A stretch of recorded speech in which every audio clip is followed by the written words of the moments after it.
Excuse you. I'm here on time. I'm letting people file in, you goober.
You thought I would take some time to actually prepare for the stream, but it was me, Arrow! Hello. I actually got ready like really early today, which is not something I can say all the time. I was ready prior to when I normally am, just because I woke up early. So I ate actual breakfast, and then I actually set up stream more than like 2 minutes before I was gonna go live. It's crazy. I'm a new Arrow. Rip caffeine. There's nothing wrong with caffeine. I did go to bed late because I spent most of yesterday playing Persona. Yesterday was my off day. I've been grinding for a while now. And then obviously I was busy the other week where I was busy off stream with family, but then also I was trying to make content. So I've been busy. And I finally treated myself to just playing Persona, and I got to play Persona for like a couple hours, and I was like, I got to like go grind some combat. I got to advance some confidants. I got to advance the plot a little bit. Actually, a fair bit. I started the third palace, the bank. Oh my gosh, it's so funny. Or it's so silly. So, if you don't know, if you're new here, welcome. If you want me to say hello to you, drop a hi in chat. I will try to say hello to everyone that I can. And also, we have a Q&A section in AMA where you can ask me anything you want, but also this time, because I'm like in a TTRPG design mood, I've been making a not a micro TTRPG, but like a small TTRPG, like a 20-page, at this point, closer like 25-page TTRPG, in addition to the Stone Age TTRPG. Like the Stone Age TTRPG kind of is a short but fully developed TTRPG. This one is a 3-stat system, so it's not that complicated. It's just there's some ancillary stuff tacked onto it. So I'm working on that. I'm in a very TTRPG design mood. I've been wanting to work on TTRPGs. I've been thinking about TTRPGs. So what's your thoughts on balance in TTRPGs? Do you think it's even necessary? Because I personally don't. I am of the opinion that balance should facilitate fun in the case of a non-combat oriented TTRPG. And even then, I think that balance should service the fantasy of the game you're playing. In Lancer, if you absolutely crush an enemy, that's not bad. If the fantasy you're going for is you're awesome badass heroes who pilot awesome badass mechs that crush pathetic, weak, loser enemies. If you're in D&D and your 3rd level character kills a dragon, sure, I don't think that's a bad thing if that's the fantasy you're going for. I think if you want a more tactical, a more struggling, I would say narratively satisfying turn of events, combat, then balance does matter. But that's a balance between fun and balance, oddly enough. Hey, Caleb and Samurai and Caffeine and Kaylee and Traden and Coyd and Till and Alza and B and Yixris and Goblin and Matt. I think I got everyone who said hi already. D&D does not need to be balanced. That's why I'm making paladins the horse girls again. Okay, I made mounted rules years ago. And the long and short of the mounted rules was just when you're on a mount, it's either a sentient mount or it's an unsentient mount. And I think the cutoff was like intelligence 3. So like a warhorse is intelligence 1. That's just an unsentient mount. But like if you're riding a dragon, it's a sentient mount. If it's an unsentient mount, you replace your movement with the movement of the mount. And I think it was that if it takes damage, you have to roll animal handling and to like beat half the damage dealt or 10, whichever's higher. Basically like a concentration check, but for your animal. And then if you succeed, it's fine. If you fail, it runs off in a direct, like it runs. It's frightened of the source of damage. And then if it dies, you are trapped under it, or you have a chance to be trapped under it. Like you have to make a dex save. And then if you succeed, you are fine. If you fail, you're trapped under it. And the dex save is actually harder if you're in a saddle. So it's easier to not get knocked off if you're in a saddle, but it's harder to jump off of it if your mount dies if you have a saddle. And then if it's a sentient mount, literally it's just you take 2 separate turns. So you don't move, and you can tell your mount what you want it to do. And then on its turn, it will do that thing. However, it acts, I think, immediately following you or immediately before you. So it's the idea of if I'm like a dragon rider for the sake of mechanics, or like I'm riding a dragon wormling for the sake of mechanics, I would say, hey, go over there and attack that orc. So while I'm doing my thing, on its turn, the dragon wormling would run over and attack the orc. It would make its own movement and own attack rolls, and if it gets attacked, it has its own responses. Because I'm riding piggyback, right? I'm on its shoulders. I'm not actually riding an animal. You're debating making a werewolf barbarian or a tiefling paladin for a 5e game. So when you say werewolf, do you mean like infected with lycanthropy? Do you mean like totem of the wolf barbarian flavored as a werewolf? Do you mean like a blood hunter lycan? Like you can be a werewolf in multiple different ways. Kind of feels weird to simplify power fantasy to just cool, awesome, stomp everything fantasy. I know that's usually the most common definition, but I think you can be more... Yeah, no. So I don't disagree. I have had great fun in combats where I just demolish the enemy. Because that's fun, right? It's fun to be like, I cast Doom, and then the enemy goes, Doom? And then dies, right? So that can be fun, but it's in the same way that with everything, it's balance. Moderation is another word. If it's chocolate, 1 piece of chocolate is nice. 2 pieces of chocolate is awesome. 3 pieces of chocolate is even better. 4 pieces of chocolate, okay, the novelty's over. 5 pieces, 6 pieces, okay, I'm kind of done with chocolate right now. I don't want a 7th piece of chocolate, stop offering me an 8th. Like, that's kind of how it goes, and that's how it is with stomping the enemy. Honestly, that's how it is with long, drawn out, like, back against the wall, like, tooth and nail fights. I love a good encounter that feels perfectly balanced, and that feels like the only deciding factor is my tactics. The only deciding factor is, can I physically beat them because I'm good enough to defeat them? I don't want every combat to be that. I don't want to fight like 1d3 plus 1 goblins on patrol and have them whip out tactics that will make me feel like I'm fighting a BBEG, because then that makes the BBEG feel less special.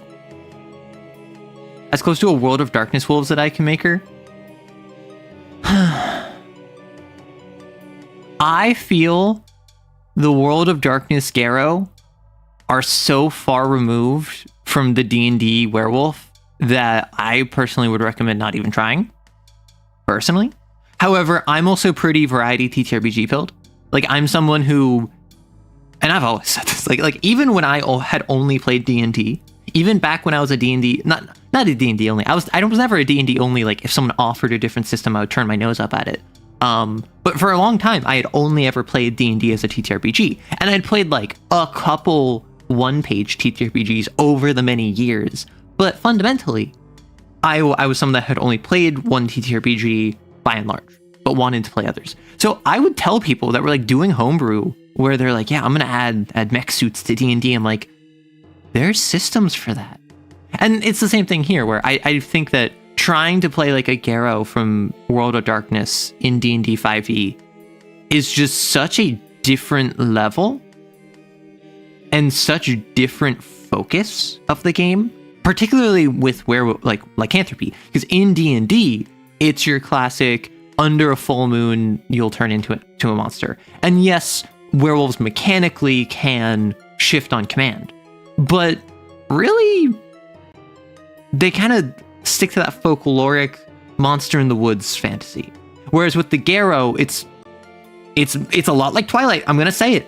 I already made a tweet about this, but Twilight is the story of a human woman who is the touchstone of a vampire and a Garrow. And New Moon is them fighting over their shared touchstone. Eberron is very World of Darkness coded. Really? I thought Eberron was more Magic Tech coded. Oh, hey, my first question was about World of Darkness. Pog. Yeah, I know that's fair. I've been stripping things off my wolf more and more to make her fit in 5e, so it's really just going to be vaguely close. I mean, that's the thing. I'm not saying don't try. I'm not saying you can't do it. What I'm saying is that at a certain point, it's, okay, so as a werewolf in D&D 5e, you're completely unrelated to spirits. In D&D 5e, you can't go into the Umbra. In D&D 5e, there's no Hispo or Glabro form. In D&D 5e, there's nothing tying you to like tribe or auspice. In D&D 5e, there's really just shifting into a werewolf, and then maybe you could be like you were blessed by nature. And someone brought up Druid. I think Ranger. What's the one Ranger spell where it's like you turn into a guardian of nature? Like you're covered in bark and thorns and whatever, and like you have a ranged option and a melee option. One is super tanky, one is super like glass cannony, but it's like a 4th level spell. Like that's the sort of thing where that would be a really good, like if you just flavor that as being a werewolf. Adding mechs to D&D is a little easier than you think because there's already stats for giants already. I'm not saying it wouldn't be easy. I'm saying that why? Right? Because if you really want, if you want to add mechs to D&D, you could just have, okay, I'm a mech pilot, and I specialize in using a giant mech-sized 2-handed greatsword, and I'm fighting giant mech-sized dragons. So I'm just going to use standard D&D rules of I'm a fighter wielding a greatsword, and then my opponent is just a young, like, red dragon. And you just flavor it to be mechs. That's what I would do if I was to run a D&D 5e mech game. Like, you don't need guns and whatever because, oh, I want to fire micro missiles.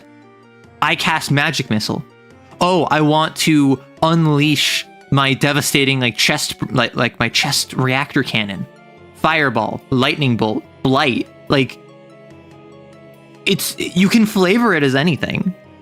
And if you're to actually try and add mechanics for like guns and like reactor stress levels, like that's where it gets into the point of just playing Lancer, bro. Like, I made a mech for D&D and posted the stat in my Discord. Guardian of Nature is both a druid and a ranger. Yeah, so that would be actually a really good druid thing because I feel like druid would be a very good theurge for a Garrow, right? And that's obvious because druid is more like spellcaster, theurge is more attuned to spirits. I feel like ranger would be... Are we thinking it would be like rogue is Ragabash? Because, okay, so for those of you who don't know, in Werewolf the Apocalypse, you have these things called auspices, which are tied to which phase of the moon your first change was under. So the first time you turn into a werewolf, what was the phase of the moon? And if it's a new moon, you are a Ragabash. Ragabashes are the jesters of the Garrow world. They're the ones who are expected to play devil's advocate. They're the ones who will poke holes in tradition. Because the Garrows societally are extremely traditionalist and hierarchical, the Ragabash's entire social expectation is to upend that system and basically break it to like stress test it, see if it works. Crescent is the theurge. These are your spiritual experts. They will be who you go to in order to confer about spiritual matters, not just of your own spiritual health, but also like the spirits of the world. The half is a philodox. These are your arbiters, mediators, judges. Basically, if they're the ones that interpret the set of rules that all Garrow follow. And they're the ones in charge of being like, okay, you broke the rules, here's your punishment. You two are arguing about the rules, here's which one of you is right. We want to go fight this like spirit, but this spirit is one that we like is tied to a different spirit we have a pact with. We need to go through the proper channels in order to not piss off this other spirit. Philodoxes are the bureaucrats of Garrow. You have the Gibbous, which I call them Galliards. I believe they're properly pronounced Gaillards, but also they're properly pronounced Garou, and I call them Garrow, so cry about it. Galliards are the storytellers. They're the lore masters. They're your bards. They are the ones that will keep oral tradition alive in a society that does not write anything down. And then you have the Full Moon, which are your Alrune, and these are your warriors. These are your killers. These are your, I'm going on the front lines and I'm going to kill as many enemies as possible. But also, they're in charge of protection. They're generally strategic leaders. They're the ones that know how to fight best and can lead others in a fight. And so, these each fall into a different archetype, depending on if you wanted to play a Garrow in 5e. Ragabash, Rogue. I think Theurge, Druid. Galliard, Bard, Alrune, Barbarian. The question is Philodox, because Philodoxes are not spiritual experts, but they're the ones that interpret rules. You love the Werewolf Translation Guide? Listen, the entire World of Darkness is just, hey, you do what you want, bro. And then I'm like, thank you. Paladin fighter? I think Paladin, actually. Paladin might be the right one. Why do we get the feeling that more than a few Garrow groups have just killed all of their Ragabashes? Probably because they have. I feel like Paladin is a totally reasonable choice. Because they're all about like a code. They're all about the honor of the litany. I also thought Warlocks. Warlocks, I would say, actually Theurge is probably closer to Warlock. Because Theurges are the ones most likely to walk up to a random spirit and be like, hey, I will give you my final breath on a moon, like my final breath on the fresh dew of a morning after a full moon in exchange for the ability to cast Fireball, right? Like, that's what a Theurge does. And that's very Warlock coded. However, I also feel like they're Druids. They're the ones that are most likely like, hey, don't walk into the forest for underneath this specific tree, because this specific tree is one that we pissed off 500 years ago, and it still remembers. So enter the forest from anywhere except for this specific tree. And then that's very Druid, right? Using Guardian of Nature spell, Druids get a 7th level. Yeah, so like looking over all of these, and honestly, Rogue, it could probably be Ranger too. Like Barbarian could be Fighter. Like there's obviously overlap here, but these are the broad strokes of like, if I was to make a Garrow in 5e, this is what I would do. And like you could make an entire party with a pack, because you have the Rogue, which is like your utility. You have the Druid, which is your spellcaster. You have the Paladin, which is your tank as well. So because generally when I think D&D party, I think Fighter, Cleric, Rogue, Wizard. Bard is your Wizard equivalent. Paladin is your Fighter equivalent. Druid is your Cleric equivalent. Rogue is your Rogue. And then the Barbarian, oftentimes the fifth party member, tends to be one of the other archetypes, but different. So like a Barbarian is just a Fighter, but different in terms of archetypes. A Bard is just, or a Warlock are just wizards, but different. A Sorcerer is a wizard, but different. A Druid is a Cleric, but different. Like, you know what I mean? We go for our rune, barbarians have big tribal nature, and totem barbarian in 2024 has more flavored. Makes me wonder how a werewolf pisses off a tree. Oh, so in my game that I ran, or that I'm running technically, it hasn't gone on in a while. We've been busy, but I'm running a game for my roommate of Werewolf the Apocalypse, and it's a one-on-one game where the player character experiences their first change, enters a sept of Garrow, so like a group of Garrow. They join a pack, or they form a pack rather, with someone else that also changed at the same time. And then, if you saw my False Hydra video, this is the same chronicle that I ran the Wailing one in, the False Hydra. But in it, the sept is in a big giant forest. And they have a pact with two separate spirits. So, Garrow, with septs, they generally form around what are called cairns. Cairns are nexuses of spiritual energy. Imagine ley lines. Imagine places of power. Imagine points where the connection to the realm beyond and the spiritual world are weakest. So there will be a sept that will crop up around this cairn. And generally, they'll protect the cairn, they'll tend to the cairn, they will make pacts with spirits at the cairn. And at this cairn, they have two packs. They have one with the fire, because there's a campfire there, and they have one with the forest. Now, the fire is one where it's a powerful spirit, but at the end of the day, it's a fire, right? Its main thing is, don't put me out. If you ever kill any evil spirits, banes, in the forest, I want you to burn it in me, and I will be able to, like, I will be able to burn it away, and, like, purify it. You may warm yourself by me, you may cook your food on me, you may do all this stuff, but I will only communicate with Silverfangs. Silverfangs are a special tribe of Garrow. Those are, like, the leaders, right?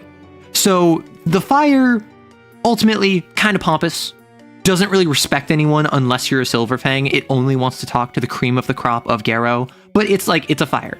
And it might, like, spray embers at you if it doesn't like you. It might go warmer. It might grow hotter if you need to, like, dry your clothing or something. Like, it does what a fire does, right? So that's one of the packs. The other one is with the entire forest. And so with the forest pack, out of everyone in the sept, literally only the player character has spoken to the forest and had it respond to them. And at that point, it literally said one word, which was just again. And this was a warning when the False Hydra awoke. So, like, the forest is every tree in the forest, and every blade of grass, and every insect, and every mammal, and every avian, and everything in the forest. They have a pact with the concept of the entire forest. So the fire is just a fire. The forest is the forest. And what happened is that centuries ago, the Garrow controlled this cairn in this forest. They had a pact with the forest. They were defenders of the forest. And then colonialism happened because this was in the US. And then they got pushed out. And so the forest got abandoned by Garrow for like 300 years. And so then in like the 70s, the Garrow came back. They rediscovered the cairn. They took it back from the spirits and the banes and all of the evil stuff. And now they have remade a pact with the forest. But the forest, this is a forest that has been around for thousands of years. Like, the 70s was only 50 years ago. That is under like 0.5% of the forest's lifespan. It does not think the Garrow have earned their place back. And so the forest is pissed at them. The forest has very strict rules on what they're allowed to do. They're not allowed to sleep there. They're not allowed to hunt there. They're not allowed to bathe there. Like, they're not allowed to make it their home. They are considered guests of the forest, because the forest is pissed at them. But over time, they have killed more banes. They've demonstrated loyalty to the forest and competence. And over time, the forest has not really done anything, but the forest has appreciated the fact that the Garo are sticking with it. But never set the fire out and always feed it. Basically, yeah, like the thing with the fire is that it's a magic fire. It's a spirit of a fire. So you don't have to worry about a forest fire. So you don't need to put it out for fire safety when you leave. You don't need to do anything like that. You can feed it fire in order to keep it going, but it's not going to like set the entire forest on fire if you leave it unattended. So it's like, yeah, you have no reason to put me out. Like, don't do it, idiot. And the player character in the very first session came across the campsite, spoke to someone there, that person left. And then the player's like, oh, I want to like practice good fire safety. Let me put out this campfire. And then the fire got pissed at them. They pissed off the fire spirit. But the fire spirit, because it's a lower power level, because it's a fire, not the forest, the fire eventually came around. The fire is now on good terms with the player character, despite the fact the player character initially pissed it off. It's kind of chill for a fire spirit. Yeah, exactly. Like the fire has unironically been very helpful. And now, over the course of the game, they now have a third pact with a nearby stream. And the streams pack is basically like, hey, I will automatically purify your water for drinking. I will clean you faster and easier without you needing to like take off all your clothing and like properly wash off. Like, I will just use my powers to do that. But I will only do this if you feed me vampires. And the reason that is because the player character and some of the Garo, basically, for circumstances that are a bit too much to explain right now, or I could if you're interested, vampires were nearby the cairn and they were staked through the heart, can't move, they're paralyzed. So they're thinking like, okay, so stakes work, they need to drink blood, sunlight kills them. Does like running water affect them? And so they're trying to puzzle that out. And then I realized like, yeah, I think, why do vampires not like running water? I think it's because running water doesn't like vampires. So I reasoned that the stream had an innate hatred of vampires. And so because the Garo are natural enemies of vampires, and because vampires don't like running water, I was like, wait a second. What if the stream and other forms of running water naturally hate vampires?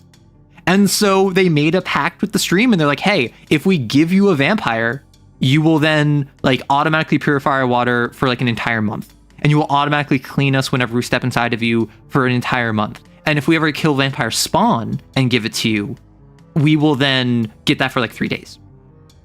And so it's the idea of like, why do vampires have this weird idiosyncratic thing? Because the spirit behind it hates them. That's basically folklore subtracts. That's what I was going for, right? Folklorically, vampires cannot cross running water. And I thought to myself, why? That's a very Marvel Rivals thing to say for a forest. So if using the translation guide, you can add waxing and waning auspices and the secret 11th auspice, eclipse. Oh, that's kind of wild. Actually, I didn't even think about an eclipse. The water's pissed and it hungers for blood, basically. And what it was is that it's basically they put the like, so if the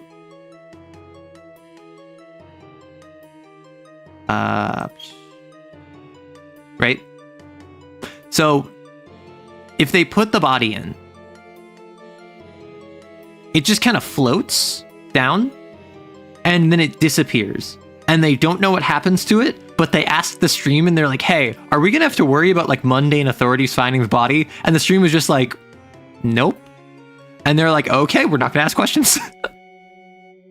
In this episode of Arrow Writes, we learned that running water can discriminate against the undead.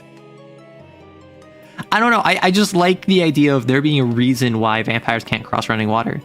Don't ask the water question. Listen, you don't ask the water questions, and you get to have automatically clean drinking water. Don't ask where it came from.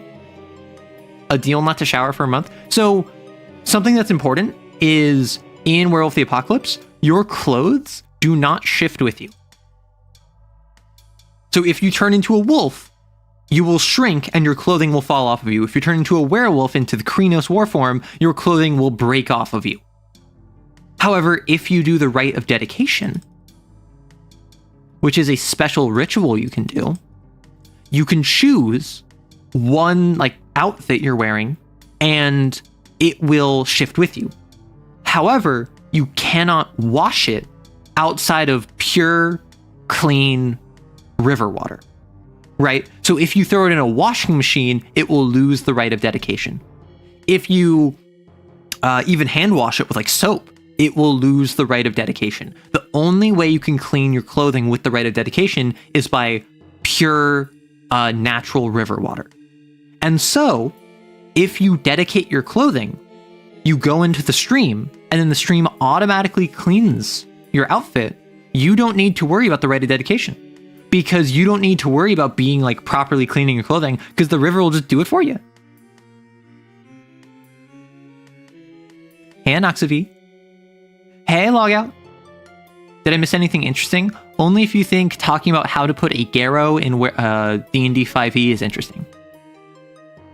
Oh yeah, we are throwing vampires into streams. Is your water running? Because it's approaching you rapidly with murderous intent? Oh no, my favorite sweater. See, that's the thing, right? Like, I actually like the fact that the game points out that with the rite of dedication, because like you have one outfit that will shift with you, many Garrow have specific looks, which is a very nice in-universe explanation for why a lot of people conceptualize their characters having one specific look. In D&D, it's usually your armor. In Lancer, it's usually your mech, right? In Vampire, you're changing outfits all the time. In Werewolf, you generally look exactly the same because you're wearing your dedicated clothing. And it also gives a nice form versus function divide between various characters. One of the members of the Sept, up until he died, was a like middle manager for a business. He was like a white collar worker. So he never dedicated his clothing because he's just like, I need to wear like a new suit every day. I need to like change my outfit daily. I'm not going to dedicate it. That would not make sense for me. And then everyone else is just like, okay, but it's so much more convenient to have dedicated clothing. Meanwhile, if he ever needs to go wolf, there have literally been times where he will just start stripping. And he will just like stash his blazer and his like collared shirt and his tie, and like he'll knock off his socks and his shoes, and then he'll slip out of his pants in wolf form and then run forward. And like he has this like 30-second wind up of where he's like speed stripping.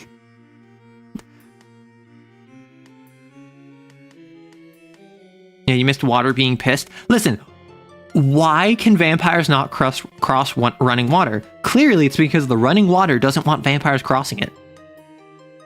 So now we have in the Sept, in the Cairn, we have a pompous fire that only talks to you if you're a Silverfang. We have a stream that says, "Feed me vampires." And we have a forest who you need about 150 more years of good behavior before it starts considering you actually useful to its protection.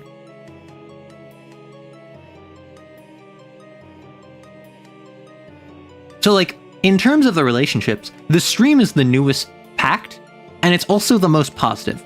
The stream pretty consistently is just like, hey, I just want you to feed me vampires, and in exchange, I will assist you.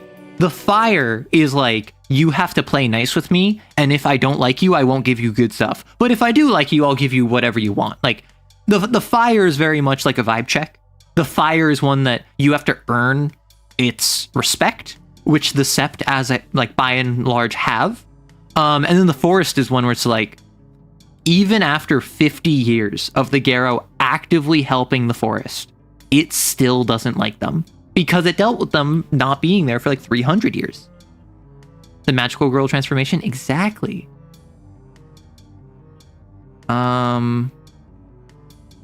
Sorry, I heard honking outside and I had a momentary panic of, did I park my car in the wrong spot? I don't think I did. Time to take away some Superman lessons or invest in tearaway. Nope. Okay, force that grows from a stream that constantly has vampire vitae in it. That's called a blight, and that's D&D. So we're back to D&D 5e, as I see. The stream thirsts for blood suckers. Listen, it's not easy to get a bloodsucker, but like a month of like instantly clean and pure drinking water and being able to just clean anything instantly, that's pretty good. The stream is just good gourmand. We respect that. Listen. If you hated vampires and you had a bunch of vampire killing werewolves in your forest, do you not think you would also want to make the same deal with them? The middle manager needs to learn how to Yakuza strip. Okay. I have never played Yakuza, and it never really interested me until I've seen some gameplay. I've seen some folks play it a bit. And also, I've heard that there's a lot of breaking in it. Or at least one character fights people by, like, breaking, which is something I have actual literal experience with. So I kind of want to check it out at some point. I just don't know where to start. I know Kiryu and I think it's Majima are, like, the main guys. Breaking is in breakdancing. The proper term is breaking. B-boying, B-girling, similarly, but breakdancing is generally the sensationalized version that got really popular in the 80s to 90s. And that focuses more on power, flips, spins, but kind of ignores a lot of the other fundamentals because it focuses on what's flashy and what would go on like MTV. So breakdancing is generally not something that folks that break actually call it. I mean, obviously there are some, and if you're popular and you're mainstream, you're gonna call it that for recognizability, but generally most people self-describe as a b-boy. Yakuza 0. It's 1000% pure seriousness during the main story, but everything... It's serious story? I thought the entire point of Yakuza was it is just a fever dream. Like, I know about, like, Dame Dame, you know? Like, the karaoke machine. I know in... What is it? Is it... What's the one where you play the guy with, like, the perm and the magenta outfit, and you run around, like, in like, a trash? You're, like, a hobo for a bit? That's the one where I was watching someone play it, and I saw some of that. Where you have like an arc where you get out of prison and your boss doesn't actually care about you. So you're just running around with a bunch of hobos. Or Yakuza Like a Dragon if you want turn-based combat and a new pro tag and just accept you're stepping into a long series that will have some callbacks. So that's Like a Dragon. Got it. Gym time with Arrow Live is surprisingly productive and entertaining. Listen, I'm a yap machine. If you enjoy people yapping, you will enjoy this stream as background noise. Like, I'm in a weird spot where I'm mostly a yapper, and I like to think I'm pretty good about actually involving chat, which means you have an incentive to be someone that's chatting. But at the same time, oh my gosh, my voice. At the same time, if you are someone who is comfortable not participating in the conversation, just listening, I feel like it's really good just white noise. I feel like my streams are fairly good white noise because I'm constantly talking about something. And if you don't care about it, you can tune it out for a couple minutes and you can have your eyes crossed and you can focus on like finishing this set or whatever. And then you tune back in and I'm talking about like mexploitation. I involve chat. Well, thank you. The story is serious Japanese crime stuff. The side quests are crazy stuff. All I know about from Yakuza is the crazy stuff. Because like I've heard that like the main reason you play the game is because it's so stupid. It's just so absolutely insane that you will just burst out laughing every 5 minutes. Like that's my understanding of the Yakuza series. I did not realize it's actually serious. It's genuinely compelling crime drama, but everything else is allowed to be extremely stupid. You know, talk about balance. What do you know? I'm sure that the reason the main story feels so serious is because it's played straight in a game notorious, in a series notorious for being so ridiculous. If everything around the main story is absolutely off the walls, like bombastic, the main story will feel 10 times more serious. Yeah, segueing right back into balance. I've been doing this for a minute. I play for the over-the-top violence. Is it over the top? From what I've seen, it's like a beat 'em up. That's Like a Dragon. That's a great entry point. Nice. There's a large section of the fan base that cares a lot about the serious story stuff. I wouldn't put numbers to it. Beat me up? What? Why? Not gory violence, but definitely over the top. Right. Well, so speaking of over the top violence, this weekend I'm going to start playing Ultra Kill. Over on Twitch, I'm going to play Ultra Kill on Saturday. As far as I'm aware, that's like super violence. That is Doom, but you can power slide. So, Kiryu never killed anyone? Hi, Arrow. Okay, I caught this early so I can go off about this topic. Yeah. Welcome on in, Racking. Yeah, Ultra Kill Pog. Yeah, so I was gonna play Ultra Kill the other week. Well, probably like 3 weeks ago at this point. And then I had someone reach out and be like, hey, do you want to play this game? I'm like, sure, I'll play this game. And I think I've played enough Pathologic 3. I'm kind of done with it. And folks didn't really seem too engaged with it. So I'm just pivoting to Ultra Kill because I wanted to play Ultra Kill to begin with. It's so stylized, the gore. Well, so that's the thing. I'm not saying it's gory. I'm saying it is so off the walls, right? So how's the Kane campaign going? Is the Yuri truly doomed and the PCs joining Black Coats, or are they sticking with the Cupids? So the Valentines, not the Cupids. However, in my Kane game, last week, I was busy with family. So I hit him up and I'm just like, hey, here's a short scene about what happens with characters you haven't seen yet, or characters you're not with. So let me describe to you what's happening just to hold you over for a week. And my player didn't respond. And I'm like, okay, that's whatever. It's an off week. It's fine. 2 days ago, I hit up my player. Hey, you good for a session tomorrow? No response from them. Okay. So, I plan for there not to be a session because I didn't get confirmation because like I asked them the day before, they didn't confirm, and the week prior we didn't have a session. So yes, we said okay, we'll play in 2 weeks, but I didn't think that like that was confirmation. So I didn't plan for it. Yesterday rolls around. They still haven't responded. So I didn't have the session. And then like 7 hours later, I get a message where it's just like, hey, like, sorry, I was busy and like I was predisposed and couldn't have the session. And I'm like, nah, fam, you Gucci. And then like, so do you want to like have a session tomorrow?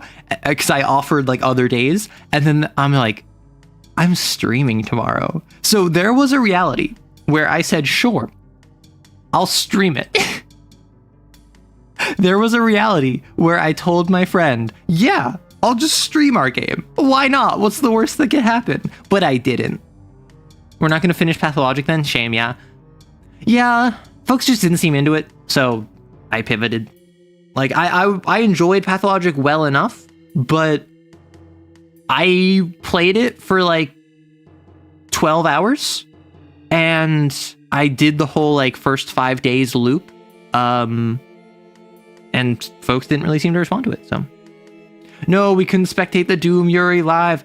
See, that's the thing. Surprise, you're in an actual play now. Well, that's the thing. Like, I'm running for another content creator, right?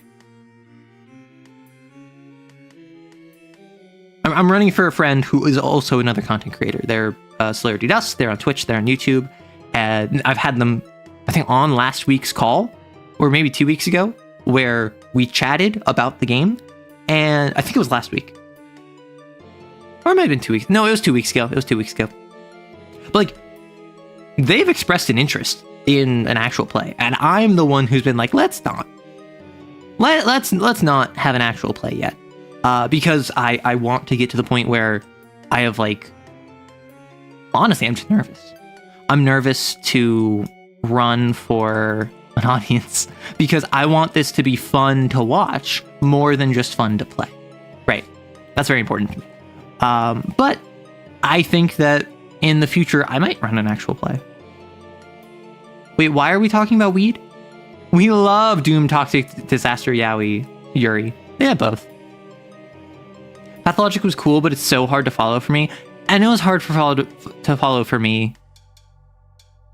Like, it was hard to follow for me. I enjoyed it. I understood what was happening. Like, you say, oh, the BS, it's more than the average human can endure. So, like, I don't agree with that. I think that it was just a lot, but I understood what was happening. I didn't feel lost. I just didn't really connect too much. I was working on stuff and saw both Ultra Kill and weed. I'm not the one that brought up weed. That's my response. I'm not bringing up weed. But yes, with the Doomed Yuri, unfortunately, we do not have a resolution. We do not know. It is unclear. And my player's not giving me an indication on what they would choose. What I will say is I did send them a snippet, which is like of these other characters, and I'm making it more doomed. not of the Yuri. I'm just making other characters doomed. Which, if you'd like, I can just read you out what I sent them. But this mission is the low point of the entire campaign. This mission is by far the most disastrous mission I think this character will ever go on. And it is their second mission. Can your Doomed Yuri run Doom? If you listen very closely... Can you hear that? If you listen to the sound of the character's hearts breaking, it's the opening notes of E1M1. Read it. We need more Doom on our Doom. What nonsense. We can always go lower. Okay, fine. If we want to read that, how would I best demonstrate this? Do I just take a screenshot?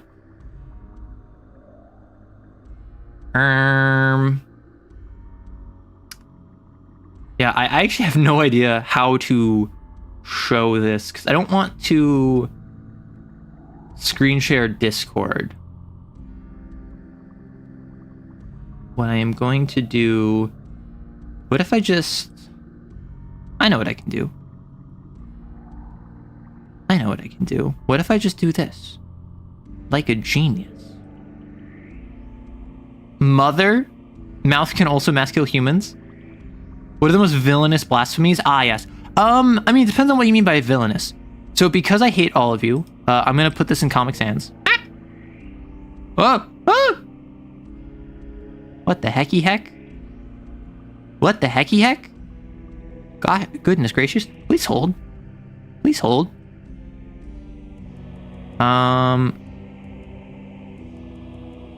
Why is this so massive?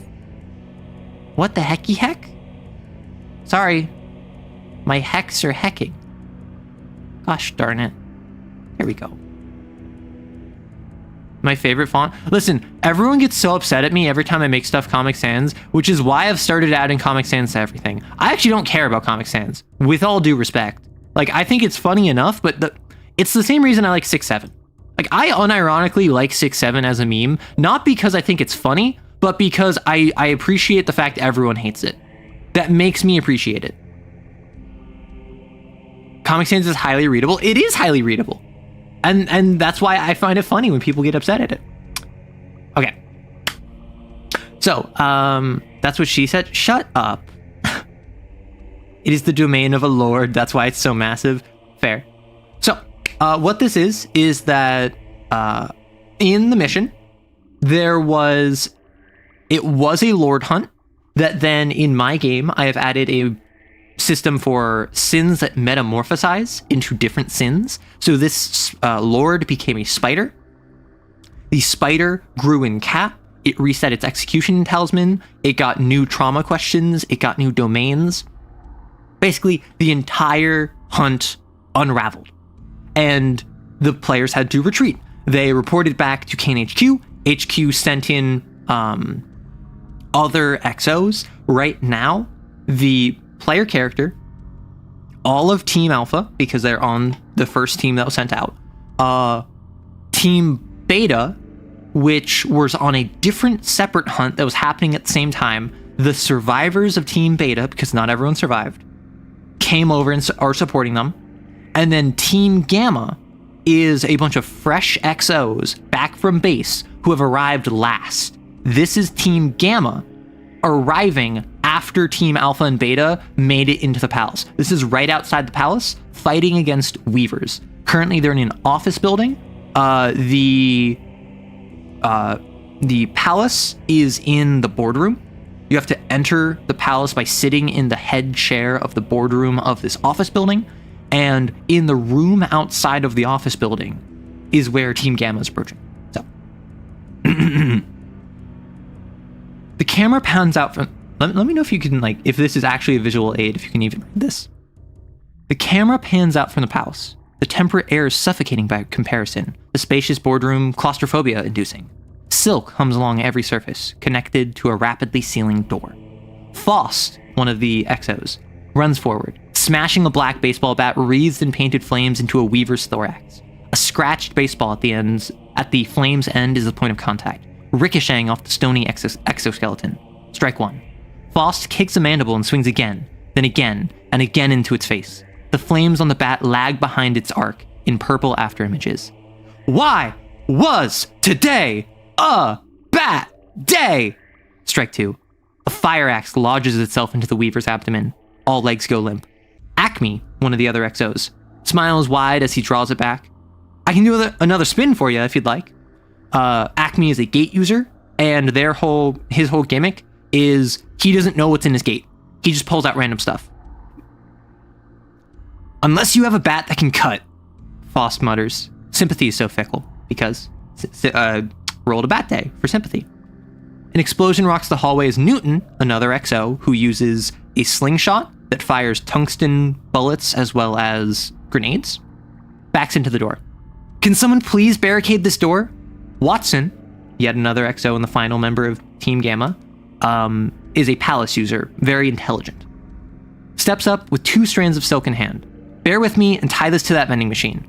The 2 cross strands of silk across the hallway, humming bars of silken cell. A group of weavers scuttles from the hallway, pausing at the jail door. They stare at Team Gamma with their beady eyes before spinning the door closed, sealing them inside. Watson sighs. I thought they might have instincts to build that overcame their instincts to kill. CMI was, ah! Watson slams the ground as a fist-sized spider crawls along their back. Faust launches it into the wall with an upward swing of the bat. "For!" Acme calls out, only to earn a death glare from Faust as he helps up Watson. Come on, it was right there. This, of all missions, is when you want to be playing? Faust asks. If it's my last? Damn straight. And then let me grab the second section and see if it similarly goes super massive. Yep, it's dumb. I'm sorry.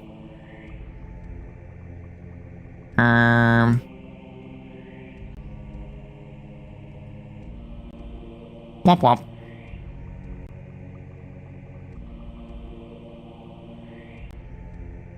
What the heck? Oh my gosh, I'm sorry. This is so little. Why is this dumb? I'm sorry. Why is this dumb?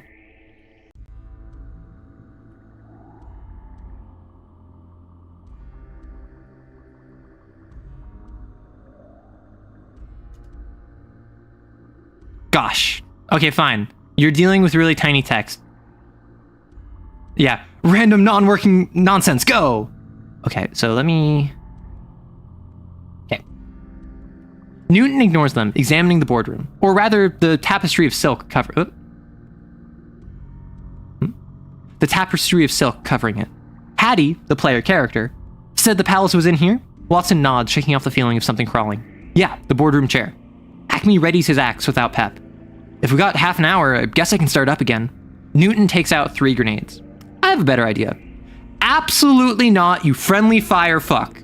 Foss waves his bat at her vaguely. Here I thought Raphael, one of the other XOs, was the stupid one. Do you have any idea how dangerous that is? Newton walks to the edge of the collapsed floor because the spider had destroyed the floor previously. And do you know the danger the other Valentines are in? We need to get in there immediately. And we can't, and we know Acme can't cut it down with that axe. Acme swings into the silk barrier, the axe catching without so much as a bounce. He kicks off the frame to free it, revealing a nick in the strand the axe caught on. I can with time. Newton looks to Faust. Time we don't have, so I offer a solution. We can just take cover downstairs if you're so, a window shatters. To which all eyes turn to the boardroom. Specifically, the chair Watson just threw through the glass wall. They break off some jagged edges with the tip of their shotgun and step in. Problem? Faust and Newton each groan and growl in turn. Acme laughs. Here I was ready to start using blasphemies. Faust waves them into the room. Let's just get in there and save their asses. Watson winces at the egg humanoid mounds and various seats.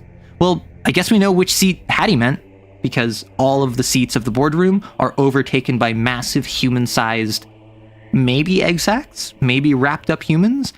It's weird. It's all silk. Newton gestures to the seat, the only one that is clear. Fools first. Acme winks at her and sits down. Don't mind? He's gone before he finishes the sentence. Faust follows. Well, that's easy. Newton follows without comment. And then with this one, because it's so little, I can just screenshot it. What the heck? Oh, because I have streamer mode on. That's why. Okay, never mind. I lied. And then this one. So now Watson is the only one remaining. Watson perks their head up at something they swore they heard. Hissing? This place was getting to them. First spiders, now snakes. Then they hear something. Someone calling out. Someone familiar. Snake? Watson climbs out of the broken window and looks down into the collapsed floor. They look back into the room, then down below. Help! Snake croaks out. Watson readies their shotgun and hops down into the darkness. Which, if you remember, Snake, the boy, is the one who, the other week, is the one who went Imago. Which means that they are currently a sin. And no one on Team Gamma knows this. No one on Team Gamma or Team... No, Team Beta knows that. Yeah, only Team Alpha and Team Beta know. Team Gamma does not know that Snake is an Imago. They think, and Watson is someone that was close to him. Watson is someone that connected with Snake and is friends with him. So he just thinks, or they just think, I hear my friend. I should go help my friend. Because it's not even like dumb horror movie logic. It is, they don't know he's an Imago. So currently, there's all of the situation going on in the palace. There's all of the nonsense going on in the palace where Team Alpha and Team Beta are fighting the spider, and there's about to be eulogy of a mangled god, and the player character is literally one stress from sin overflow. And Watson is about to go have something bad happen. They don't know I'm an Imago, meme spotted. Literally, that's what it is. Like, I got the snake. And then I also got the they don't know an Imago. Love a good you know, but the characters don't. So Watson is an NPC. So the player character, like the player knows. It's a one-on-one game. The player character in the palace knows. So my goal was to give them a sense of dread. And what my plan is that Snake likes Watson. Snake is now an Imago for an idol. Snake, as an Imago into an idol, is going to use Watson as a acolyte. What are they called? The ascended cultists? Basically, Watson is not going to die because Snake would never hurt their friends like that. Snake is going to make sure that Watson is happy, and Watson can only be happy beside Snake. And so Snake is going to ensure that Watson will never leave, whether or not Watson wants to. And Snake will ensure that Watson wants to stay, whether or not that is true to what Watson truly feels. And it's going to be awful. It's going to be terrible. You thought it was Snake, but it was Idol. Exactly. So yeah, can exos become idol cultists? I don't see why not. Like a normal cultist? Probably not. A normal cultist? That's humans only. Is Snake using his old skin? So Snake, I actually have fan art of this because I believe was it Alza? Are you the one that drew? Yes, it was Alza. Alza drew this fantastic art of what Imago Snake looks like. This is Snake Imago form, as I described them. Effectively, they are 3-headed, 3-torsoed, with technically they have 3 sets of arms on each torso, on a snake lower body. And they're this pinkish, purplish, magenta color throughout or is it this pinkish, reddish coloration to their skin, with their scales, as well as like just striations throughout their upper body is this purple violet color. And their 3 torsos, one is like built like a bodybuilder, one is super skinny and like a twink, and then one is a athletic, lean runner's body. And then the 3 faces, one is a older, grizzled, handsome older man, one is a young, cherubic, youthful, like boyish face, and then one is like a Giga Chad, super handsome, like 20, 30 something. And my player picked up on the fact that as an idol, these are all different representations of what Snake wishes he could be. The various ways of like male attractiveness and this inferiority viewing that.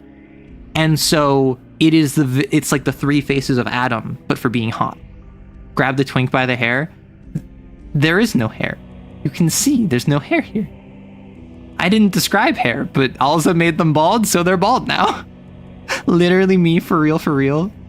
Put a wig. Okay, fine. That's fair. So, case in point, this is what Snake currently looks like. Snake is not using their old form. They're not wearing their old skin. They're not doing anything like that. They literally just called out in their normal voice and like said like help, and they were hissing because that's something they did before they turned into an idol. That was just a stim that they would do. So Watson now is going to be right here.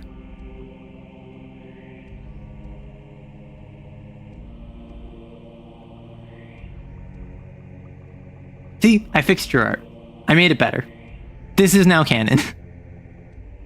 I think I got the face spread. Yeah, no. This is fantastic work, not just from a technical level. It's also pretty accurate. Like, literally the only thing that I brought up that was like, oh yeah, this is technically like inaccurate, is each of them from their throat also has a 3rd arm coming out, because I wanted it to be weird. I like it when I like it when monsters are weird. I'm a big fan of, in my monster design, particularly for demons. There's a big thing whenever I make demons, but also just monsters in general. I do this with sins, because sins are basically demons. Take an animal and add it with like 2 others and just mix and match their traits together, and then add 1 or 2 things that is completely unnatural. So for instance, the spider is a central thing that has 4 faces on it, and all of the spider's legs are all surrounding its front.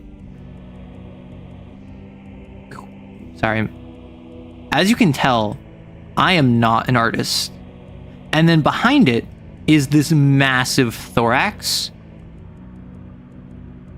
But upon closer inspection, so from a side angle, it would be like this. So it's almost like a nautilus or like a cuttlefish, right? It's like a squid, but it's a spider. This is all metal. It's all steel, because this is a Pennsylvania steel town, which, like, a big part of why the host felt so powerless is because they came from a lineage of like a steel mill, and they were expected to continue the steel mill until they got ejected from the steel mill. So these 4 faces are the 4 faces of their father, grandfather, great-grandfather, and great-great-grandfather. I'm blushing so effing hard right now. I just want you to know how much you're feeding my ego. Good. I want the artists in my community to understand that I appreciate and value you. It doesn't matter if you think your art sucks. It doesn't matter if I think your art sucks. The fact that you're making art and you're sharing it, and you are brave enough to not just throw yourself at a task over and over and look at it and say, I hate this, but then keep doing it, but then also to share it with a community, even if it's one that you don't feel strongly about. Even if you're just like a casual viewer of this community and you don't care about the community, you don't care about me, but you're like, hey, I want to share my art and this seems like a nice enough place to do it. I'm proud of you. You like mashing parts together to make monsters? Exactly. Poor Watson's so happy. Yeah. Is the third arm right-handed or left-handed? So all of them are 3-fingered. And what I would probably say is the center one is like, I don't even know what this would be. Like, it's like an alien hand almost. Like, what is that? So it's like, you know, like a claw machine claw. That's the center one. Give a thumb on each side. Ooh, symmetrical fingers could be good. Radial symmetry, yes. My one weakness, words of affirmation, literally dies. I took a love language quiz. This is like a month ago at this point. So it was like fairly recent. Like it was a month or 2 ago. And I got 0% physical touch. And I got like 10% like words of affirmation. No, I think I got 10% like gift giving. I got like 60% or like 50% because the format of the test was just like, hey, which of these 2 would you prefer? And then it'd be like, someone gives you a piece of candy or someone gives you a hug, and then which one you choose gives that like that love language plus 1 point. And then it would be like, how about if someone spent the afternoon playing games with you versus they told you they really care about you? Like, which one would you prefer? And so literally every time I chose the quality time option. Quality time is like my thing. I love that. And never did I choose the physical touch option. I never chose the physical touch option, so I got a 0% physical touch. And just talking about love languages makes me think of that because I think it's so funny. Because I am touch averse. I am someone that does not like being touched. However, there are exceptions to that. And there are certain people or there's certain like circumstances where I'm more comfortable being touched. But like generally, I'm not a big hugger. Like for my friends, I'll absolutely give them a hug.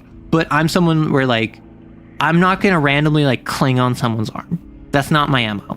I'm not someone that is down for like random acts of affection, either platonically or otherwise, like physically. Oh, look at MC Hammer over here. Can't touch this. I wish you couldn't touch this. People touch me too often. I should reduce the amount of touchitude by increasing my MC hammering. You have returned. Well, welcome back, Stevie. Yeah, also I got the good art. I have so many talented artists in the community, and one of my favorite things is when people have different art styles from each other. So for instance, like, oh my gosh, it was like legitimately like Yuzu in the community is an artist who, like, just for a joke, for a meme, decided to make these, like, Project Sekai style stickers. This is one of, like, the best, like the best styles that I've seen. It's so expressive and cute, while at the same time being cohesive and getting the point exactly across. And, like, they're so applicable. They fit. They even made an Of Mice and Men reference. I love that. Yuzu is a peach, absolutely. And then, like, also, have you seen this? Like, this is one where I was just like, this is from a Hellblazer on Blue Sky. Like, oh my gosh, I made a video talking about Rangers, and they saw this video, and they're like, hey, that's pretty good. And then they made this art, like, oh, that's hecka amazing and cute. Exactly. Artists are so pog. And I have others. I'm not gonna, like, gush too much, because if I don't show someone's art, I don't want them to feel bad. I have more that I want to show, but I'm going to stop myself. Do you have any limitations on fan art of your OC? Broadly speaking, my limitations are, like, I have a preference against NSFW, and really the main thing with anything that is, like, suspect, or even just kind of, like, hot button, is don't share it in the community, right? I think art is art, and I think a lot of art has value, and there are certain things I'm uncomfortable with, but I recognize that trying to push that as guidelines wouldn't really work. So I'm basically of the opinion of, like, if you're gonna make anything sussy of me, if you're gonna make anything that is, like, should not be seen by minors, don't include that in the community, you will get banned. Similarly, don't depict me, whether suspect or otherwise, doing stuff like hate speech, or with anything like, I don't know. There's a couple things that are, like, I feel are obvious that I should not be depicted as. And broadly speaking, don't be a jerk. Don't depict me doing stuff that, like, I've expressed displeasure with in the past. But overall, like, if someone wants to draw me as, like, a ranger or a rogue, if they want to draw me as a lancer character, or they want to draw me, like, whatever, I'm fine with that. Like, I'm chill. You should do a VTuber model art low key. Yeah. Like, if you want to draw me doing 6 skateboarding tricks, that would be so cool. That would be so pog. And, like, I love art. And I try to make sure I show off art regularly, because, like, on my pause screen, I have right there is a little fan art thing. I also, on my weekly schedules, I've started showing off art, which this week's Dreekfire made a Arrow body pillow, a lithium battery.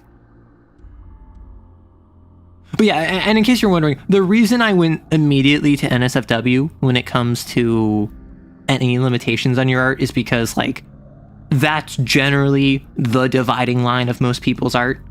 Most stuff that is safe for work is fine, and safe for work not just being like NSFW not just being, like, I don't know, explicit, but NSFW also being, like, stuff you should not be showing in the workplace. For instance, don't depict me saying slurs. Don't depict me doing a hate crime. Don't depict me doing, like, weird stuff with toilets.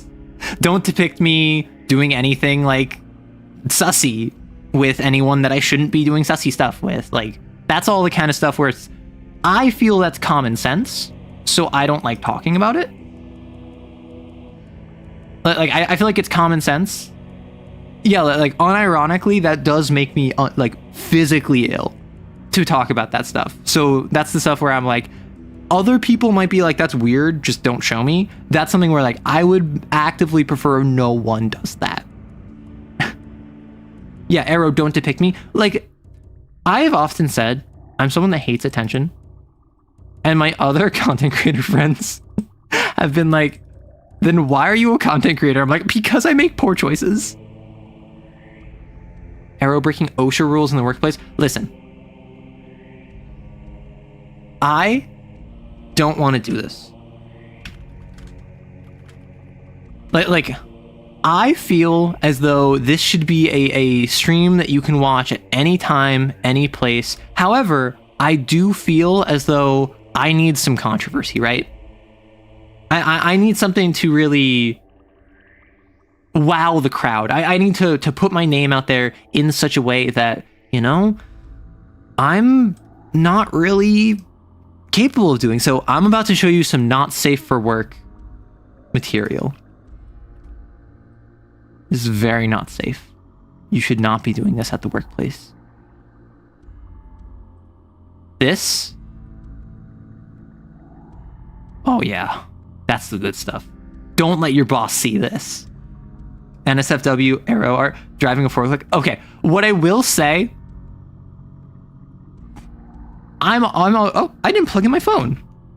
I just realized it's been an hour. I never plugged in my phone. I will say, when it comes to like NSFW, like silly stuff like that, like stuff that is so clearly like it is not explicit, it is not suspect, it is funny. It's like that is stuff that I would make an NSFW tag just to get more of that. Like, think of the OSHA inspector. I'm thinking of Eddie Austin as like a representative of the Bureau of Labor Statistics, but also just like Brian David Gilbert in Unraveled. Blindsided me again. Oh my, pantomiming hanging yourself. That wasn't what that was. This isn't this is a guy who's scared. This is eyes, pew, pew, scrunched up body language.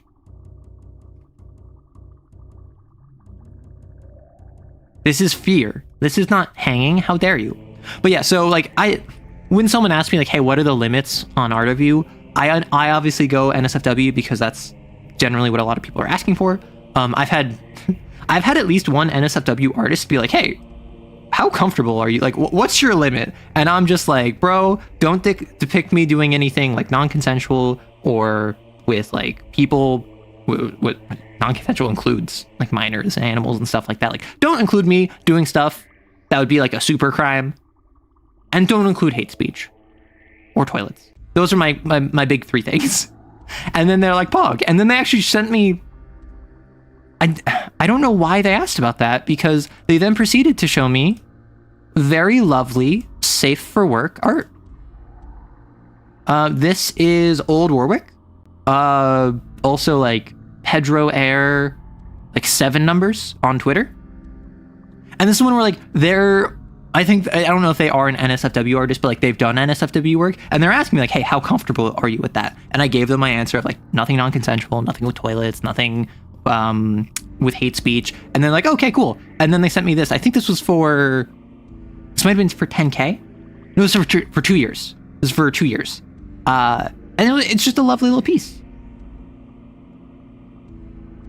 Personally, my limit is Rule 34. There's nothing sacred in that realm. See, that's the thing. Like, this is something that I've been conscious of for a long time. No matter what I say, once I get to a certain point, particularly because I'm androgynous, I'm non-binary, I'm not. I think that some people consider me more femme-presenting, some people consider me more masc-presenting. But broadly speaking, I go for the middle. But because I am somewhat femme-presenting, because I am not masc-presenting, and I'm not very masculine, there's a lot of folks who will take any excuse they can to just Rule 34 it up, like NSFW, once I get to a certain point. And look at Jaden Animations, where really no matter what she has said, there have been folks that have like made NSFW stuff of her. And then eventually she got to the point where she was just like, I don't really care. Like, do something better with your life, but I'm not going to stop you. And then they kind of cling to that as a iron bulwark of like, see, she's okay with it, when I don't care, do whatever you want isn't encouragement. That is, I'm not getting involved, right?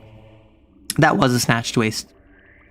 You kind of just have to ignore that. People do it no matter what, which is why I'm kind of the opinion of, hey, no hate speech, nothing consensual, nothing with toilets. Those are all things that, like, I will ban you for. Like, and obviously don't, even if it's none of that stuff, don't share it with the community because we have minors. I want to keep minors safe. But, like, if you make stuff like that, I will ban you from the community because I don't want to see that. It makes me physically ill. But aside from that, like, I'm not going to stop you. Art is art. Like, my brand, the channel, me, not very sussy.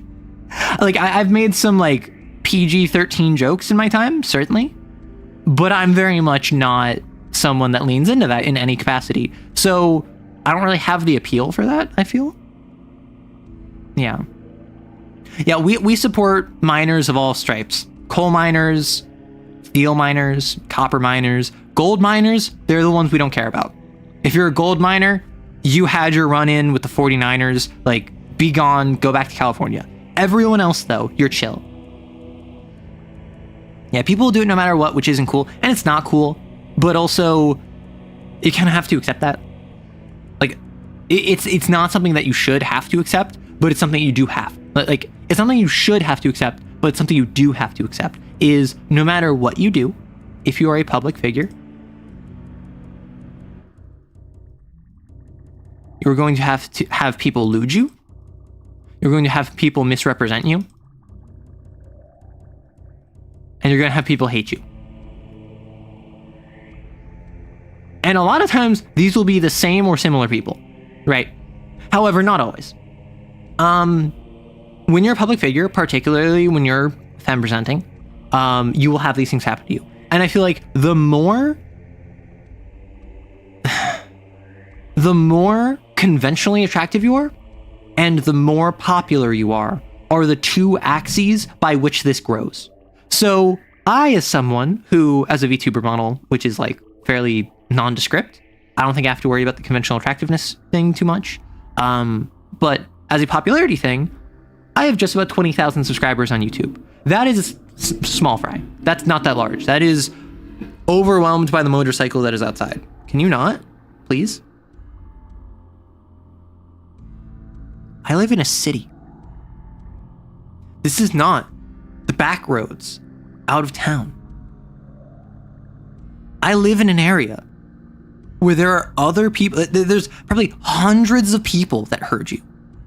Why are you like this? Jeepus Crisp. And then the car beeps again. Not the car beep. I think it was last week. There was a car alarm that went off for like 3 straight minutes. And it came through my mic. Arrow lives in a society. I do live in a society. So, unfortunately, these are all true. And like with AI, this is so much worse. Like, I fear for what growth will do to me in terms of like these things happening to me. I'm gonna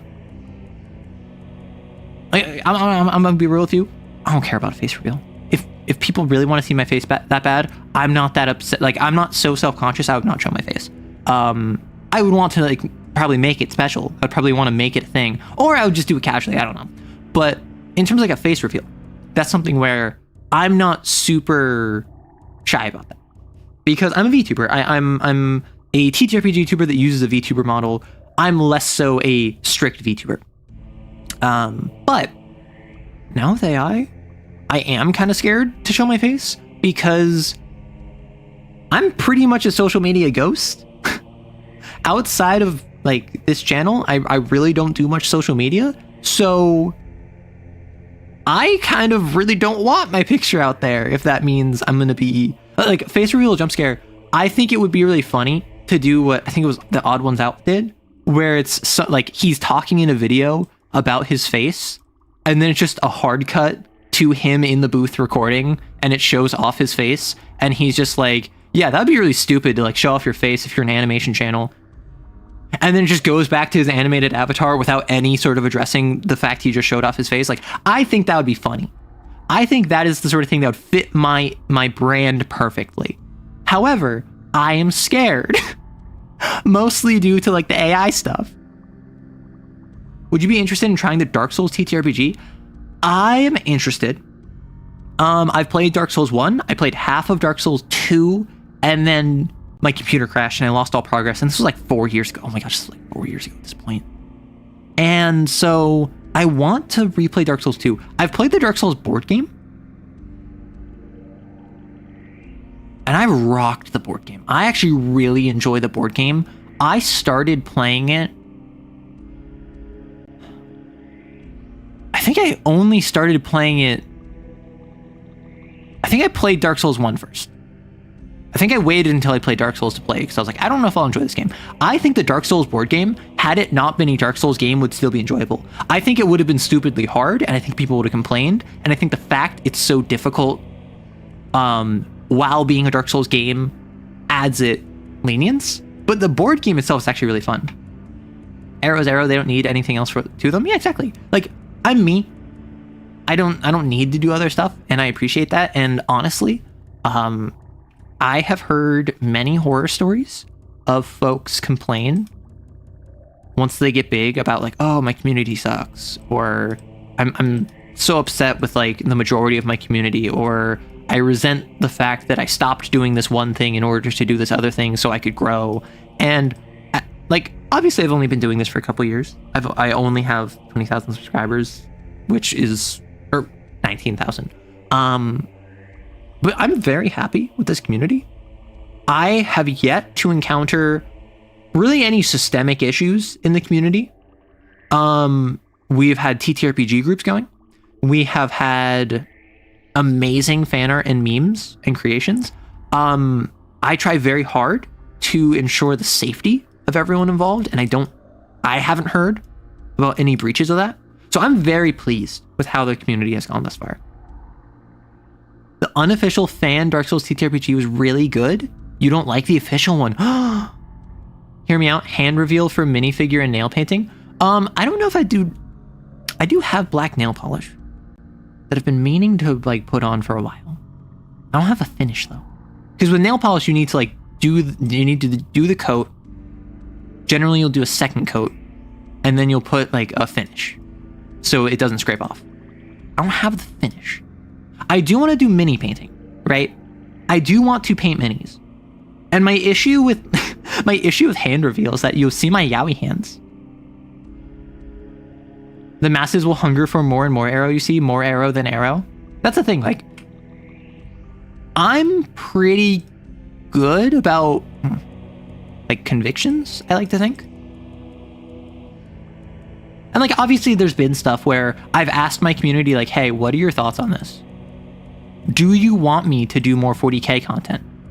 Do you want me to do more voiceovers? Do you want me to do a bit of a pivot on the channel? And I'll listen to what the community says because I'm doing this for you. I'm doing this for you, the viewer.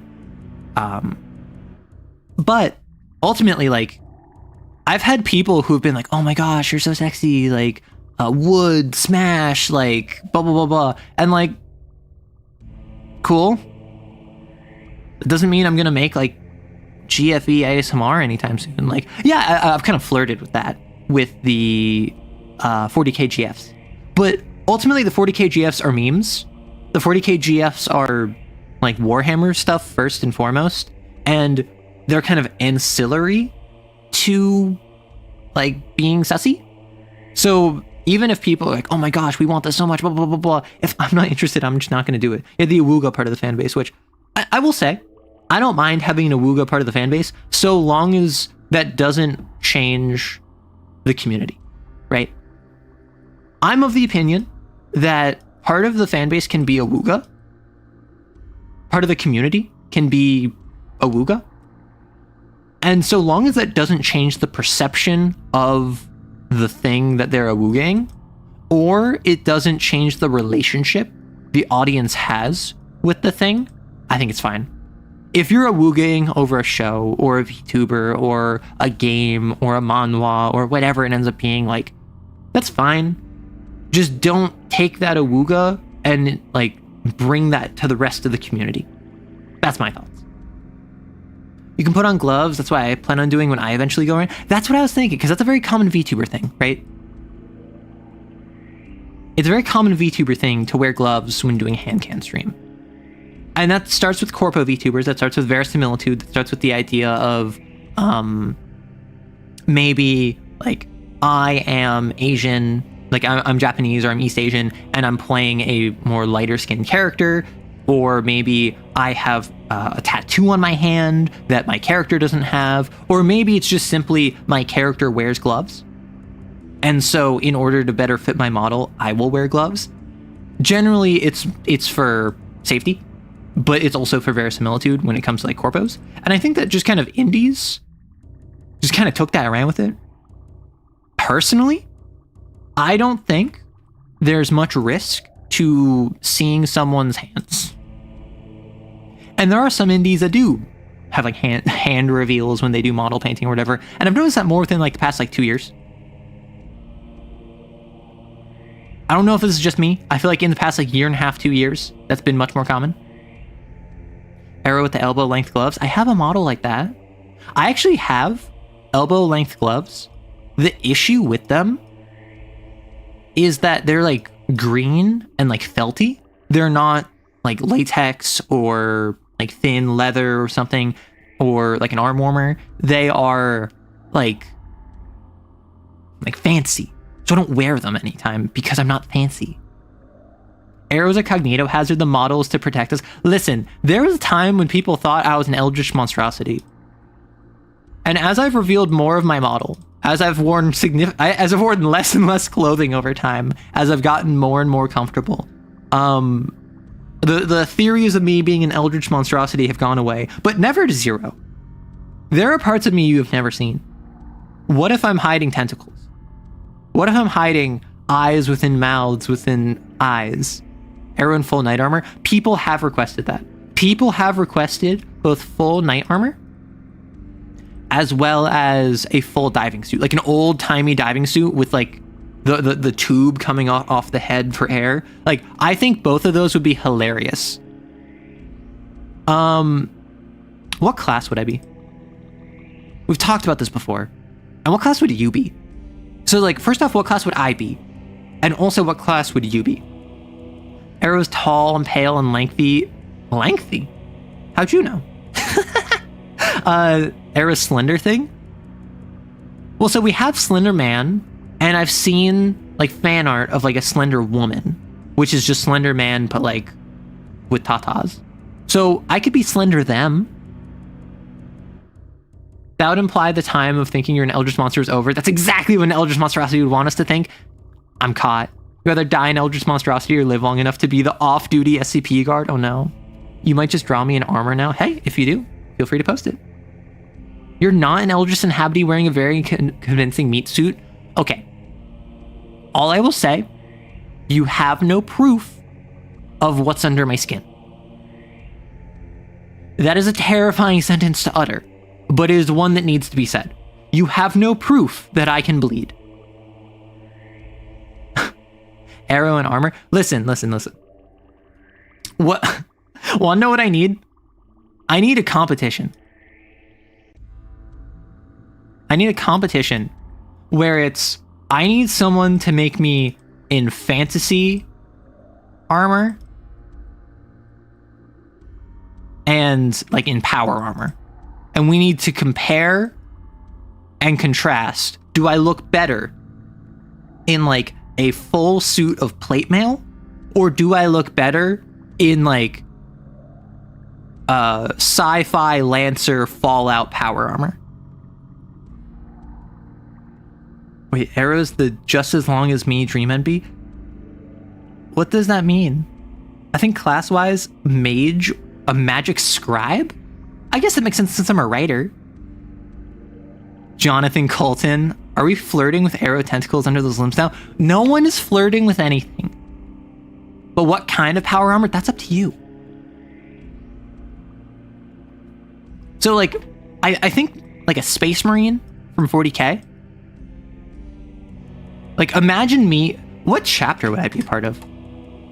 I think that's a much more interesting question than what class would I be, because I think a lot of people say I'm a bard, right? I've gotten warlock before. the real horrible secret of Arrow is they're actually French and their American accent is fake, I would... I know French people.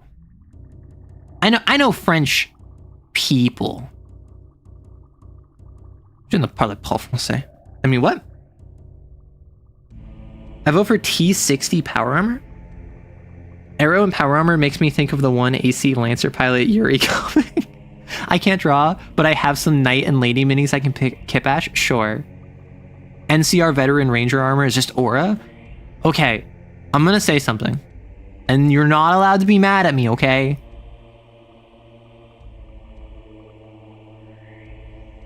The only Fallout game I've played is like 30 minutes of Fallout 1. I haven't played Fallout New Vegas. I haven't played Fallout 4 or Fallout 3.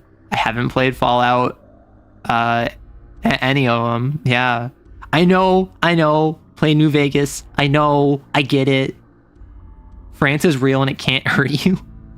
I think Arrow is a creator of sets of arbitrary rules for imaginative interaction and conduct, creator of TTRPG systems. I think Arrow is a patron for warlocks.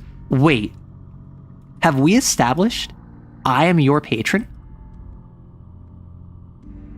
Wait, what am I talking about? Content creators are all warlocks. I literally have a Patreon where you are my patrons and you give me power in the form of dollar bills. Honestly, Fallout 3 and 4 should be played. I've heard that you either are going to love Fallout 3 or Fallout New Vegas because they have two different styles of gameplay, and both are different from Fallout 1, Fallout 2, but Fallout 3 and Fallout New Vegas are, like, you're gonna like one or the other. You're probably not gonna like both. I should be a warlock who myself is a warlock patron. You know, I would be my own warlock patron. If me from the future or an alternate reality came to me and said like, hey, can you give me your power? I would say, what does that mean? And they're like, I just need the ability to cast Fireball. And I would say, I don't know how to do that, Chief. And they're like, don't stress it. Just agree to give me the power of Fireball. And I'd say, sure, why not? Here's the power of Fireball. And then they go and cast Fireball either in the future or in a different reality or in the past or whatever. Future self warlock patron is a real homebrew. That's wild. Okay, technically that's closer to deity ascension path. What if I'm just a deity? What if I'm just a god? God complex, really? I find it quite simple. Won't you shake a poor Arrow's hand? Yeah. Swipes credit card, Eldritch Blast. Oh my gosh. Imagine pay to win warlock. Just like, yeah. Actually, I made a pay to win warlock. In homebrew years ago, I made custom subclasses for various classes. So various spellcasters, I gave warlock subclasses. So like you could be a wizard that is the patron to a warlock. Or you could be a warlock whose patron is just a wizard. And the way it worked is that you gave up spell slots equal to their level. So if you have a second level warlock, you had to give up either a single second level spell slot or 2 first level spell slots. And they could not exceed your, I think it's proficiency modifier in warlock levels. But you could give them warlock stuff. And then like the warlock wizard is all about getting more spells. The bard gave you like a bardic inspiration equivalent. Warlock whose patron is the almighty dollar. What was it? I remember there was a paladin homebrew that was really popular like 10 years ago called like the Oath of the Common Man. And it was just communism, but as a paladin.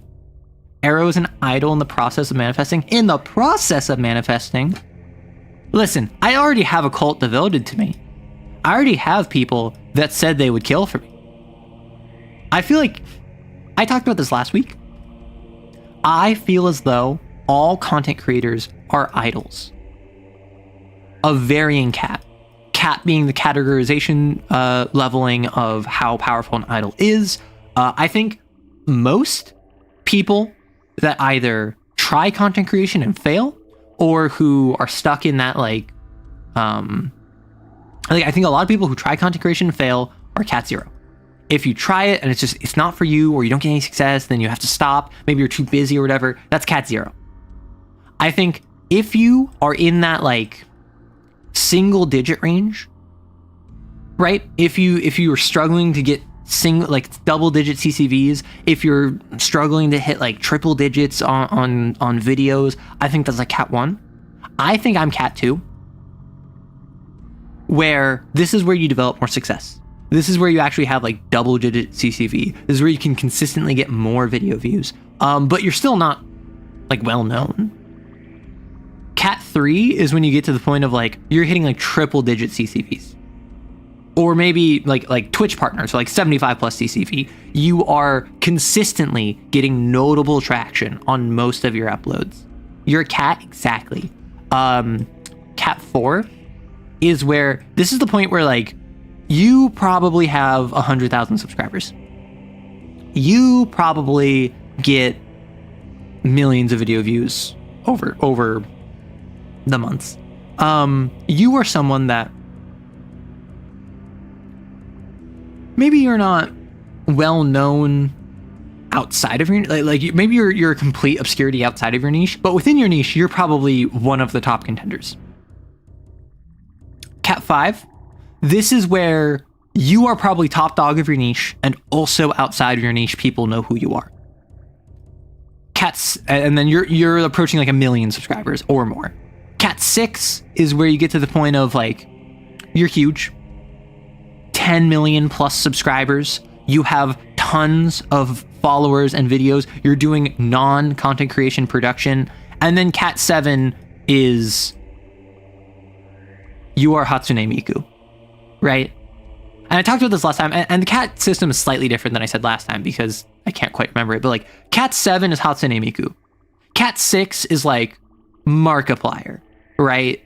Cat 5 is someone who, I don't know, Moist Critical, right? Meanwhile, Cat 4 would be various people with 1 million subscribers. Cat 3 would be 100,000. Cat 2 would be, or Cat 4 would be 100,000. You know what I mean, right? Mr. Beast, the perfect idol. That's the thing. Mr. Beast would be a Cat 6 idol. Hatsune Miku is Cat 7. Hatsune Miku is someone where literally, if you don't know what a Vocaloid is, you still probably know and recognize Hatsune Miku. Even if you've never listened to Vocaloid, even if you don't know what a Vocaloid is, if you don't know what Hatsune Miku does, you probably recognize and know Hatsune Miku. That is an indication of such a culture victory that I don't think you can top that. No, so Cat 6, I would say, is Mr. Beast. Cat 0 is an option? Yes. So I didn't realize what cat would I peg RT Gaming as. I would say, based on this, probably Cat 4. Because if Cat 0 is you don't get any traction, Cat 1 is that you're really struggling, Cat 2 is where you find some modest success, Cat 3 is where you're in that 75 CCV, sub 100,000 subscriber range. Cat 4 is where you're at 1 million. And then Cat 5 is 10 million. Cat 6 is tens of millions. And then Cat 7 is all expanding. I would say RT Game is probably Cat 4, because he has 3 million subs. Doug is Cat 4, 4 million subs. Because remember, Cat does not scale linearly. Cat 0 to Cat 1 is a smaller jump than Cat 1 to Cat 2. Cat 2 to Cat 3 is a smaller jump than Cat 3 to Cat 4.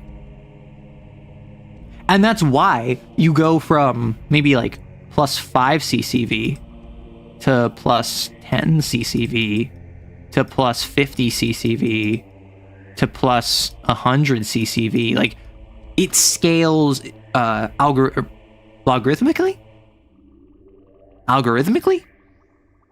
Exponentially? I don't know. It doesn't scale linearly. Hatsune Miku is to go even further beyond. Now, if my mom or her old lady friends don't know her, she hasn't permeated mass culture yet. I don't know if they know her. That can't be Miku. Nor I knew who Miku was before I knew what a Vocaloid was. I recognized Miku and I was like, I have no idea who or what this is. Like, for my entire life. Or not my entire life, but like for the past 20 years, right? Logarithm is fast at first, slow later. Exponential is slow at first, fast later. So it would be exponential. Yeah. Exponentially is when the increments get bigger. Yeah. Speaking of Markiplier, his movie's coming out at the end of this month. Are you thinking of checking it out? No. Like, not because anything against Markiplier, and not because anything against Iron Lung. Just like, I'm not a big movie person. So, I don't really have time. I don't really have time, and I am the sort of person who I don't want to go out to a theater to spend like $50 to watch Iron Lung. Just got to the stream. How did you land again on the VTuber idol argument? Listen. Time is a flat circle, and we are all hamsters running on the wheel. That is my answer. Sorry to ask again, but what melee weapon do you like the most? Trying to figure it out for the model?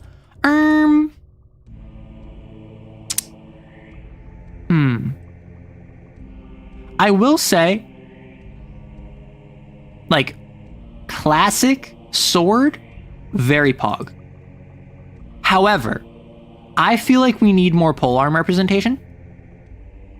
I think spears are vastly underrated in not just their effectiveness, but also their historicity. And halberds, for a long time, were super effective weapons. The main thing with a spear is the thing with a spear. I can take 100 peasants that have never held a weapon in their life. I can give them all a sharpened piece of wood and or a piece of wood that has a sharpened bit of metal on the end, very cheaply, very easy to make. I can teach them all in an afternoon how to hold it, stand in formation, and stab, and then I can spend like the next week or two training them on that, and then otherwise just completely focus on discipline, right? The thing with a spear is I can get a bunch of people en masse quickly armed and trained with them. So that's why spears throughout history were so widely used. And then you had like the sarissa, and then you had javelins, and you had various incarnations of the spear and pole arms and pole axes and halberds. Give arrow an arrow, move on. Pointy stick meta OP, yes. See, that's the thing, like, I think what would be really cool is, like, we need more spear users in fiction. I'm a little meteor hammers. Okay, I just learned about the meteor hammer guy recently because my roommate was showing me his stuff for min-maxed. I'm a bit anti-sword in fantasy, but just because it's so oversaturated. I feel like we need more spears. In a piece I wrote, I gave them an axe, like a battle axe that they used, and they used the spear briefly. Bows need to stop being treated as the thing that wimpy baby losers who are too weak to hold a sword use. Like, war bows had significant draw strengths that took stupid musculature. Slings need better representation. Slings need to be better represented for, like, if you have 100 peasants that have slings, spears, and had 2 weeks of training, they could beat so many enemies.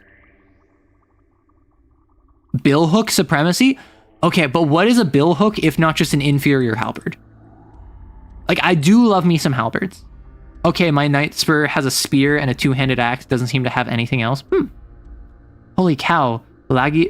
Lagiacrus from the hit game Monster Hunter? Oh my gosh. I don't care. Naginatas are cool. Wanna know what's a really cool weapon? A flamberge. That's the sword that's all like, woo, you know? It's neat. I like it. Now, I could kit bash something more, but I might just go with the spear. I advise spear. I say make it a spear for the model. Fun measures were symbols of wealth. Okay. People don't seem to realize. And by people, I don't necessarily mean you, but I mean the person sitting right next to you. People don't seem to realize that most armor and weapons were function, then form.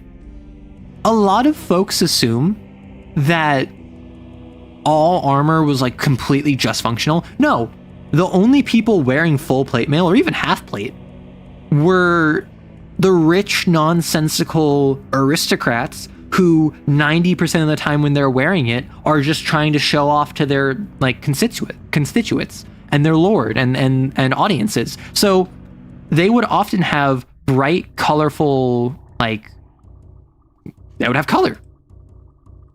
They would have clothing. They would have engraving. There was a time period where knights would have explicitly, like, what was it? Wasp waist armor? Can you not, like, make me select all of these bicycles every time I want to search something?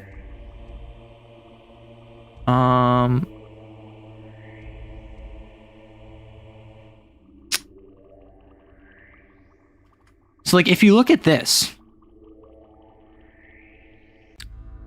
where are her organs? Y'all see that? Like, this is not something that is for tactical value. This is explicitly because it was aesthetic to do so at the time. There are, I might get yelled at for this, but death before dishonor. Plate mail cod piece. There was even highly stylized, yep. There were pieces of armor that went out of its way to stylize and exaggerate masculine traits. That armor has my waistline, give it back, abandoned organs, fleshes for the weak. Like, and I'm speaking from a European perspective, right? Armor, if you see the tapered waist, the bulge, like the goal of armor oftentimes was both to protect but also to show off. And like there's engravings all over this, right? You see that? This is designed. It's not just completely sheer metal. The goal was this needs to be something that will save your life, that will protect you, that will be effective. And then, so long as you don't compromise that, we are going to add extra stuff to it. And clearly, sometimes they did compromise effectiveness because literally all this does is give them another avenue to attack you from. Like, if they smash down a mace and it comes in like this, it's going to get caught and stuck on your crotch. Meanwhile, had you not had that, it would have passed by harmlessly. This literally is sacrificing function for form. Medieval armor literally shares the same design philosophy as femboys. Some of it does.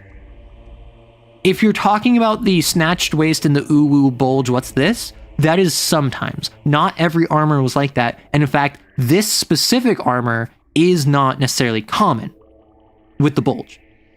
However, various time periods over time, armor was sculpted to look like and embody and exaggerate the attractiveness of the time. Armor was not simply functional. It was decorative, because if I'm a knight, maybe I'm going to go to war like 10% of the time with my armor. The other 90%, I'm wearing it in formal events. I'm participating in tournaments. I am going to a feast where I have to like show off to my Lord Liege. It's a ritual where I need to stand guard and show off the power of my lord. I'm wearing it in my lord's entourage as we are a Roman court. Like, whatever it might be, the goal is to show off. The exaggeration of the waspish waist, however, is purely aesthetic, yes. Fun armor fact, there would be tribes in Alaska of all places that would wear armor made of tree bark and wood. and would regularly clash with Russian explorers who ventured into their territory. Nice. This is not what the title of the stream was. I have been talking for 2 hours. We are talking the balance of form and function in your armor. Now, Haggis Llama, level with me.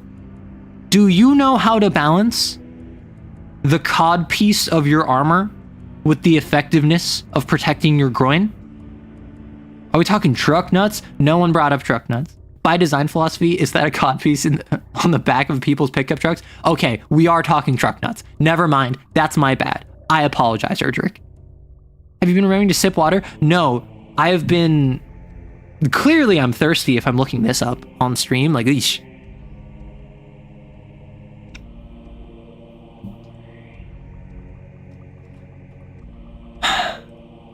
How do we get here? Codpiece +1. I think that's a... If you think this is +1 charisma, I am so sorry for you. Who hurt you? No, this is strictly like -5 charisma.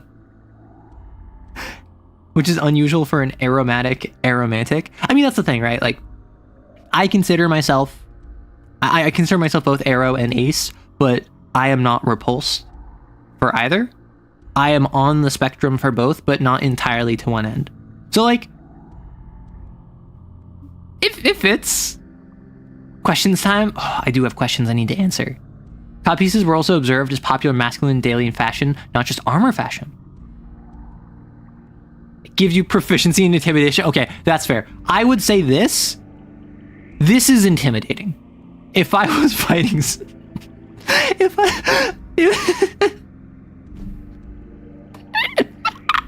When you're fighting your liege lord and you notice his armor codpiece is bulging. Oh no. We can write fanfic about this. +1 to performance for your lord. Oh. Hey, my prince, I've noticed that all of your knights have a particular accoutrement in their armor. Yes, and?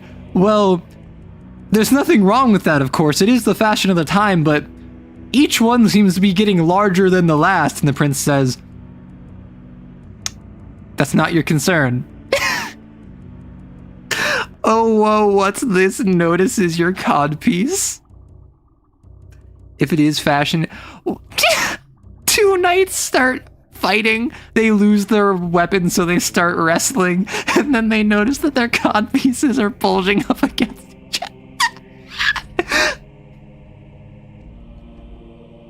other. Members of the Tlingit tribe would make armor out of wood. They live primarily in the Pacific Northwest and along the northern coast. You can see museum examples if you look up the tribe on Google. Whoa. If I recall correctly, women that wore armor in the Renaissance did indeed wear codpieces. Well, so that's part of the thing where, basically, if you were a woman and you were affecting male at all, you would do stuff like that, right? You would wear a codpiece. Like, you might even wear a packer, right? The idea being is that you are trying to affect as a male in order to XYZ. If you're trying to fight in a war, be a blacksmith, be the Pope. There was a woman Pope at one point that then got stricken from the history books, and I learned about this like yesterday. I never knew that there was a woman Pope at one point because she was a cross-dresser. She was someone that was presenting masculine, and I think it's not Jeanne d'Arc, but it's like a separate Jean who ended up becoming Pope. She's in Fate too. Okay, I have a genuine question. What is Fate? All I know is that anytime anyone brings up any historical figure, someone always go, that's in Fate. They're in Fate. Persona 5 player there. No, I literally learned about that playing Persona 5 yesterday. I was trying to remember where I learned it, and then I'm like, yeah, it was in Persona. This also takes coinage and turns it into sort of chainmail. Oh. The Eminem story about him becoming a 2nd century warlord is a great meme. Listen. Oh my gosh. Ah, so you're at that point in Persona 5. Yes, yesterday, I got to, I think it's 6/28.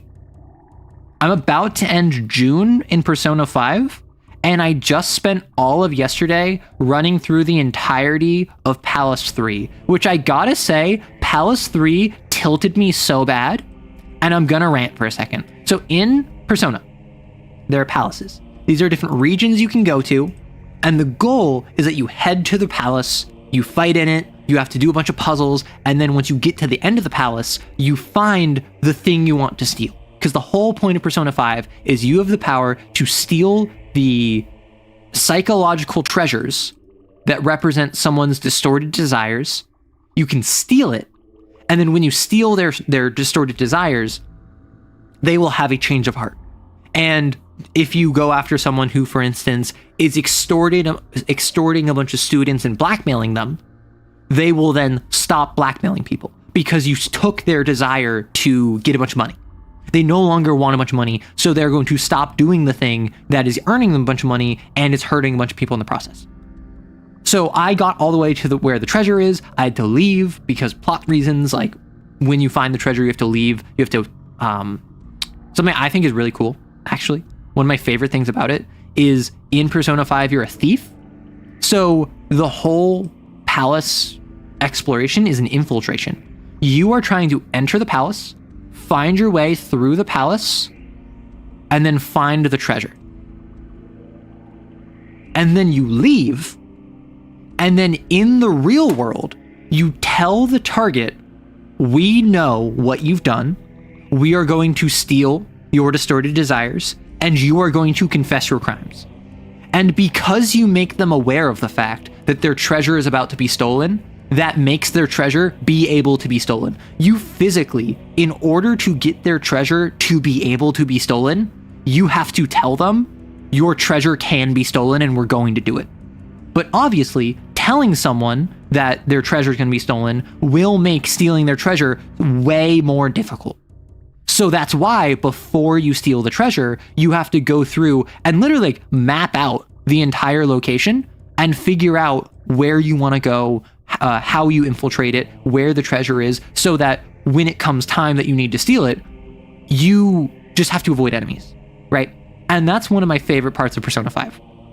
The calling card is such a cool way of gaslighting as a game mechanic. Less gaslighting, more so...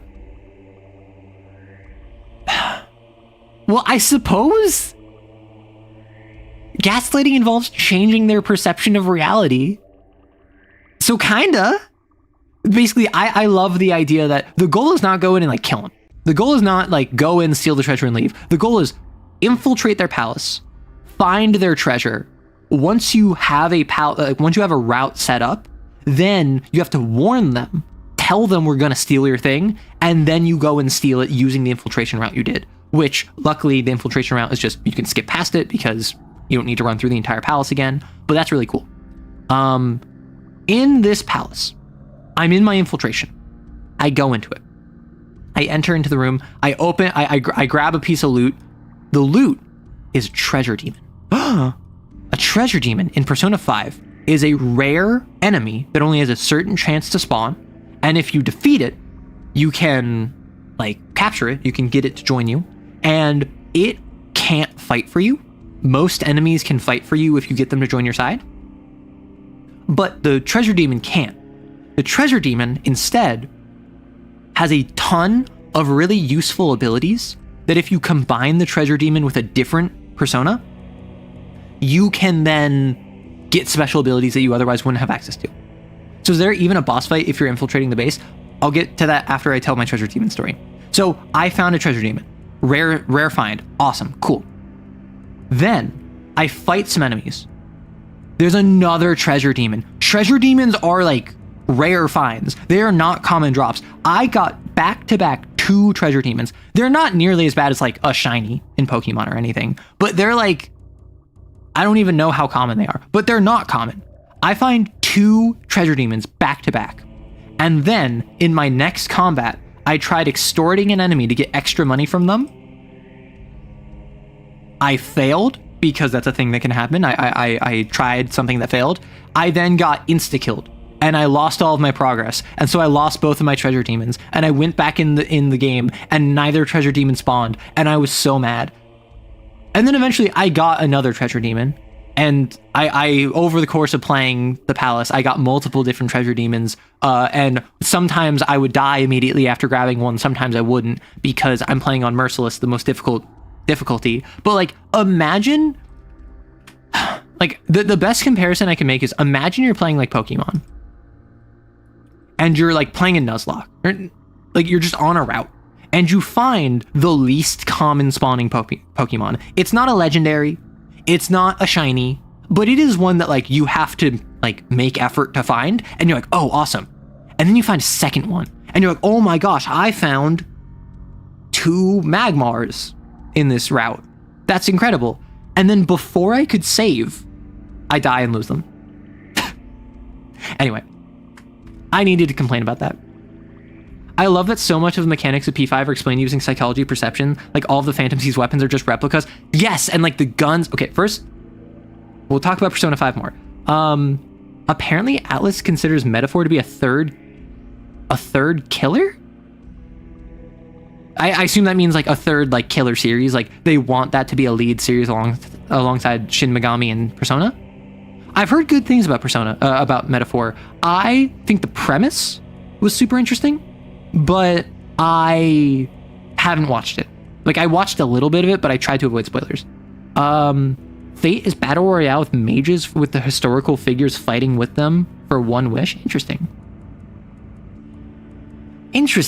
I didn't realize it was like a battle royale kind of deal of like an anime. So is there even a boss fight if you're infiltrating the palace? And do I think stand and persona magic is underexplored in media? So with the boss fight in the palace, you infiltrate, and then you find the treasure. You have to leave. You have to warn them, hey, I'm about to steal your treasure. That manifests the treasure. It can now be stolen. You then go back in, you steal it. I have fought 2 palace. I've stolen 2 treasures so far. I'm about to steal my third. The common format seems to be go in, grab the treasure. As you're leaving, the shadow of the person, their Jungian shadow, their evil self, finds you and fights you to reclaim the treasure. And then, actually, something that I find very interesting is you don't kill them, because the shadow that you're fighting is the representation of desire. The treasure is a representation of distorted desire. Shadow is like their Jungian, or is their Freudian id, is their Jungian shadow, is their true self they refuse to acknowledge. So if you kill their shadow, you shut down their brain. They stop wanting to take care of themselves, to shower, to eat, to breathe. They will basically lose all functionality if you kill their shadow. And the goal of the Phantom Thieves of Persona 5 is not to kill them. It is to make them confess. It is to change their heart. So you go in, you steal their treasure. This is a representation of their desire to earn as much money as possible. This is their desire to mistreat all of the students working underneath them. This is their desire to steal the work of their pupils, right? Just for a couple random examples that I came up with off the top of my head. So you steal that desire. The shadow fights you to get it back. However, in the first palace, it is we grab the crown, which is the treasure, we walk out with it, and then the evil shadow fights us and we have to have a fight with it. He puts back on the crown, he's wearing the crown during the fight, and then we have to knock off the crown in order to defeat him.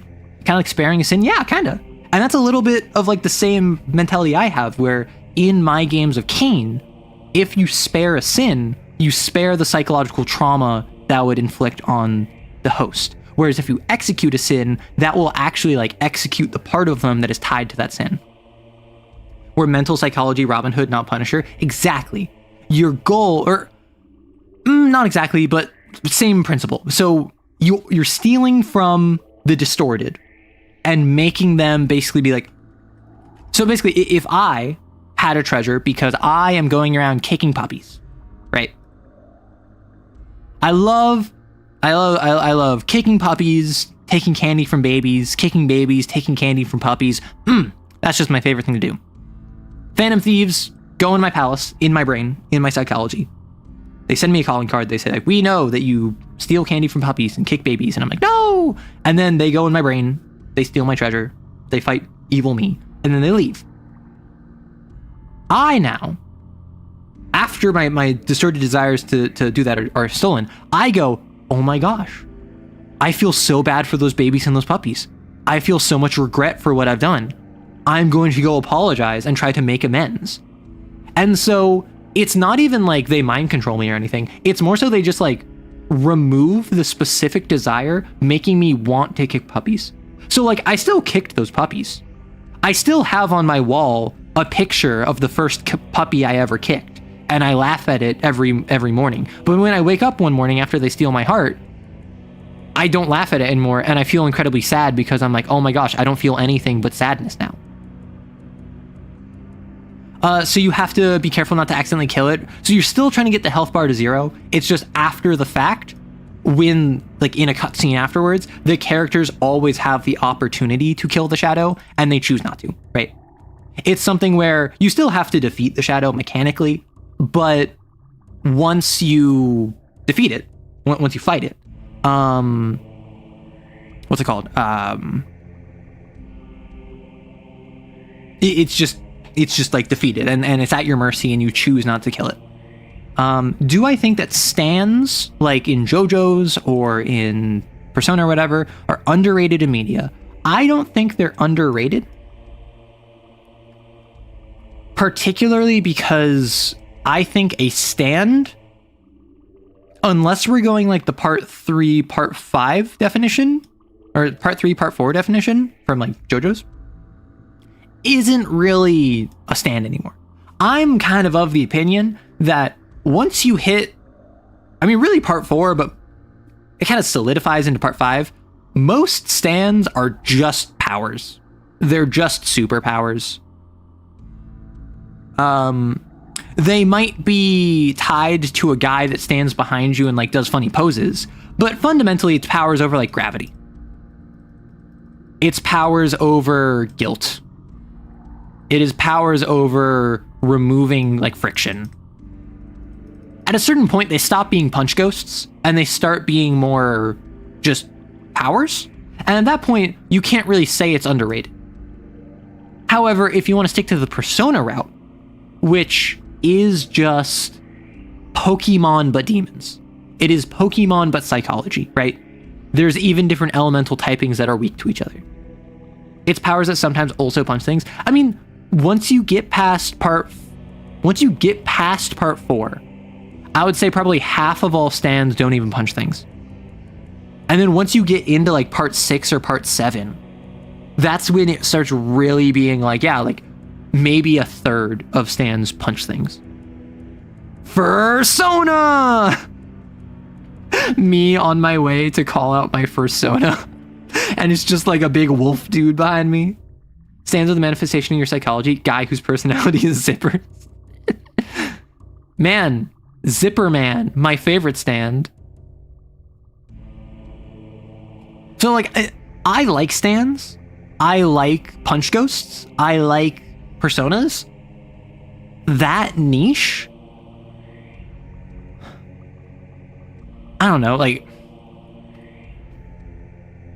I feel like that niche is weird to me because the most interesting stands are when you stop being a punch ghost.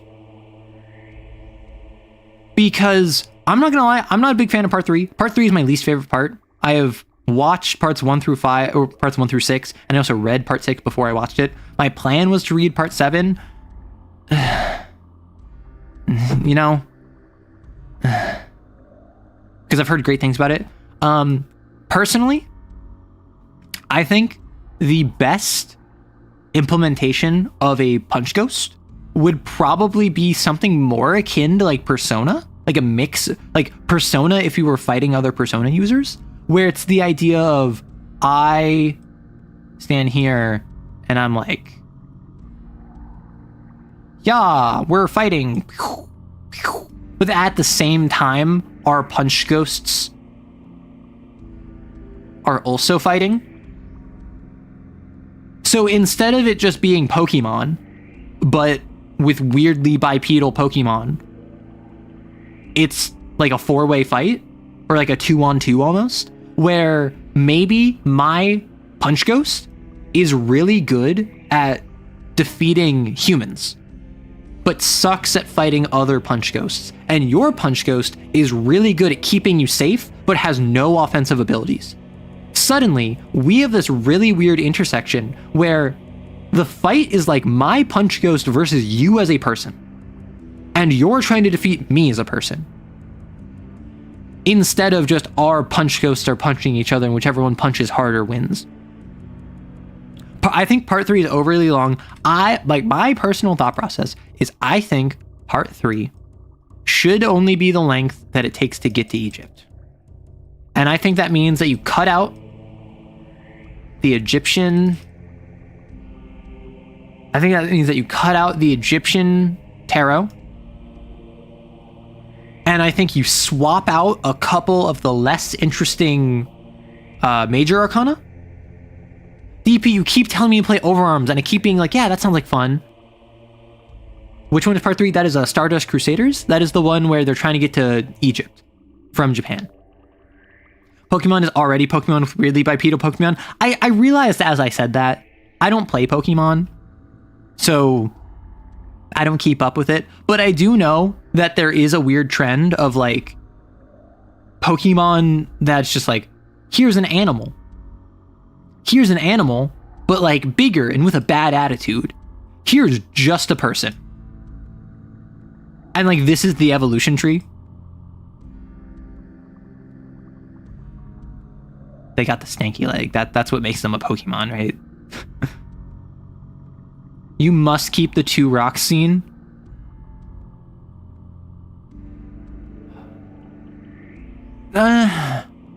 Honestly, I didn't like the sun. I was trying to remember which, because every single JoJo part has a rock, right? In part 1, I can lift this rock. In part 2, Caesar! In part 3, you burst out laughing. In part 4, yo, Angelo. What was part 5? I remember this is a meme I saw like probably 6-7 years ago, where it was like JoJo part fans reactions to seeing a rock. Walking an arrow Egyptian. Come on, man. My autocorrect knew what I was gonna type. I literally stopped right before the Egyptian tarot and went on to part 4. See, my thought, the rock chasing Bruno. Oh. Yeah. Honestly, I didn't like the end of part 5. I'm not gonna lie, I did not like Rolling Stones. I know a lot of people do. I know a lot of people think like, oh my gosh, it was fate, it was blah, blah, blah. I didn't like Rolling Stones. Yeah. You like JoJo's because everyone's pretty? Honestly, the thing I respect the most about JoJo's is the fact it changes so much. I like the fact it changes so much while still sticking with the JoJo story. I so often will look at a series and say, why is game 3 of this in this series? This does not feel like it is all new characters, it's all new setting, it's all new plot, it's entirely different themes. Literally, the only thing that is the same is that the combat is kind of similar. JoJo's never runs into that because it's all, at least parts 1 through 6. Parts 1 through 6 all relate back explicitly to the JoJo bloodline versus Dio and his cabal. Part 1, Jonathan versus Dio. Part 2, Joseph, grandson of Jonathan, fighting Pillarmen, the creators of the stone mask that made Dio. Part 3, Jotaro versus Dio. Part 4, Yosuke with... People say part 5 is disconnected. I would say part 4 is more disconnected. The stand arrow was kind of out of nowhere, I'm not gonna lie. Same with the meteor, I'm not gonna lie, but like part 4 is kind of like the least connected, which I like. Part 5, part 6 is Children of Dio with Pucci. What was part 5? Well, part 5 is the son of Dio and Jonathan, because Giorno has 2 dads. If nothing else, JoJo is never scared to get weird with characters. JoJo is weird with character designs, is weird with plots and abilities, and one of the weakest points of JoJo's, I would say, is how stupid it is. And also one of the strongest parts of JoJo's is how stupid it is. I love it.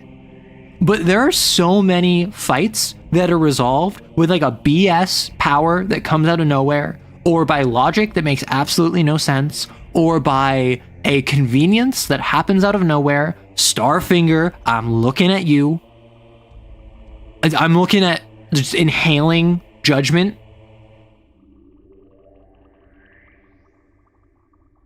But I kind of love it. Like, if the show was like 10% smarter, I think I would enjoy it 50% less. Like, am I the only one that feels that? I feel like JoJo's is incredibly stupid and makes no sense and constantly has contrivances, but if it was like 10% more coherent, I would enjoy it significantly less. It just hits that peak of, this is so ridiculous, I am just along for the ride, I'm not going to think about it too hard, that a lot of the twists feel clever at first watch, and then as soon as you think about it for 5 seconds, you're like, that makes absolutely no sense. But I'm okay with that because the entire show is like that. Like, if it was, I don't know, if you're watching part 3 and you watch 12 episodes, and then on the 13th episode, there's this random BS power when every fight up until now was a game of logic and tactics, like shonen, I would feel like that's BS. Because the entire show is so absurd, I never feel like it's BS in the moment. Thinking about it after the fact, when I'm out of the JoJo's headspace, I'm like, that made absolutely no sense. This was not clever. However, whenever I'm watching the show, I almost never think that. Look, guys, the baby is evil because I woke up with self-harm on my arm that says baby stand. Like, being knocked unconscious with your stand and being sent into the dream world with your stand. Holly, Jotaro's mom, being too weak to form a stand because she doesn't have a warrior spirit, but a literal actual baby has a stand. It's very clear the author is making stuff up as he goes along. That is why, with manga in particular, I am significantly more forgiving of stuff like plot holes or plot contrivances, because manga overwhelmingly has a once per week release schedule, if not once per month, right? Sometimes once per month, sometimes bi-weekly. Mostly, if you're popular, it's going to be once per week, which means Araki does not have time to work out the intricacies of an entire story. He probably knows the beats. He probably knows, like, hey, in part 3, I want them to be in Japan. I want them to, around like the 2/3 part, get to Egypt. I want them to fight some more stand users, and then I want them to fight Dio. Now, the actual route they take to get there, I think because of his love of learning and history and other cultures, he probably did some research on the various countries on the way between Japan and Egypt. But I think fundamentally, he had no idea when he started part 3 what was going to happen in the transit period, let alone what happened in Egypt. But I can't blame him, because he needed to have an entire chapter ready by next week. So I can't really blame him, right? And sometimes you write yourself into a corner, and if a fight has been going on for 4 chapters already, and it's like just supposed to be like a filler fight that doesn't take too long, maybe you need to write yourself out of a corner, and maybe you need to Starfinger because maybe you don't have a better way to do it and you don't have the time to think about it more and you can't take back previously released chapters. Araki, I freaking love Italy. Okay, I learned this like off of JoJo's. Apparently, Italy is to Japan. Italy is to Japan as Japan is to the US. Like, there are Italianaboos in Japan. There are people in Japan that like idolize and like put on a pedestal Italian culture in the same way a lot of people in the US will idolize and put on a pedestal Japanese culture. And that's so interesting to me. It's entirely a grass is greener on the other side thing. Where like, I don't know if Italy has something like that where like there's this constant like, oh, the Japanese way of life is so much more refined than the American way. And then in Japan, they're like, oh, the cuisine and the art and the fashion is always so eccentric in Italy. It's so much better than Japanese fashion and art and cuisine. And then in Italy, they certainly say that about somewhere else. What is Starfinger? So the main character of part 3 is Jotaro. His stand is called Star Platinum. The entire power set of Star Platinum is it is that it can go about 2 meters from him, so it's very close range, but it is the strongest and fastest stand that they've encountered. So his one weakness is he doesn't have a range. So Jotaro needs to physically walk close to you so that his punch ghost. Well, so I'm saying from the perspective of Starfinger. Like, I understand it's the same as the world. But Star Platinum, he needs to be within 2 meters of you to beat you up. Which means if you have the ability to, for instance, keep him at a distance, if you can restrain Jotaro and back off, if you can have a range stand that can attack him from a distance, he can't respond. He might be able to defend himself because he's so strong and so fast, he can like deflect your bullets or deflect your Emerald Splash or whatever. But ultimately, his one weakness is his range. And then he got a power-up with no warning and no explanation that allows his stand to take his hand and take his finger and shoot his finger forward like 10 meters and like punch from afar. And this was introduced in the middle of a fight where Jotaro couldn't move and had an enemy at range, and then he whips out Starfinger with no explanation how he got it and like punches the dude in the face from 10 meters away. And then like 3 other times in the series, he uses Starfinger to punch someone from afar to win a fight. And it's never explained. He never uses it consistently. And it's really only ever something that happens when it's clear Araki, the mangaka, had no idea how Jotaro could win. So Starfinger is unironically like really bad writing. It is, I'm in the final fight, or like not even I'm in the final fight. I'm fighting a random monster, and then I whip out this super special power that I never had until now, but actually I always had, so don't ask any questions. That's what it was. And like Araki forgets. Everyone says jokes about Araki forgetting, but in part 4, he never uses Starfinger, not against the rat. And when in the very end, in the very final confrontation with the killer, well, I'm not going to say just in case for spoilers, he stops time, and the killer is a short distance away from him. And Star Platinum happens to be just close enough that he can punch the killer's hand and break his thumb, which is what he needed to do. I think that would have been the perfect situation, because Starfinger is already established to just Starfinger him from like 5 meters away. But no, they forgot about Starfinger. Starfinger plus the world beats almost anything and has never been used. Exactly. Like, the world is stop time. I think Jotaro can do it for 2 seconds, like in part 4. Maybe 1 second. Like basically, he can stop time, and for him, 2 seconds pass, and then everything goes back to where it was. Hey, Italian here. There's a minority of Italian weebs that love Japan just like in America, but for the vast majority, we just pass our time hating the French. You know, maybe Japan's onto something. I do respect hating the French. So would I be crazy to use a series of Palace exos hooked up to a Bonderson to make a sim space so I can use it for a safe first session? Can you elaborate? Series of Palace exos, so Palace Blasphemy, hooked up to a Bonderson to make a sim space. So I assume what you mean is, so on the Discord, someone recently asked, like, hey, can I do a cane hunt in like 3 to 4 hours?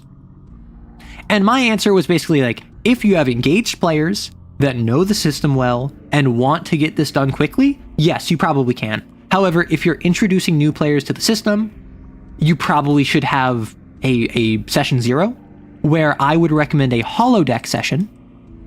The idea being is that much like the Star Trek holodeck, you can have anything happen. So you have a session where you allow the characters to fight something without any consequences.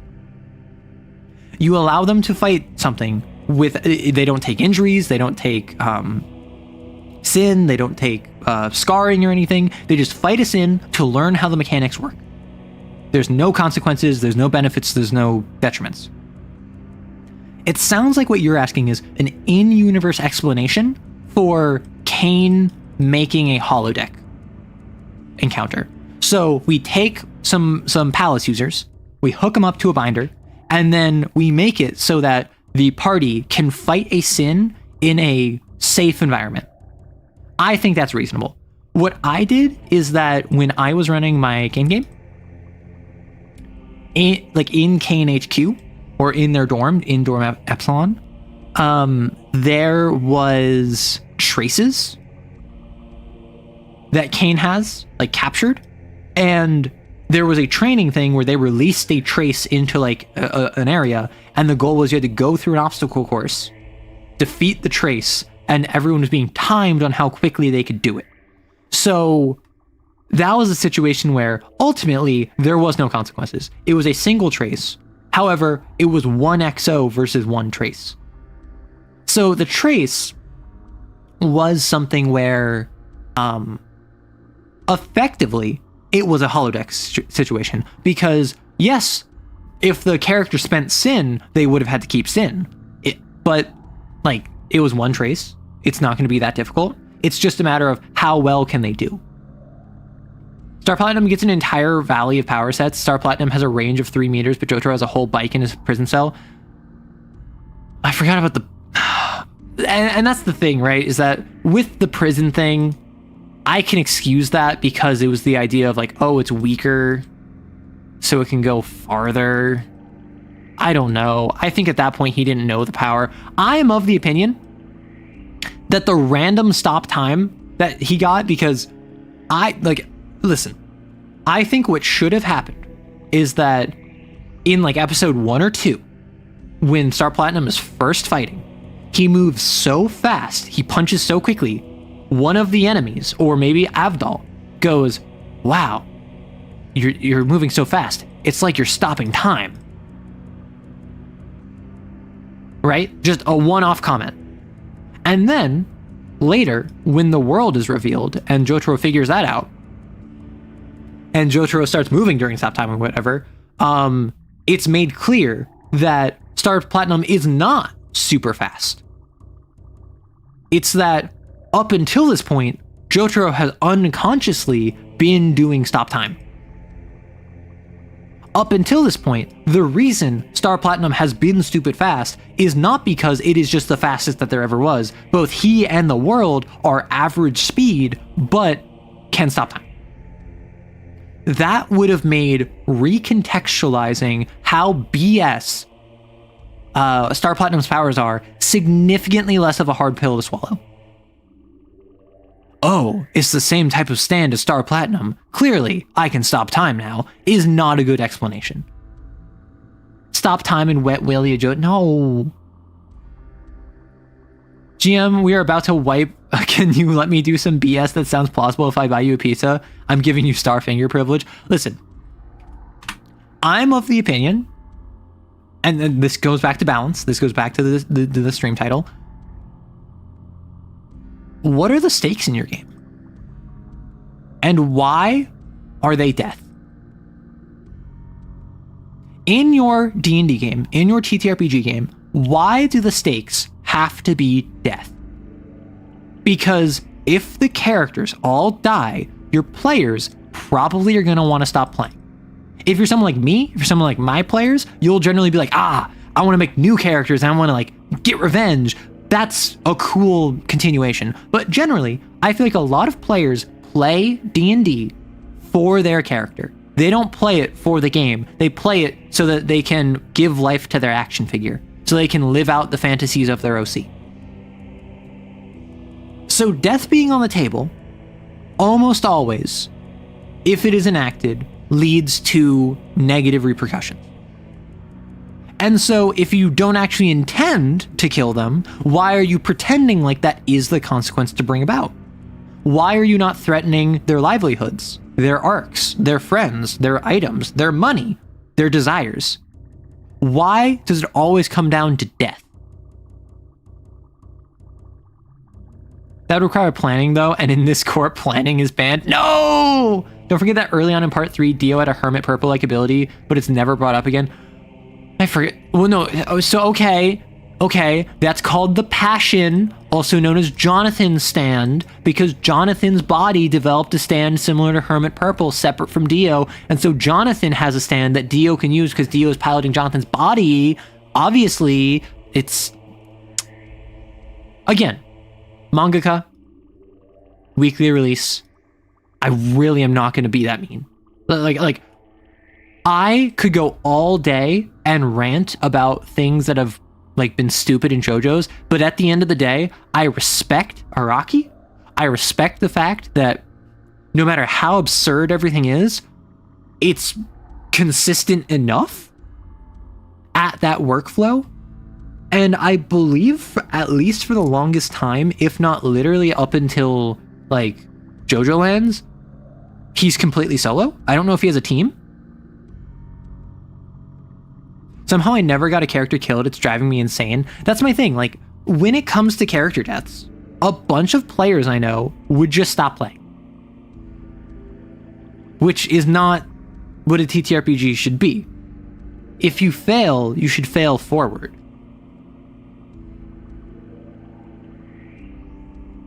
We just let Araki be Araki. Dude is immortal and gonna outlive us all. Yeah.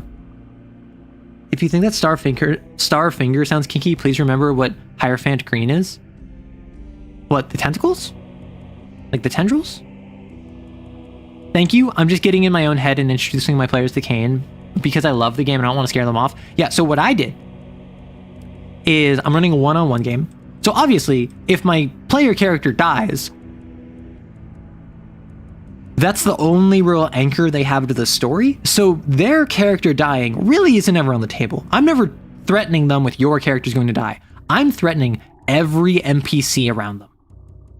And that's why I've been so brutal. That is why I've been able to tell such compelling stories. That's what I did with my werewolf game, with the whaling one, the False Hydra. Thank you for the member, B. With the werewolf game, the player was never at risk of the False Hydra. Every other NPC was, though.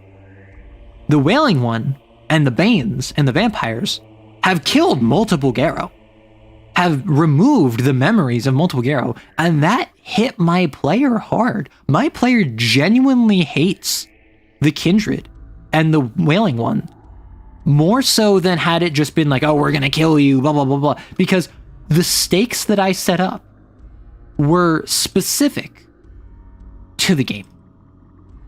If you're playing a game of Lancer, maybe NPCs aren't on the table because, well, everything's in mechs. Everything is AI or NHPs.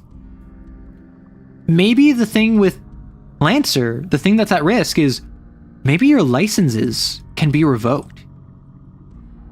Imagine that. You go on a mission, you fail, you don't die, but because of the mission, like, your database gets hacked and you lose access to one of the pieces of gear, like from your Drake license. That would piss you off. Because Players hate when they invest in something and that's taken away from them. Which means if you put that at risk, if you say, if you lose this mission, if you lose this combat, you will survive, but you will be captured and your database will be combed through, the enemies will steal your licenses and your players will be pissed. Suddenly, your players are motivated to go not just get revenge on them, but to get back their stuff. And then suddenly, the players go forward in a second combat, they fight their stuff, they get back their Leviathan chain cannon, and they're like, oh, I missed you. And then they get a really cool moment of reuniting with their old power-up, right? That's the kind of stuff you can do, instead of just, oh, if you fail, you die. Because, I don't know about you, I want to keep playing this TTRPG. I want my players to not always succeed, but I don't want to end the game if they don't succeed. I'm not sure I'd put failing forward in the same place as death. At some point, the GM can't be responsible for them making poor, uninformed decisions. I agree. However, if I have a combat where it is 4 player characters fighting a stone giant, and I don't realize how powerful stone giant is. So the stone giant throws a rock at one of them and brings them down to like 10 health. And then on the next turn, the stone giant, because this person just happened to be closest, the stone giant swings at them, rolls a critical hit, and insta-kills them. Like, that's not the player's fault. That is the dice went against them, right? Yo, I heard Jojo talk. Hey, Star Dragon. Yeah, we were ranting and raving mostly about part 3. But also a little bit about part 4 and part 5 recently. Or earlier. A lot of my encounters don't actually have death as the main stakes, though. The players don't know that. My last arc involved a hag, which would have forced them into a bad deal. Like, that's the kind of stuff. And that's why, I need to get better about this. But something Matt Colville, one of my biggest inspirations when it comes to TTRPGs, brought up, is an old school thing that would happen. There's 4 PCs, and there's some enemies, and one of the PCs goes down and then like dies or like gets knocked unconscious. One of the NPCs, one of the enemies, will grab them, pick them up, put a knife to their throat, and say, "Give us all of your gold and that magic sword, and we'll let your friend go." And it's the idea of the threat on the table isn't we're just gonna stab you. The threat on the table is we just lost all our money. We just lost all of our money. We need to go get revenge on them because players love getting revenge. Players hate when you steal their stuff. Players hate getting their stuff stolen. That is something that will piss off a player more than losing a character because it feels like an insult. Getting revenge and getting their stuff back will feel incredibly cathartic. Now, obviously, read the room. If your players are pissed at you because their stuff went missing and they're unable to understand that they can just go get revenge for it and take it back, maybe that's not the group that you should steal stuff from, because maybe they don't have the emotional maturity to understand this is a game, things that are bad can happen to you. Yeah, minor inconveniences are the best catalyst for more adventure, unironically. Like, far and above. Players, if confronted with, hey, can you go do this thing to save the world? Or can you go do this thing to get revenge on that one shopkeep that charged you like 3 gold too many for a healing potion? Players are going to go get revenge 9 times out of 10. And obviously it depends on what your players are, what type of tone you're running, what kind of game you're running. But any casual player, any vindictive player, any murder hobo, any combat-oriented character, any character that is not explicitly engaged in the narrative is probably going to choose revenge over the shopkeeper or go beat up that goblin that called them an insult in the last fight. Like, they're going to pursue the petty, small stakes thing over the grand sweeping narrative. Want to know why? Because they don't care about saving the world. I'm sorry. One of the most common narrative devices in the modern age, no one cares about saving the world. People care about saving their world. And their world is their money and their items and their pride. So if you give them the option of go seal this ancient evil that is going to take over the world, versus go save your world by reclaiming the magic sword and all of the gold that you had to give up in that ransom. They're going to choose their world because that's what their frame of reference is. And that's a psychological trick that as a GM you can leverage in order to get players to do what you want. Don't tell them, go save the world. Go tell them this ancient evil is going to awaken, and the first thing it's going to do is it's going to detonate the village that you just spent a bunch of time and resources saving, and who are going to throw you a party in a week. So the players suddenly want to save the world, not because they care about the world, but because they care about the party that the village is going to throw for them in a week. This assumes your players are being selfish, which I think the average player is, and that is not a bad thing. It is not a bad thing, it is not a moral failing for a player to be selfish in a TTRPG narratively. This is make-believe. This is fantasy. This is not real life, so you can be not the best person, and that should not be an indictment of your character. Now, personally, I love playing characters that are selfless. I love characters that are engaged with the world. I love characters that are willing to put the narrative before their own personal desires, but I am not every player. I must defeat the slur goblin, yes! Fair enough. Love part 3, but there's inconsistencies that bug me. 4 and 5 mostly solve those. Haven't seen 6 yet. 6, personally, I read it and then I watched it. I feel as though part 6 was pretty slow until they leave the prison, and then I enjoyed it more. I think it had some incredible fights. I think it had incredibly stupid stands, and not stupid in like a haha, that's so great. Like stupid as in like, this was just not interesting to watch. I think the maximum security arc was kind of interesting because it was like a 4-on-1. There's an arc in part 6 where it is Jolene fighting like 4 different stand users. And it's actually kind of interesting.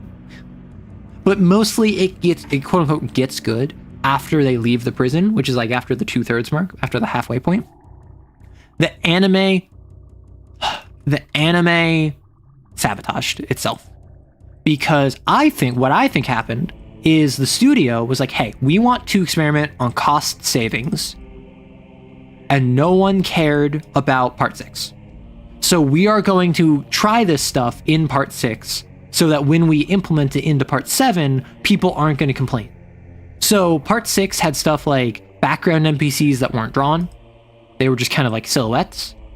Part 6 had stuff like a bunch of CG. Part 6 had stuff where just the animation quality wasn't that great at times. And I think it's a shame, personally. I'm not one to be like, oh, like read the manga instead of watching the anime. Like I legitimately think part 6, you would have a better reading experience than you would have a watching experience. Particularly with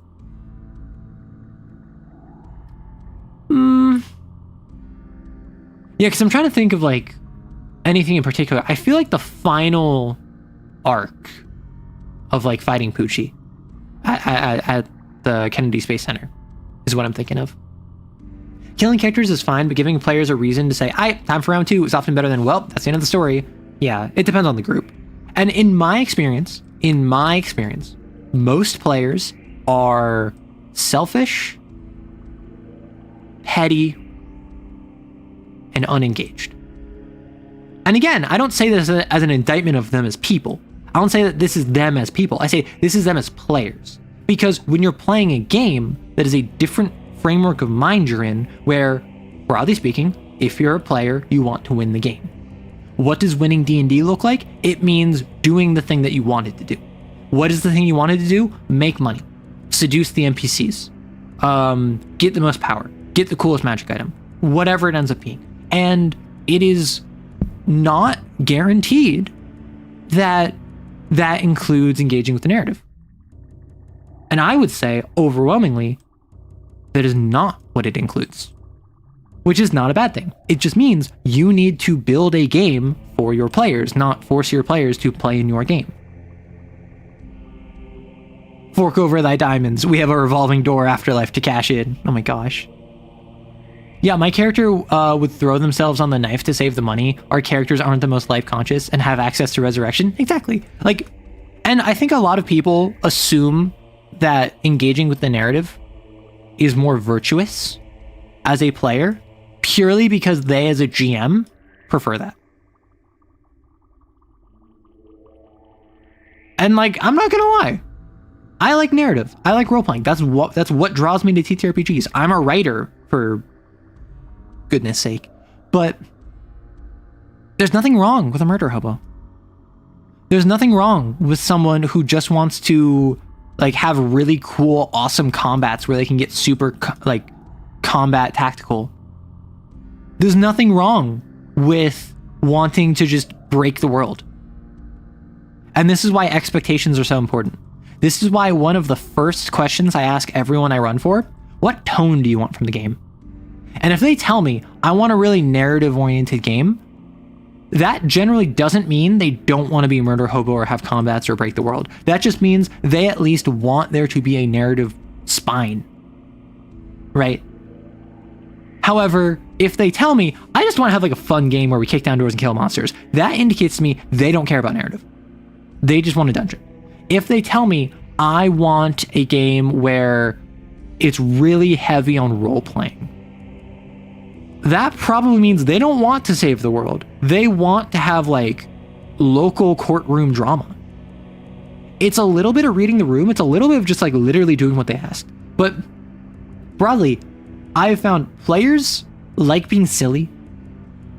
Even the most serious of players, even the most narrative-oriented players, like it when the game breaks in a funny and unexpected way. Rare is the player who genuinely enjoys slowing everything down to advance the plot. Which you could get over by like just advancing the plot at the same time as everything else happening, but that's really hard to do coherently. And I feel as though it's easier to mess up worse trying to match the energy of the players while advancing the plot than just slowing things down to advance the plot, or just not advancing an overarching plot overall. How often is a murder hobo the BBEG? I think a murder hobo as a BBEG is just your classic like warlord, is your classic demon, is your classic I'm gonna go around killing stuff, and I think that's not very interesting. I think it sounds interesting when you're like, oh, this former adventurer turned into a bandit warlord who is just going around killing everyone, and they're like 13th level. That sounds interesting because it's like a dark mirror of what the players could become, but usually it's just a demon in humanoid form. It is an orcish warlord that happens to be an elf. It is like a gnoll, but instead of it being a gnoll, it's a dwarf. Like, it's just the exact same archetype, but like it looks similar. That really depends. I love to engage with the narrative, but sometimes DMs feel the need to hide the story. Oh my gosh. DMs, stop hiding. Just tell them the cool thing.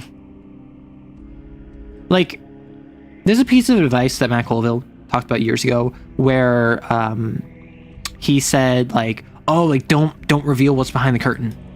Don't pull back like what's behind the curtain. And I disagree with that. But like, I've tried following that. And his example was like, oh, there would be plenty of times where players ask you something of like, oh, well, what if we did this instead? Would that have happened? If we did X, would Y still have done that? And he's like, no, don't tell them. The mystery of that is what keeps them interested. And I disagree. Maybe it's because I mostly play with like other people that GM. Maybe it's because I play with other folks that are more narratively oriented. But the fun for them is learning the decision tree, right? Is learning the flowchart of what would have happened. And similarly, I think a lot of GMs focus on, I want this cool reveal to happen, so I'm going to hide it. And when the player rolls a nat 20 plus 8 on insight to the character who's secretly a changeling, I'm just going to say, you know, you think they're hiding something, but you really can't be sure what. Maybe you can ask them about it later, but right now they're not going to tell you anything. Like, no! No! Tell them! Tell them that you find out that their answer had a slight cadence to it that isn't natural to who they are, and you notice that even though they claim to not be having any active spells, there's a slight shimmer to their eye that is similar to when mana is affecting them, and they don't move with the same stop-start that dwarves normally do. They have an odd fluidity to them.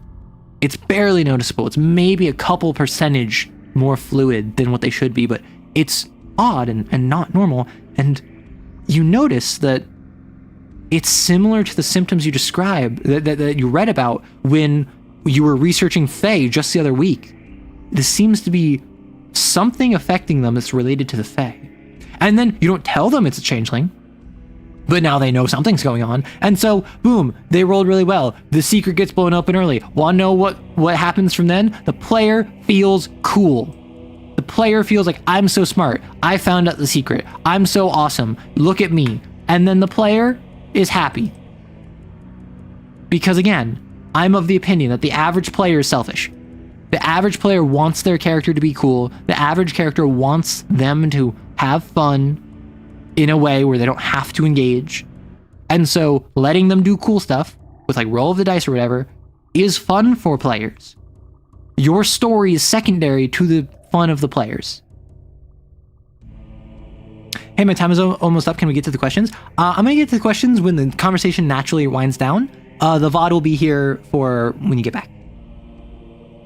Our druid was supposed to be the revive guy in the party because he was the first to learn Revivify. I bought the diamond with my pocket money. When the bard died, we had to use our last wish to revive them. Oh my gosh. Dwarves with Fey-like infection. Now that's a horror story. Listen. Simply put, the Fey mind virus stops for no one. I actually had a session recently where I figured out really early that some NPCs were an Ooblex. Exactly. Like, it feels nice to be like, oh, I picked up on this. Even if it's literally the GM telling you explicitly, like, hey, they are a Fae. They are an Oblex. They're secretly a demon. They're like controlled by a vampire. Like, whatever it ends up being. Telling your players the secret early and not like, come on. Let's step away for a second. And then like stepping away from everyone else and be like, you notice that this person's skin actually slightly sticks to their clothing and it has a reddish hue to it. Their eyes aren't focused. They're simply staring forward in a facsimile of what focus would look like. And you see a long flesh-colored tendril running out from the bottom of their pant leg into the shadows. They're an Oblex. No one else knows, only you. Like, don't do that. Just tell them at the table. Like, wanna know why? Because I don't know about you. In my experience, personally, players I've run into that are engaged with the narrative are much more willing to engage in dramatic irony than they are to put themselves in ambiguity. What do I mean by that? If I tell a player, hey, this NPC is possessed by a demon, and they are going to stab and try to sacrifice any person they find themselves alone with. And then I tell that to Erdrick. And Ice Reaper and Clam, you guys over here, because you're at the table too. If then that NPC is alone in a room with Reaper gets all nervous and it's like, oh no, are they gonna try and stab me? And then if I ask Reaper, like, hey, what are you doing? Reaper might be like, well, I don't know, so I guess I'm just gonna like read my book or something and like hope I don't get stabbed. And so suddenly the tension increases. The fun of the player involved who didn't know increases. It is Hitchcock, where if you just explode a bomb under a table, you get 10 seconds of shock. But if you tell the audience that a bomb is going to explode from under the table in 10 minutes, you get 10 minutes of tension. Suddenly, if I confirm something for one person, and then someone else is in a situation where that information would be very useful right now, a lot of times players who are engaged with the narrative or who do enjoy role-playing are going to be like biting their nails and like, yeep, I'm so nervous, on the edge of their seat, but not actually go against it.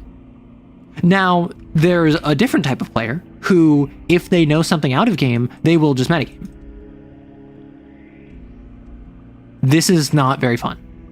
And I don't say this is poor behavior. I don't say this is a bad player. I say this isn't very fun. Because if I tell Gato, you're so guilty of that, I feel flustered. What, like biting your nails and being nervous and being like, like I don't want it to happen to me. Like that kind of deal? People learn so many bad habits from Critical Role. It only works on the show because it's literally a show. I'm people. Listen, I learned habits from Critical Role too. I learned good ones, I learned bad ones. And it's over time by actually running the game and not just... I say this as someone that yaps online about TTRPGs, not just sitting online yapping about TTRPGs, actually playing the game and playing the game, not just running the game, playing and running. I learned a bunch of useful information. There's only so much you can learn from just listening to someone online yapping. You should never treat me as the end-all be-all authority on TTRPGs. You should never treat Matthew Mercer or Matt Colville or Brennan Lee Mulligan or any of the other fantastic dungeon tubers out there. All of us are saying what's worked in our experience, and all of us have different experiences. Mix and match, take the best of every world, and test it. See if it works. Maybe it works with one player, but not for another.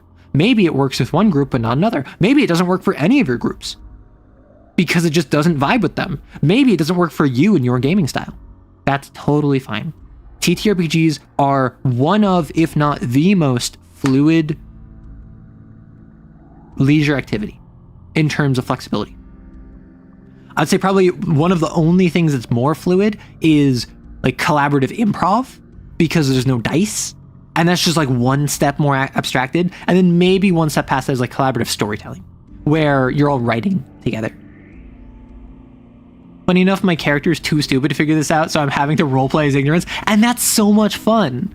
Like, if you're the sort of player that metagames, that's not fun. It doesn't make you a bad player, doesn't make you a bad person, doesn't make you a bad friend, but it does make it so that you're not having fun. If I tell Stevie, hey, this character's an Oblex, and then Gato suddenly has a sneaking suspicion that this character is an Oblex, even though they had no idea of this case until I mentioned out of game to Stevie. Like, learn to have fun? Like, I'm not gonna like kick you from my game from that. I'm just gonna be like, what are you doing? Why are you like, you're not clever by being told information and then trying to have your character learn that post hoc. Like, you're just lessening the fun of yourself and others. Yeah, I have the same issue with board games because people rotate every week and don't let a metagame form. Ooh. Don't tell players everything, but give them enough to drive the story in a natural way. I am of the opinion, and this is actually something I did. I learned this from Matt Colville. I then taught it to my roommate. My roommate then taught it to one of their friends. And so we have this chain of people, all of whom have a camera pan. And if you remember that scene I described earlier, that one I read out earlier in stream about the Kane game, that was a camera pan. I literally described the camera pans away from the palace. I love that description. And I'll show something completely unrelated to the players that they have no information about. Often, this will show off an enemy. Often this will show off the BBEG. Oftentimes, this will show a cutscene completely unrelated to what's happening, to what the players are focused on, because it's cool. It gives the BBEG more face time. But also, it's a nice change of pace. Also, it makes the players feel less like, oh, I am lost in this world, and more so, no, I, as a player, am above this world, looking down, and my character is lost in this world. Oddly enough, by removing agency from players, by removing their agency, by doing a cutscene, I've found this tends to make players feel like they have more agency by the psychological divide of giving players more information. even if they can't interact with it, even if they can't act on it. Players knowing that this BBEG is having marital problems with their spouse, and the spouse is like on the verge of leaving, and the BBEG is sat there struggling, and then makes a rash decision off of the fact that they're having marital problems and they want to like impress their spouse. Suddenly, the players can't act on that. The players can't do anything with that, but the players now feel like we have a better understanding of this world, so we can make more informed decisions, even if our characters can't, you know? So many players that I've played with get confused when my characters take suboptimal decisions.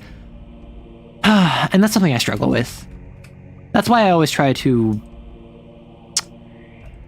particularly in like character creation, I try to make it in the games that I've been developing or running or anything, I try to make it that if you make a suboptimal decision, I will make it up to you some other way. Whether it is I give you like a Benny from like Savage Worlds, or I give you like a plot token, which is something I've talked about on my channel before. I give you inspiration in D&D 5e. Like, if you make a character decision that is suboptimal mechanically, but makes sense narratively, I'll give you some reward. And that reward might be, it might make more sense for you to attack the sin, to roll to attack. But because your character is obsessed with the idea of not letting anyone die, you go out of your way to get NPCs out of the way. Like, to have NPCs that are by the sin leave, so they're not going to be at risk. I might not make that, I might make you not roll. I might make you, quote unquote, waste your action, but not have to roll for it. You just do it. So the NPCs are gone. You, quote unquote, played suboptimally. You didn't focus on killing the sin. However, because you did something that was in character, it was easy for you. You just did it. Ironic, but I kind of see how that works. Exactly, yeah. Like, it's something where a lot of players get lost in the sauce. A lot of players kind of get absorbed into their character. And that's kind of where you get to the point where my character argued with your character, now you're upset at me as a player, right? Like, that's when you get into that situation. Or like, your character flirted with their character, and now they have a crush on you as a player. Like, that's where the separation of character and self becomes really important. And the more information and the more allowances and the more creative decision making you give to the player, not the character, the player, the less tied to their character they feel on a we are the same. That doesn't mean that they can't inhabit their character, particularly depending on how you role play. If you use a lot of first person role playing, they might still feel like, oh my gosh, I'm this character, I did all this stuff.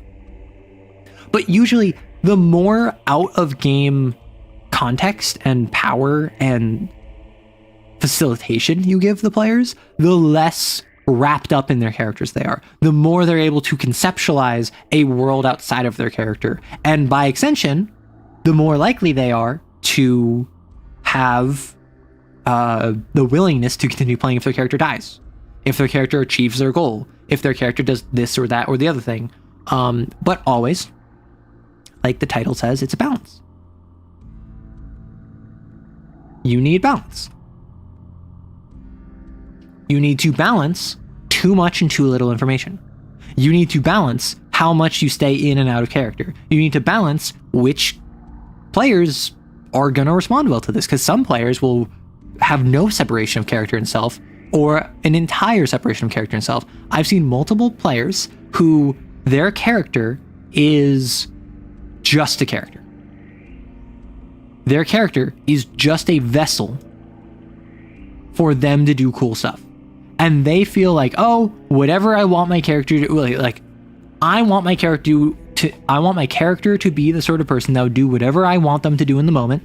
And I want them to be cool, or I want them to be sexy, or I want them to be funny, or I want them to be whatever. And if that doesn't happen, I'm going to get frustrated. Not because I feel like I'm not getting that as much. Not because I feel like this is a self-insert, but because I want my action figure to win. I want my doll to win number one. Like they want their toy to be the winner. And then there are others who just, there's no separation. They are entirely inhabiting their character. And that is a situation where you get into, I killed your character, you get upset at me because I targeted you unfairly. The NPC you're flirting with doesn't respond well. I rejected you. Taking it personally. That's when you get into the issue of like, this is too personal, this is too impersonal, in my opinion. Going back on cameras and TTRPGs, I ended each session with my cyberpunk game with the camera escaping from the scene we ended on and showing the city as the sun sets or rises. Yeah. And like, I would add a scene to that, right? I would add a scene of what is someone else, what is another NPC doing at the sunset or sunrise? Why? How do they feel? Do they even know about the player characters? If they do, are they thinking about them? Or is it entirely unrelated? I've had ones where I cut away to a vampire driving a car, arguing on the phone with their boss. And this was like the main antagonists arguing with their boss. Which actually, I had a lot of fun with that character, specifically because I try really hard to use more of the 5 senses than just sight and sound. Those are the 2 easiest. But I described a character. One of my characters, I remember this, and my players, if I ever tell them, hey, Axe body spray, they'll be like, him, because I had a character who wore a cheap suit that was freshly pressed. He had hair that had too much gel in it, and he had a pungent, stinking cloud of Axe body spray clinging to him at all times. And that should tell you exactly the sort of person he is. And he was kind of sleazy. He was kind of like a well-to-do thug, someone that tried to present himself more appropriately, but ultimately was not the sort of person that would work for. He was the sort of person who was a bruja for the Camarilla in Vampire the Masquerade. So he's a low-level, street-level thug working for this entirely organized facility. And so anytime I would describe him, I would make sure to mention that overwhelming, eye-watering, nose-clenching, gut-wrenching Axe body spray smell. And there would be times where I would say, you smell something. And before I even describe that it's Axe body spray, they go, oh, come on. Because this guy was constantly messing with them. This guy was constantly in their hair. And so rounding a corner, they would smell the Axe body spray before they could hear his footsteps. And it got to this point where that one defining character trait makes him memorable to me to this day.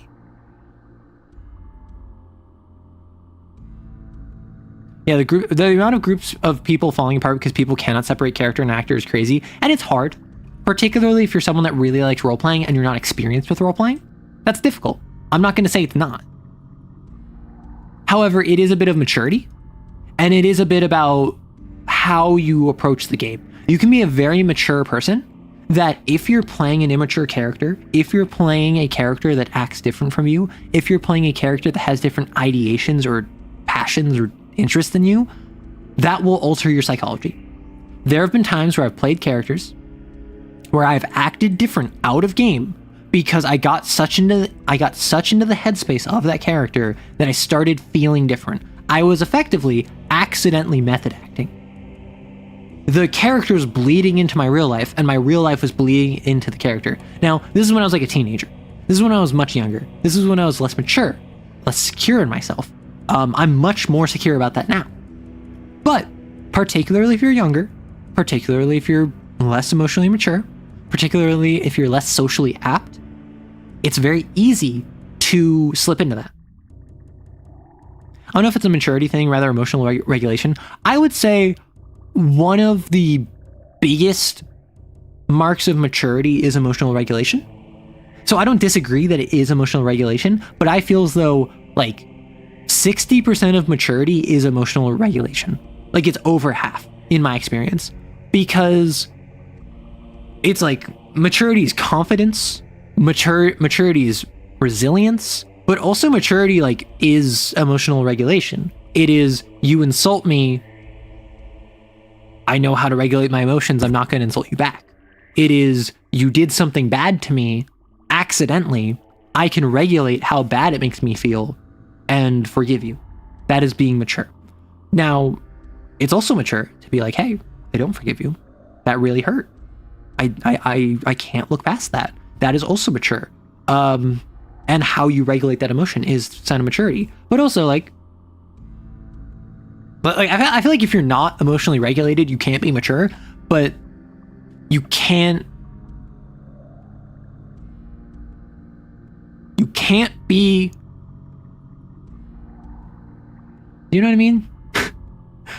If you're emotionally regulated, you might not be mature. If you're mature, you have to be emotionally regulated. Yes? Yes. Seeing where the story goes in spite of meta knowledge is all part of the fun. That's my thought process. I know people that metagame, and I just think those people aren't very fun. I don't even think they're bad players. I just think they're not very fun. But, like, seeing, oh no, I learned out of game that this is a game about a dragon cult. And this guy we're talking about is saying about how he really thinks that monarchies are things of the past, and he specializes in acid magic and just so happens to have a little amulet on that has like 2 horns on it, as if it's like a black dragon's mask. However, my character doesn't know this is about a dragon cult, so I can't confront him about this. Oh no, this NPC is gonna betray us. And then like you get excited and you're on the edge of your seat, and then sometimes it's a fake out and it's a red herring, sometimes it's not. That's so much more interesting than just having no idea about the dragon cult and being like, oh, that's a weird necklace you have. Yes, it's about a sign of power and allows me mastery over acid. And then you find out later there's a dragon cult and you're like, oh, the whole time. Like I don't know, to me, the oh no, I'm on the edge of my seat, I'm like biting my nails, it's so exciting. Like, that is some of the best fun. Foreshadowing. Right? And that's where Mothership, I think. I think it was Mothership. There might be a different one that I'm thinking of. It was a Quinn's Quest video where he talked about a TTRPG that was you're playing a horror movie. And you have to be willing to do horror movie cliches, despite the fact you as a player recognize there's a stupid decision. Oh no, I heard something fall over behind the door.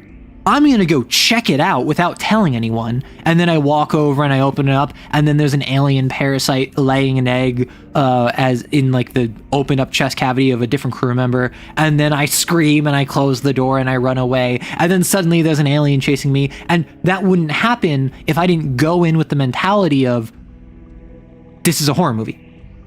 I, as a player, am laughing at how stupid my character is. Because my character doesn't know they're in a horror movie. They think that they're in like a sci-fi space opera or like Star Trek or something. And it's only until later they realize they're in a horror movie. Mothership or Paranoia. I don't think Quinn's Quest talked about Paranoia. Paranoia is less horror movie. It's more slapstick. At least in my experience. I think the kinds of play patterns that lead to metagaming stem from other issues that make those players unfun.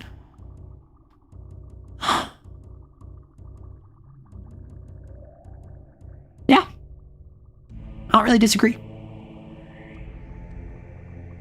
I mean, you can play it the other way too. It's going to end up in horror anyway. Yeah, so Paranoia is one where the game literally says, like, and I played the first edition. The game has like 3 methods of play. One is like standard Paranoia. It's bureaucracy. It's silly. It's fun. They have one that's like Orwellian horror. It is the idea of like you're living in 1984, treat it like a horrible circumstance. And then it's one I think called Zap, where Zap is just like, if you say something wrong, you die. If you question friend computer, you die. If you look at a communist flag for too long, you die twice because you should burn the communist flag without looking at it. Like, those are all different genres of playing, and they all have different tones to them. The silly one of friend computer of standard paranoia is you're paranoid. You're selling out your friends because they're not your friends, they're your coworkers, but actually they're also commie mutant traitors. But with horror, it's like Orwellian 1984 friend computers staring down at you and like reading your thoughts kind of deal. And then Zap is just straight absurdist comedy. It is slapstick. It is not a serious bone in its body. It's not even pretending. And that's funny. Oh, okay, yeah. A character should not necessarily be aware of the genre of the game they're in. I think it depends on the genre. I think if you're playing heroic fantasy, which I would say Lancer falls into this, I think you should be playing a character that is aware you're playing heroic fantasy. I think in Lancer, in D&D, in Pathfinder, in Drawsteel, these are all settings that relate to the idea of you're being a big hero coming in and saving the day. And I think that you get the most value from these systems when you are playing a character that is aware you are a hero. Now, maybe you're a reluctant hero. Maybe you're embarrassed about that and hiding that fact. Maybe you are fresh out of night school and you recently graduated from being a squire and you got your first set of armor and you're about to go make a name for yourself. Maybe you are a shadowy infiltrator from the side of evil that is armed with a tome of forbidden knowledge and spells like flicking from your fingertips. But you're heroic fantasy. No matter what archetype you are under the umbrella of heroic fantasy and will act in accordance of you're a hero. People look up to you. You're trying to fight against the great evil or the great threat. You are expected to be on a power level above other characters and act in accordance. I think that's when you get the most value out of those systems.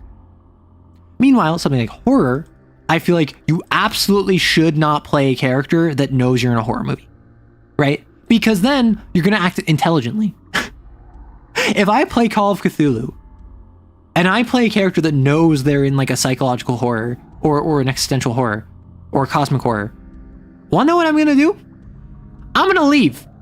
I'm going to get on the bus. I'm going to drive out to the local city. I'm going to move towns. I'm going to keep my head down. Why? Because if I'm in a town where people mysteriously start disappearing and odd statues have been found along the beachfront depicting humanoid fish hybrids, that's not something I'm going to go, I wonder.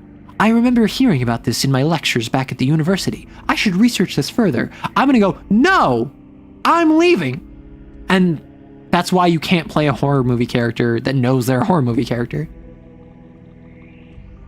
Yeah, I close my eyes, I look at my feet, I don't investigate loud noises, and I don't read any strange books. Like, in real life, if you hear something whistle at you at night, or you hear something call your name at night, or you hear something knock on the door at night, no, you didn't. If that night you're in the Appalachian Mountain Range and you hear a woman crying in the distance, no, you didn't. Like that's just kind of what the separation of rationality and horror. A rational character cannot exist in horror, and that is why so many horror characters are stupid. Because rational characters don't make for good horror. Now, you can have rational characters in horror, but they either have to die immediately, or the entire horror has to be built around that. For instance, I think Cabin in the Woods is a very genre-savvy deconstruction of horror, where the whole point is the main characters basically know they're in a horror movie and are trying to prevent the horror movie tropes from happening. And also, the monsters, like the things setting up Cabin in the Woods, are trying to deconstruct what the people who think they know what's going on in a horror movie think, right? So that's a weird circumstance where like the entire point of the movie of Cabin in the Woods is the characters know they're in a horror movie and both sides are playing off of that knowledge. I think there's a separation between character awareness of genre and playing to the tropes of the setting. Exactly, yeah. Like, obviously, I'm not saying that you should play a heroic fantasy character where, like, I am a heroic fantasy PC, and that means I have to act in accordance like this. Like, no, I'm just saying someone who acts in accordance with the genre tropes. There's also playing into someone being rational, becoming irrational. That is also fair. That's very Call of Cthulhu.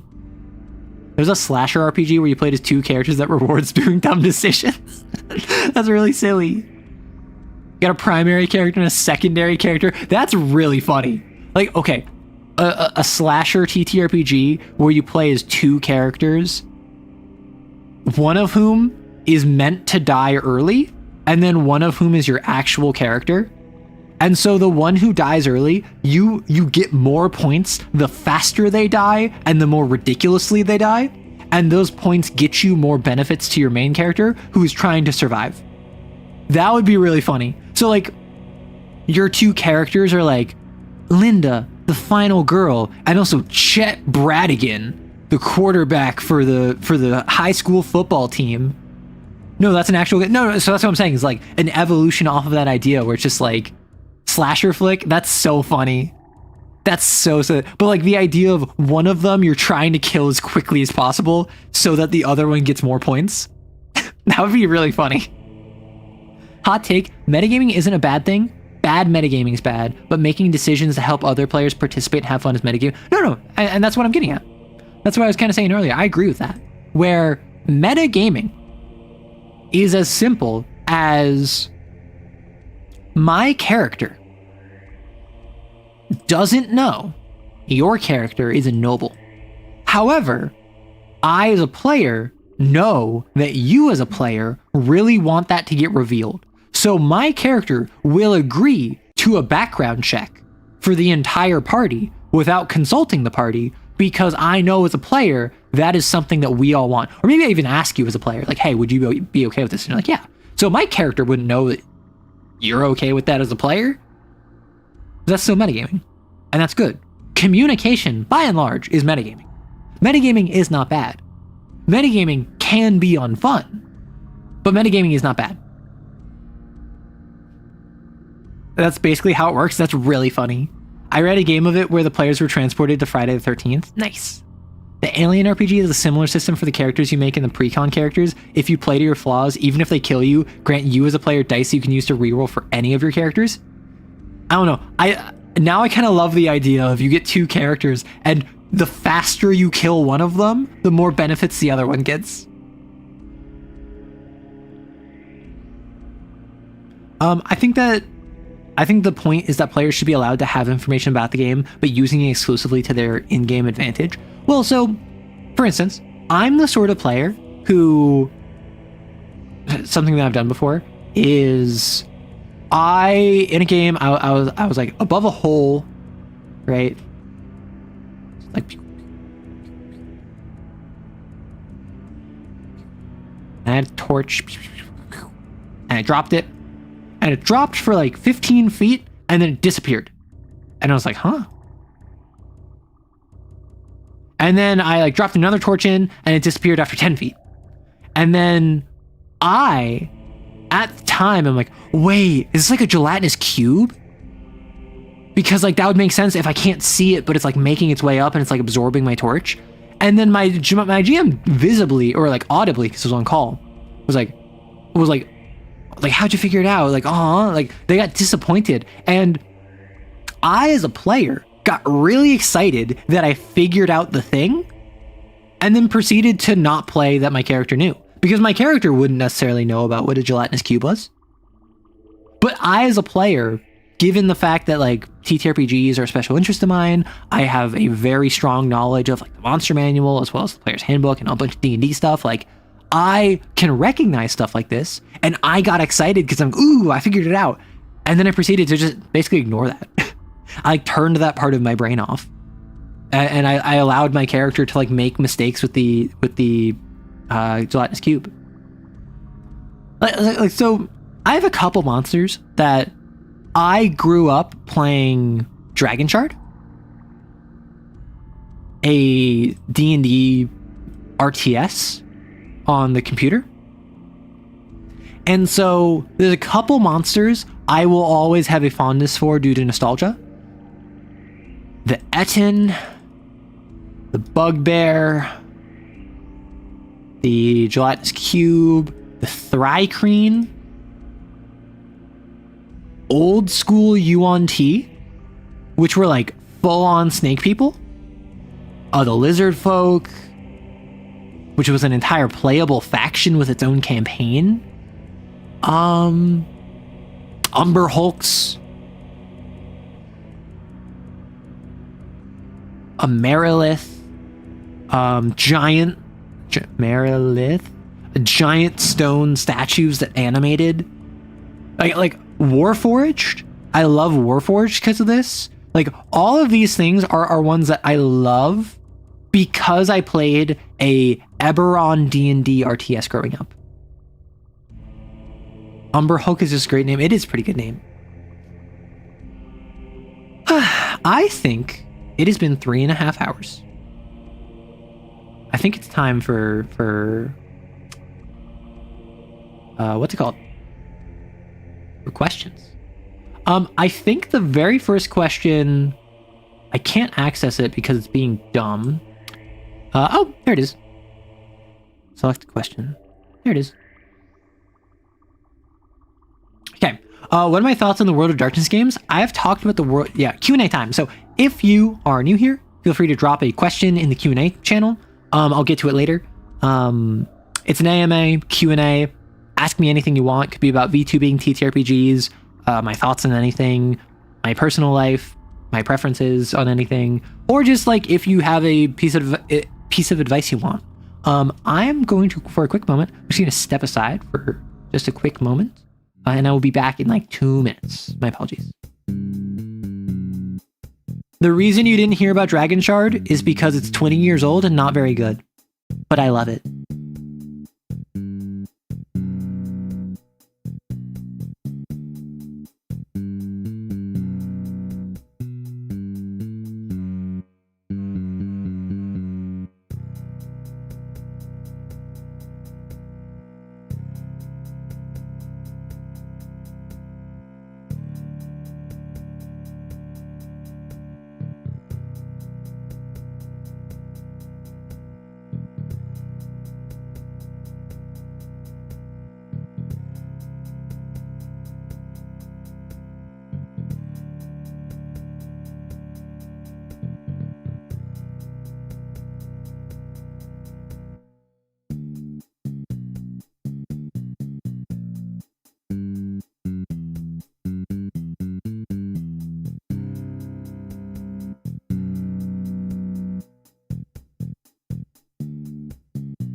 Gah, my nose was all stuffy. I return. Hiya. So, what are my thoughts on the World of Darkness games? So, World of Darkness, I love them. I have played Vampire V5. I've run Vampire as well, and I've also run Werewolf. I haven't run Hunter. Honestly, Hunter does not look that good to me. And I'm excited for Mage. I assume Mage is going to be the next splat that comes out, but I think that it's going to be at least a year because I think Werewolf came out. Oh my gosh, Werewolf came out 2 years ago, didn't it? Yeah, I'm surprised that there hasn't been any news on a new splat. Because V5 and W5 did fairly well. I know W5 was fairly controversial for numerous reasons, but I'm excited for M5. Why did I write love? Oh, because I love them. Yes, I really enjoy them. My introduction to Vampire was like a couple one-shots that I'd seen. I'd never played it up until V5, and then I played Bloodlines. So I have a fair understanding of like the setting, the World of Darkness, the different the systems. I love the storyteller system and how 60% of every character is identical. Your skills, your attributes, even having touchstones is important. So I do appreciate that. Like, the storyteller system allows each splat to be lateral developments from one another.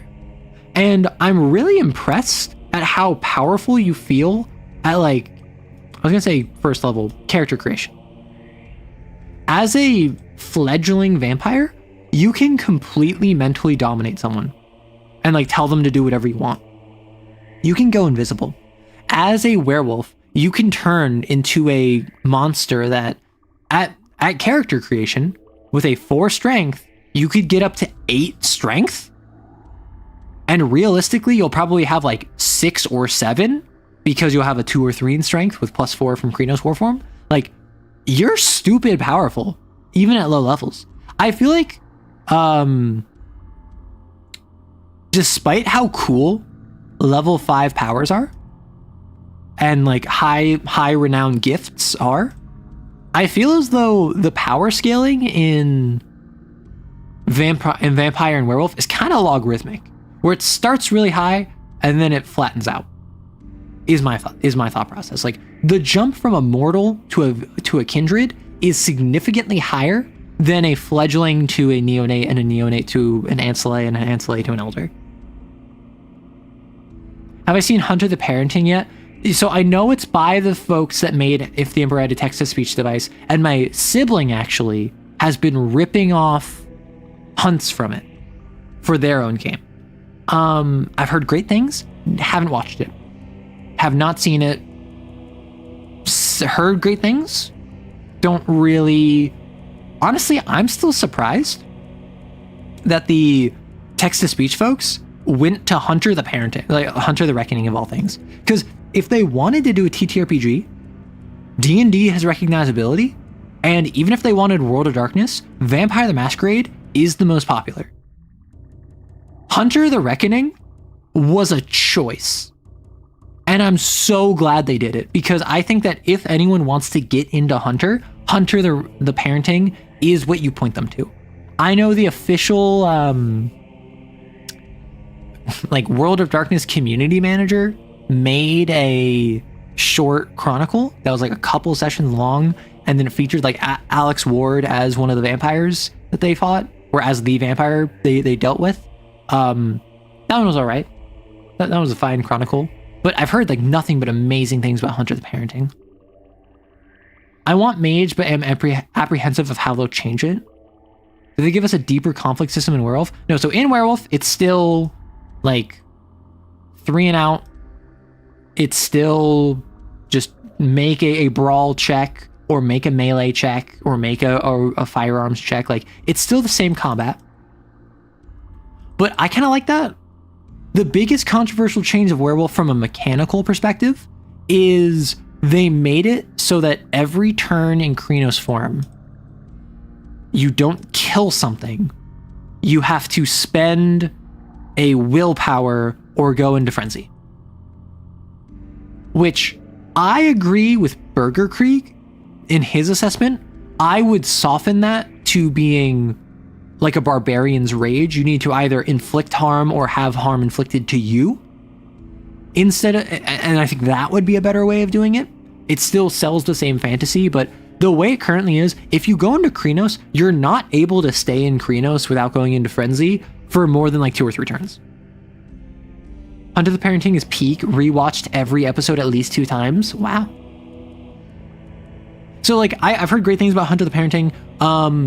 Combat is not the focus of any of these systems. Even Werewolf, which I assumed would be more combat oriented, very much not so. Because with Werewolf, it is dealing with spirits. It is like investigation into like big corporations.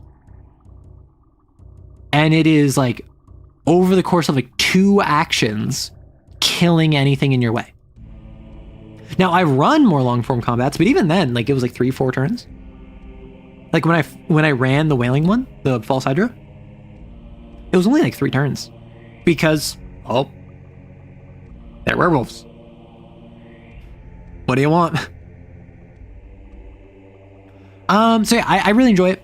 I want to, honestly, I know it's a bit overdone.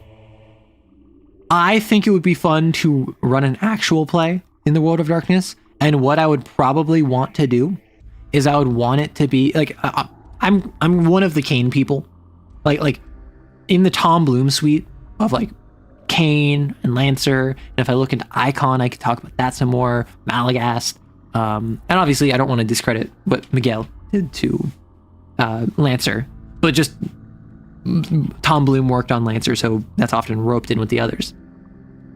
I do think it'd be really fun to run a Kane actual play.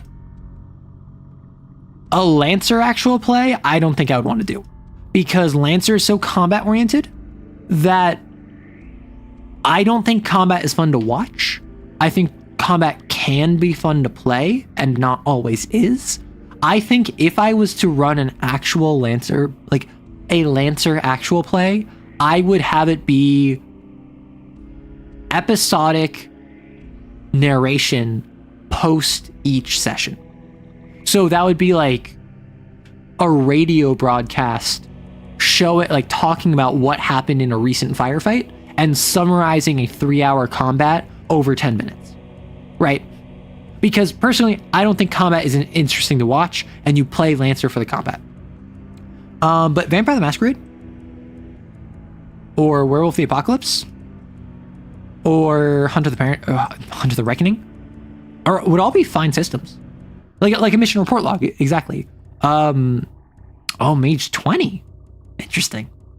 Remind me, is Mage 20 and all of the different 20th anniversary systems, are those World of Darkness or Chronicles of Darkness? Because in the World of Darkness, there's the old school OG in the 90s World of Darkness. They remade it into the Chronicles of Darkness in the 2000s. And then in V5, they went back to the World of Darkness, but also incorporated aspects of the Chronicles. And the 20th edition came out 8 years ago. I think it was like 2018-ish. With Werewolf, I had the idea of reflavoring to orcs for urban high fantasy setting. That's really interesting. I kind of love that. The episodic approach to a session is so good because each session could work as a one-shot. Exactly. 20th is World, thank you.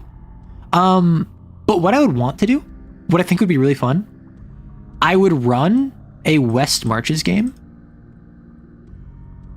where, like, ideally, it would be a central location, like a bar, that is neutral ground between, like, Camarilla and Anarchs, and also other supernaturals will go there because it happens to be a cairn.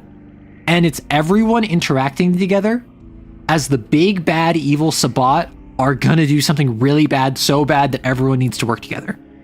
And so you would have stories of hunters fighting alongside like Camarilla Tremere, an Anarch Bruja, and a Glasswalker Garrow.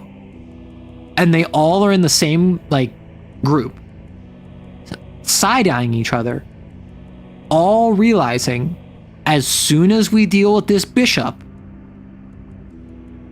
all hell's gonna break loose.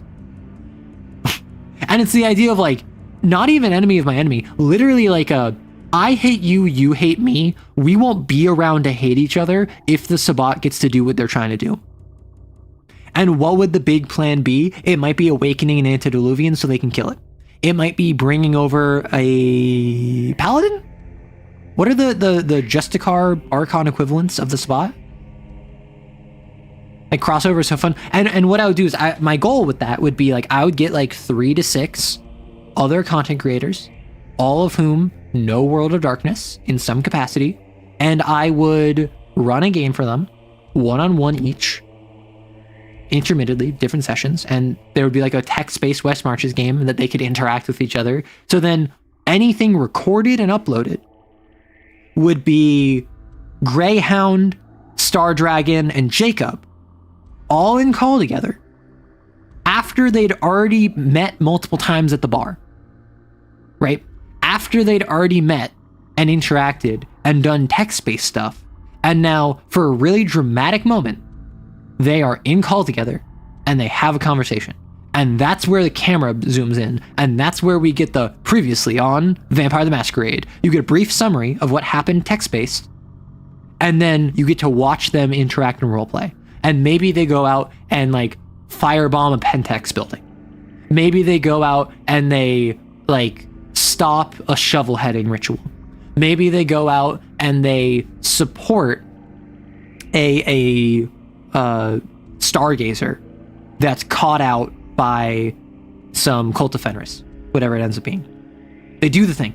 They score the point. Yay, sports ball. And then the episode ends. And then they go back to text-based. Because trying to get literally just 2 people to commit to a weekly schedule is already too much for me. So trying to get like 6 content creators, all of whom know World of Darkness and have their own schedules, sounds like a nightmare. Unironically, World of Darkness 5 is the best edition for cross-splatting, and that's my hope. The truce lasts as long as we have a common enemy. The moment they stop breathing, you might as well. Exactly. And that's why what might actually be more interesting is the Cam. The Camarilla are the big bad guys. Want to know why? They're currently working with Pentex. And the Technocracy. All 3 of these have a stranglehold on the town, the city you're in. And then suddenly you have Sabbat vampires, Anarch vampires, independent hunters, corporate hunters, and werewolves, even mages, depending on if this would happen after Mage comes out, all working together to try and stop what is effectively the trifecta of authoritarianism. So the BBEG just has to fake their death and watch the Alliance against them fall apart. So that's why I would want it to be institutional. It wouldn't just be, oh, kill the prince and now it's over. It's like, no, we have to like dismantle the Camarilla's grasp on this town. And the Camarilla is running with Fulmore. The Fulmore are being supported by technocratic enlightened scientists. The technocratic enlightened scientists are being bankrolled by the Camarilla. Like they all feed into each other institutionally, which would mean all of the different characters could be plucky loner archetypes. They could all be like scrappy because they're up against an implacable monolith of a force. And I think that would be very fun. Now, would this ever happen? Probably not. Would this ever make sense in the lore of World of Darkness? Probably not. However, Camarilla does work with the Technocracy. Like they have a very like, hey, you don't bother us, we don't bother you. Like, vampires aren't real, and neither are mages. And they both like just handshake agreement. Pentex? My first thought of Pentex was with Sabbat. However, what is the Camarilla other than Pentex's ultimate like evolution? Pentex's ideal state, Pentex, is the stand-in for every evil megacorporation there is. But like super evil, to the point that they're supernaturally evil. Is their end state not total domination of the human spirit? If the Camarilla can have their bodies and the Technocracy can have their minds, Pentex wants their soul. And like, yeah, Pentex is worm aligned. Yeah, eventually Pentex is going to want to dismantle what the Camarilla and the Technocracy are building up. And yeah, the Technocracy and the Camarilla want to build in 2 different directions. There would be infighting. There would be internal tensions. It would not be a perfect alliance. But they all have much more in common than themselves and the Sabbat, than themselves and the Glasswalkers, than themselves and the Hedge Mages. What if you switch genres of Lancer and Kane? Like, for example, Sins are now rogue AIs or mechs. I've talked about that. I think that'd be super easy. Like, I think it would be fun to have a Kane hunt where you also have a Lancer frame, and your Lancer frame has to fight a Sin, and it like just becomes like a kaiju mech battle. I think that'd be fun. Mechanically, how would I handle that? I would probably handle that. You are a out of frame. You're Kane Exo. You play Kane when you are not in your suit. When you Titanfall it up, when you bring down your mech suit, when you get in your Lancer frame, you play Lancer. and I would just make a stat block for the sin as a Lancer frame. Now, whether it is an Eidolon, whether it is an organic tag, whether it is just something wholly homebrew original, I don't know. I'd figure it out. But that's what I would do. I think that would be really cool. Same thing with Vampire and Lancer. I love the idea of you play Vampire the Masquerade, and then when it's time for combat, you get in your mech suit and you start playing a different system. Like, and then maybe you have like Auspex help you mid-fight. Maybe celerity means that you can move your mech faster than they can move their mech. I think that would be interesting. Cross-system gaming. But that's something where I have never tried that, so I would need to experiment. Like, imagine Kane, you're playing Kane, and then you realize part of the way through, you're not, like all of the Kane stuff, you're just mages. You're just mages working for one of the many branches. Kane is just a subsidiary, a undershell of the technocracy. You are working as a mage without realizing you have awakened. You just think it's blasphemies because that is the flavor you've been told. Consensus of Kane is you are like Catholic inquisitors wiping out the stain of humanity. Can you imagine Vampire the Masquerade X Lancer? That's what I'm saying. I want to play a game where I have vampire politics, and then I have to worry about, in the middle of the night, I'm like politicking with someone, and like an Everest bursts down the door and opens up an autocannon on me, and I have to repair myself, like heal myself as I get to my mech, and I load up into my Drake and I do a Leviathan autocannon on them, but then like a Manticore hops out of nowhere, and like I have my ghoul in a goblin. Like, I think that would be cool. Oh no! Clan Malkavian has joined Horus! Oh gosh! Oh heck! That would be really funny. That would be really funny. You go Vampire X Dune? I don't know enough about Dune. I know Dune is very political.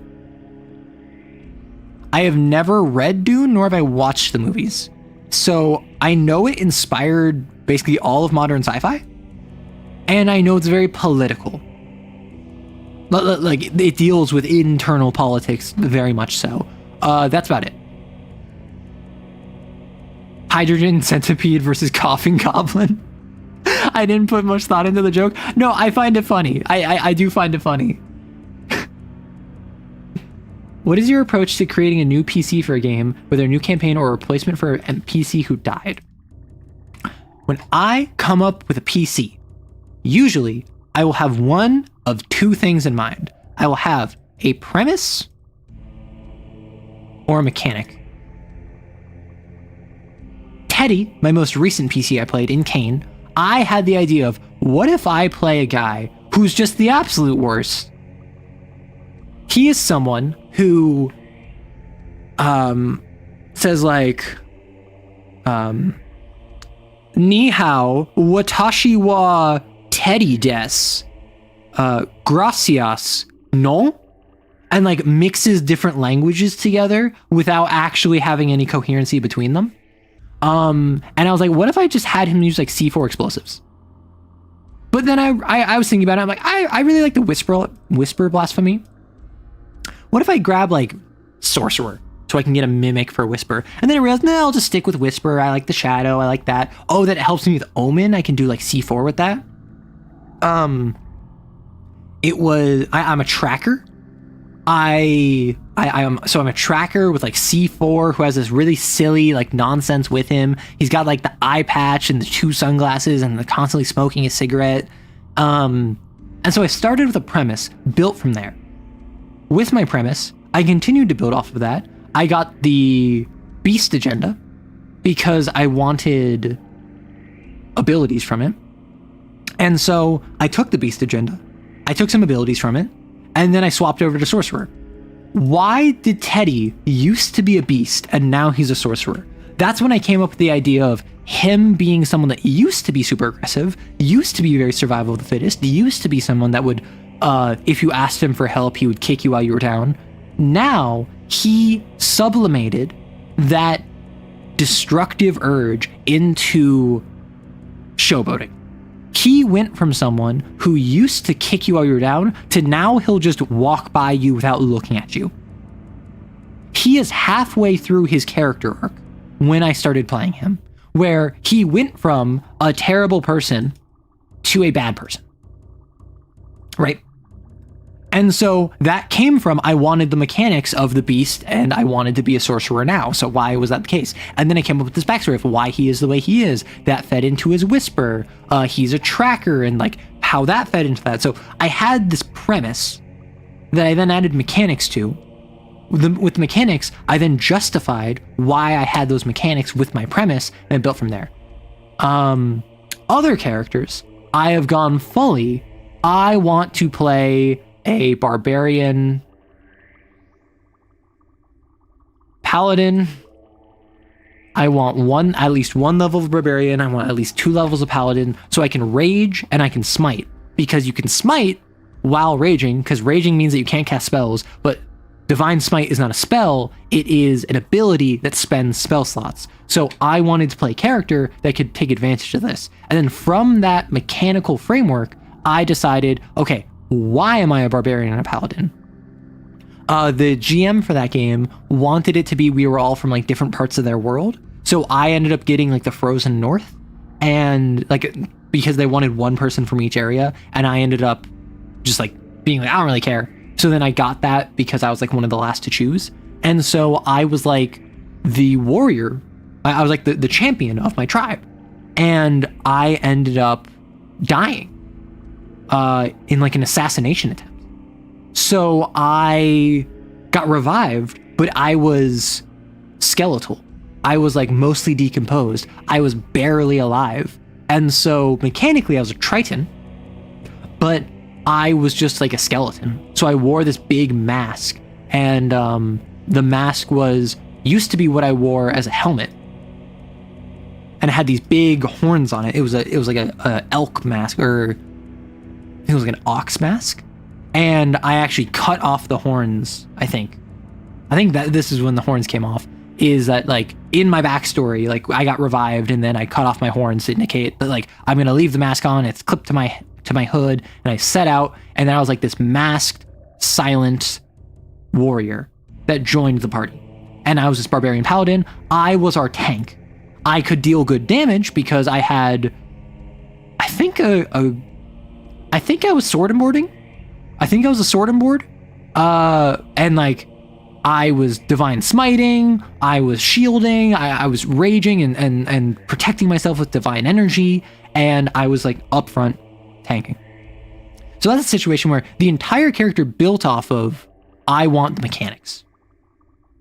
Usually it will be a blend, like Teddy, but generally speaking, I'll start with one, add the other, and then come back to the initial.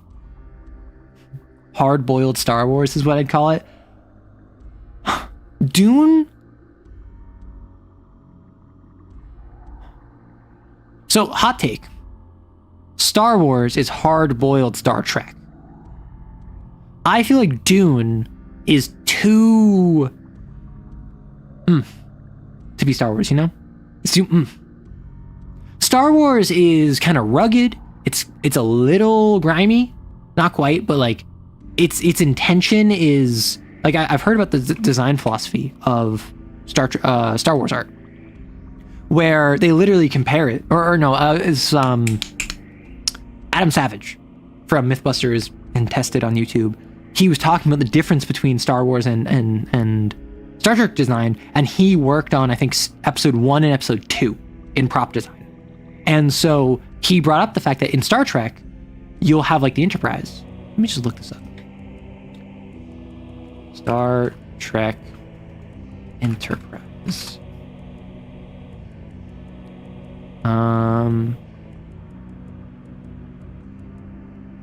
You'll have like the Star Trek Enterprise, and you see how like perfectly smooth this is and fairly symmetrical and uniform it is, versus if you have the Millennium Falcon. This is much more slapdash. It's much more beat up, dingy. It is significantly less uniform. It is asymmetric. It has pieces that look like they were blown off and never replaced. It has rust marks. And it's the idea of, in Star Trek, everything looks new. In Star Wars, everything looks repurposed. It has greebles. Dune is well done, like a steak Star Wars. So, and that's why my thought process is like, Dune feels significantly different from Star Wars in what I'm aware of. Vampire Mech Torture War is banger. Oh my gosh.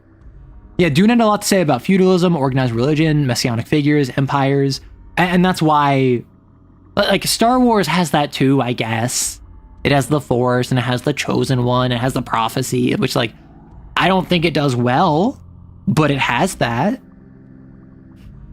George Lucas called it the lived-in universe. Things got dirty, they rusted, they got patched up. It's rubber meets the road versus showroom vehicles. Exactly.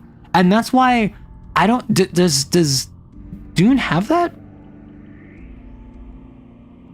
Well, because I know Dune inspired Star Wars, because Dune inspired basically everything that is modern sci-fi. Same with like Isaac Asimov, the Foundry.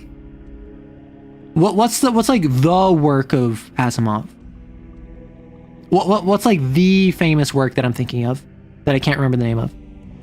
Because Asimov, Foundation, yeah, Asimov and Dune are basically the two biggest influences on modern sci-fi I can think of, where Asimov was not just robotics, was like the laws of robotics, but also just kind of, I'm not going to say near sci-fi, I'm going to say grounded. And by that, I mean not galaxy spanning.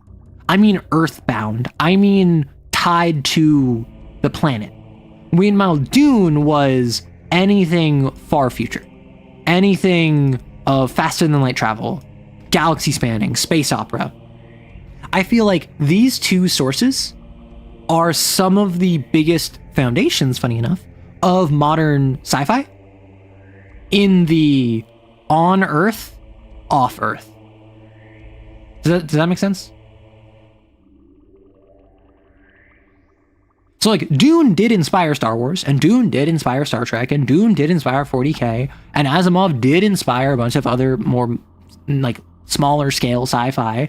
But I wouldn't say that Dune is like Star Wars, right? Rifle infantry is the coolest conceptualization of Dune soldiers ever. The main thing I know about Dune, the Dune soldiers, is that the nobility, I think, have shields, like force projectors, that stop anything with a fast velocity. So the entire premise of fighting with like duels is you have a sword and you really slowly stab each other. And it's like more akin to a dance than an actual fight, because it is, how can I kill you slowly without you slowly blocking? And it makes everything like silly and ridiculous in a vacuum, but when you actually read or watch it, it is incredibly like back and forth. Oh yeah, the plot excuse for melee existing in Dune is that shields prevent projectiles from working, and if you shoot them with a laser, nuclear explosion? Excuse me? What the heck? Well, like different settings get around how do we get melee in sci-fi. Like Star Wars, Force. I'm a Force user, so I can just deflect your laser bolts. 40K, generally it is like shields, like planet shields, that if I'm on the ground, I will have a shield stopping orbital bombardment. And then if I'm a space marine, I can shoot you with my bolter, but it might just be faster to run towards you and kill you with my chainsword. So the Fremen use ballistics and Chris knives? A Dune game where it plays like Ghost of Tsushima. Ooh.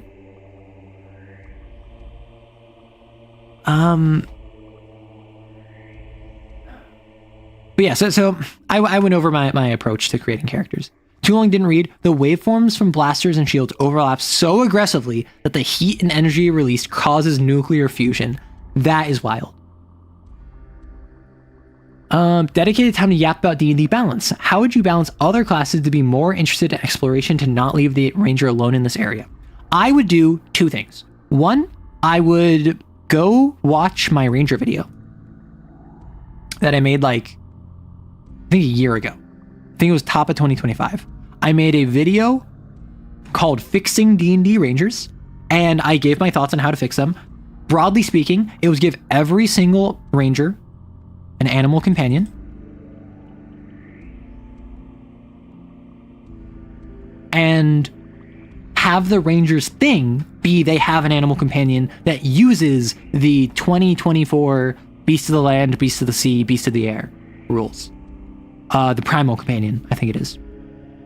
And then the Beastmaster is all about buffing this exclusively.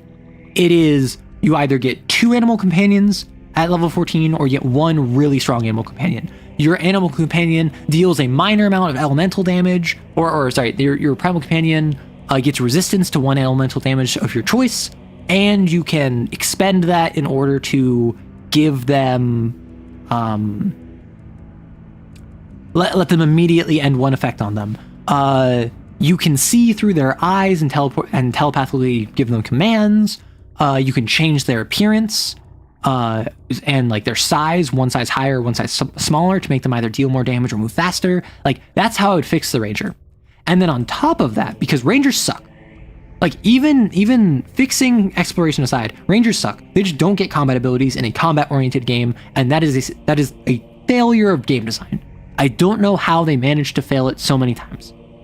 That legitimately tilts me, as it's such a simple thing that literally every other class does halfway right. The other thing I would do is every single class at level 1 and sometime between level 7 and 9, and then again between level 13 and level 15, I would give them an exploration oriented ability. Now, Thieves' Cant from the rogue, that counts. Druid speak, or druidic from the druid, counts. However, I would probably also go 1 step further. I would give druids something where it's and probably druids I would give another one at level 5, and maybe a 5th one at level 11, because druids are also nature themed. And the idea being is that every class gets 3 abilities, 1 at first level, always 1 at first level, so that as soon as you become that thing, you're better at exploration in some capacity. You get a mid-range one, and then you get a lower end of high-range ability. And then some classes, like the rogue, probably the bard, the druid, would all get extra ones at 5th or 11th level. Maybe they get 4 total, maybe they get 5 total. And the idea being is that they get something like choose a terrain. You don't suffer from difficult terrain when moving through it, and you can sneak or be on alert while moving at your standard walking pace. And give that to rogues, but instead of choose a terrain, when in urban environments, you can sneak or stay alert while moving at a normal walking pace. And then so long as you're alone, right? So the idea of, as a rogue, if you're in an urban environment, you are naturally faster and more effective than everyone else at sneaking. Because you're a rogue, of course you're going to be good at that. For a cleric, maybe at level 1, it's whenever you meet someone, after speaking with them for 1 minute or more, or observing them for 1 minute or more, you can tell if they are of a certain faith, or if they subscribe to any one faith, and if they are of your faith, you can recognize that, as well as specifics about which denomination they're a part of. So it's kind of like the Battle Master ability, where you can pick up their stats, except with religion and what their faith is, and you can leverage that in conversation. Those are the sorts of abilities that have no combat ability.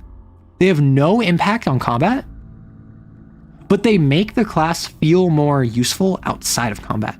because a cleric is useful outside of combat. They can heal, they can have like divine auguries, they can summon angels, they can do all of this awesome stuff. A ranger can't do anything in combat and can really only do stuff out of combat.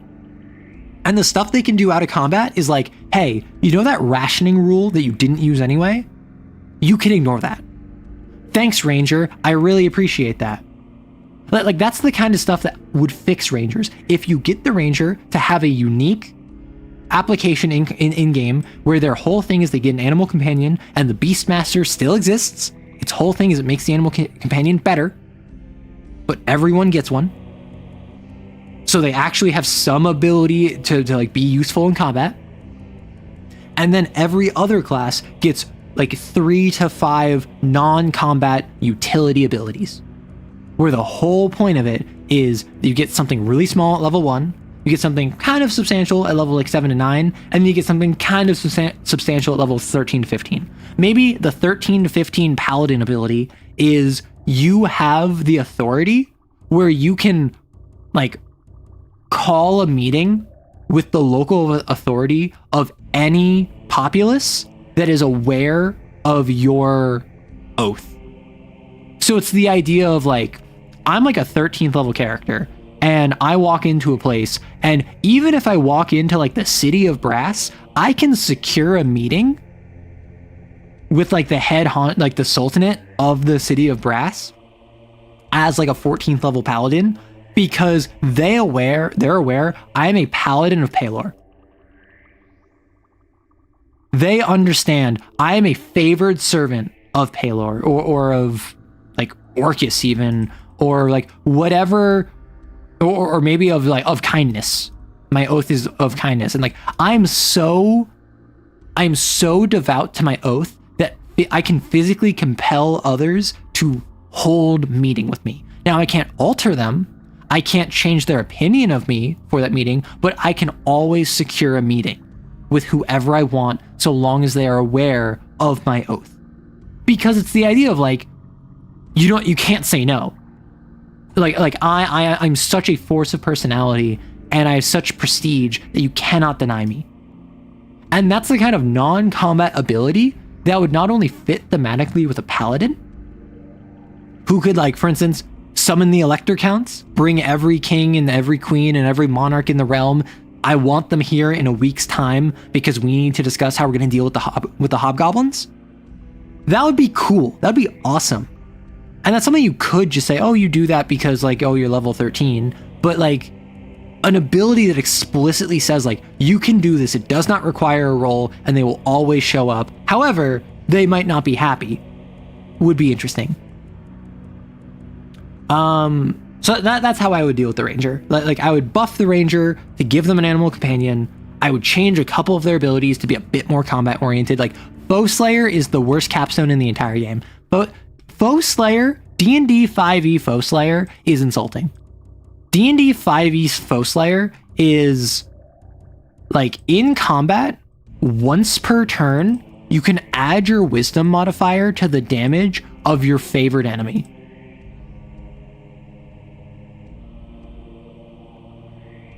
Like, Foe Slayer legitimately is insulting. All of the other like capstone abilities, some of them are broken. Some of them are too strong. Some of them are, they feel a little lacking. Foe Slayer feels like something that if you got at first level, I would say, at first level. Like, it's so hyper conditioned. Like, even if Foe Slayer was you always add your wisdom modifier anytime you attack your favorite enemy, I would still say if you got that anytime later than level 10, that would be a waste. Like, even if it was like no conditions except for favorite enemy, that'd be too much. Even if it was literally just add your wisdom modifier to any time you roll damage, that would still suck. Because 5 extra damage. Let's say you read that special book that increases your max wisdom by 2, so you get plus 6 damage. Ooh, plus 6 damage at level 20. Let's say you do it 3 times. That's plus 18 damage. Wow. How much average HP does like your CR20 creature have? Like 300? Cool. It is legitimately because I can't blame them for stuff being overpowered at 20th level. Why? Have you ever reached 20th level? Like genuinely, have you ever played a character for longer than like a one shot that you started at 20th level where you actually reached 20th level? No, of course not. Like it's not intended for. Even mainline games tend to run out. Even mainline modules tend to run out. Level 13, 14, 15. So they don't balance test at level like 15 plus. So if you have a completely busted, overpowered ability, sure. An underpowered ability that I would find pointless at first level is legitimately so insulting that like I don't think I would ever play a ranger. Like outside of the fact that they're just weak, right? Like Revised Ranger helped. Revised Ranger fixed a lot of stuff. But like Foe Slayer D&D, you have done this, it was cool. The best I did was I think level 3 to level 19 and then level 5 to level 18. And those were both very long running characters that I really appreciated. We even had a shorter game that went above 20th, basically compulsory multi-class. Ooh, nice. But yeah, so that's my ranger rant done. Like I would slightly boost the power of the ranger's abilities. I would give every ranger an animal companion using the stats primal companion, and then I would make it so the Beastmaster sub archetype gave more interesting stuff. Right? I think it'd be neat if ranger could be like a long rest activity, research a monster type. That'd be cool. If Hunter's Mark actually scaled damage at higher levels, I would say Foe Slayer would give more damage. I like Hunter's Mark. I think just flat 1d6 you can just move for free when you kill something isn't bad. I think the fact it's concentration and then you proceeded to add in D&D 2024 a bunch of abilities that scale off of Hunter's Mark means that is always your bonus action, that is always your concentration. Congrats, you can't use any of the other concentration spells. Like, what are you doing? Like, at this point, I legitimately think Wizards of the Coast is trying to make Ranger as terrible as possible. Because other classes have been fine and fantastic. Like, other non-Ranger classes have done amazing. Like, I'm thinking 5e, Paladin, Cleric, Rogue, Warlock even. Like, those classes are incredible to play. On the subject of D&D balance, there's so many backgrounds that have nonsense features and so many subclasses that are so hyper-specific they can only be used in, like, one type of campaign. Yeah, like, why would I ever play the Inquisitor Rogue? Like, sure, I want to play Sherlock Holmes. But why would I play the Inquisitor Rogue? All the Inquisitor Rogue does is gives me more abilities to investigate, which, in my experience, most GMs are either going to be extremely liberal with information, or they're not going to tell you anything, which means that the features don't really matter. And then they give you, like, one method of doing sneak attack extra. Oh, like, that's the thing, like, Sherlock Holmes LARP, that's it. I don't even think that's the case. If I want to play Sherlock Holmes, I would probably still play a thief. I'd play like a mastermind. The mastermind is a rogue archetype I really want to play because it's, as a bonus action, you can take the help action up to 30 feet away. Because the idea is like, hey, go fight that guy. I give you advantage on your next attack against them. I'm Sherlock Holmes. Watson, the thug on your left, his leg has a limp that he barely recovered from not but a month ago. If you strike him behind the knee, he'll crumple. Help action. Like, or Undying Warlock. Right, so with the Warlock, There's undead and there's undying. I read through both of them because I was talking to my roommate about them. One of them seemed okay. One of them sucked. I can't remember which was which. And the fact they have the exact same name but slightly changed does not help. Undead is homebrew. No, I think both are canon. And for the years, discombobulate. Mastermind or just a lore bard. Yeah.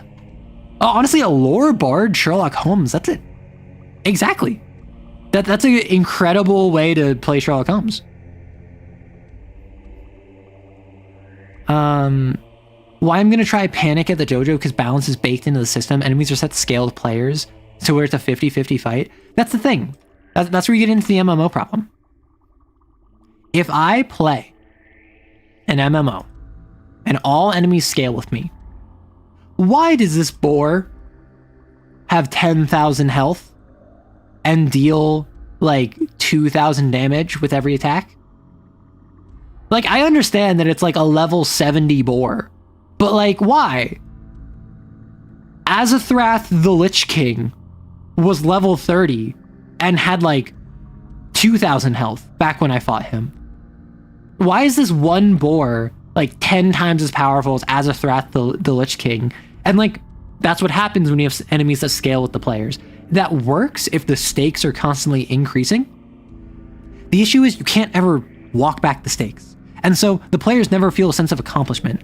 When it comes to balance, a big part of it is we're fighting this really tough encounter. Okay, so we just beat that really tough encounter. We fight a really easy encounter and we feel awesome. And then we fight a tougher encounter and then a tougher encounter. And then, oh, we're fighting an even tougher encounter. Okay, so now we're back down and we fight an easy encounter and then we go back up and up. And that's how the cycle of tension works, right? You want to have it increase in tension and then decrease a bit and then increase back above where the previous peak was and then back down a bit and then back up. And like, that's the ideal cycle of tension.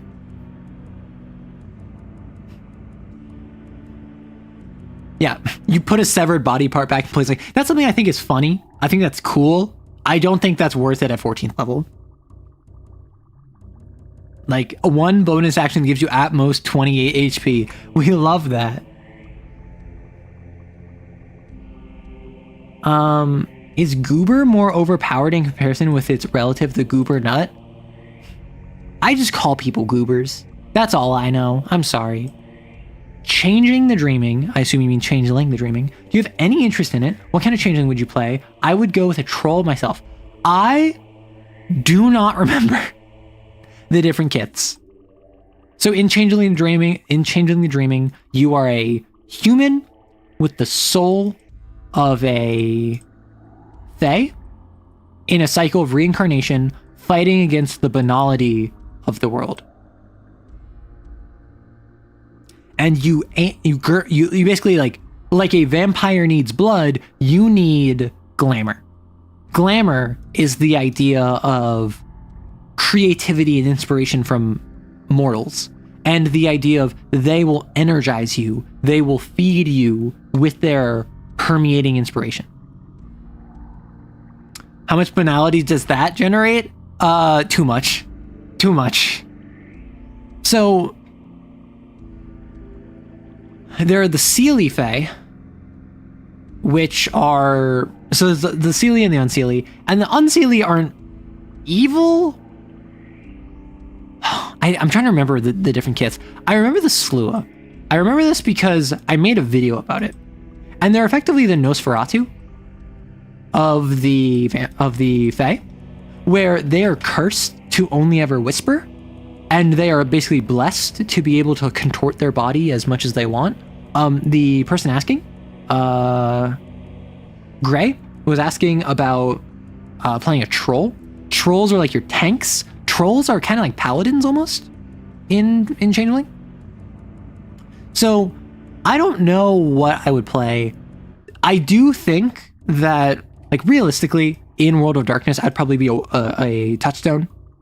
I feel like I'd be a touchstone for other people in my life who are more interesting than me. But if I was one of the splats, I would probably be a Changeling. Because what do I do now except try to foster creativity and inspiration in you?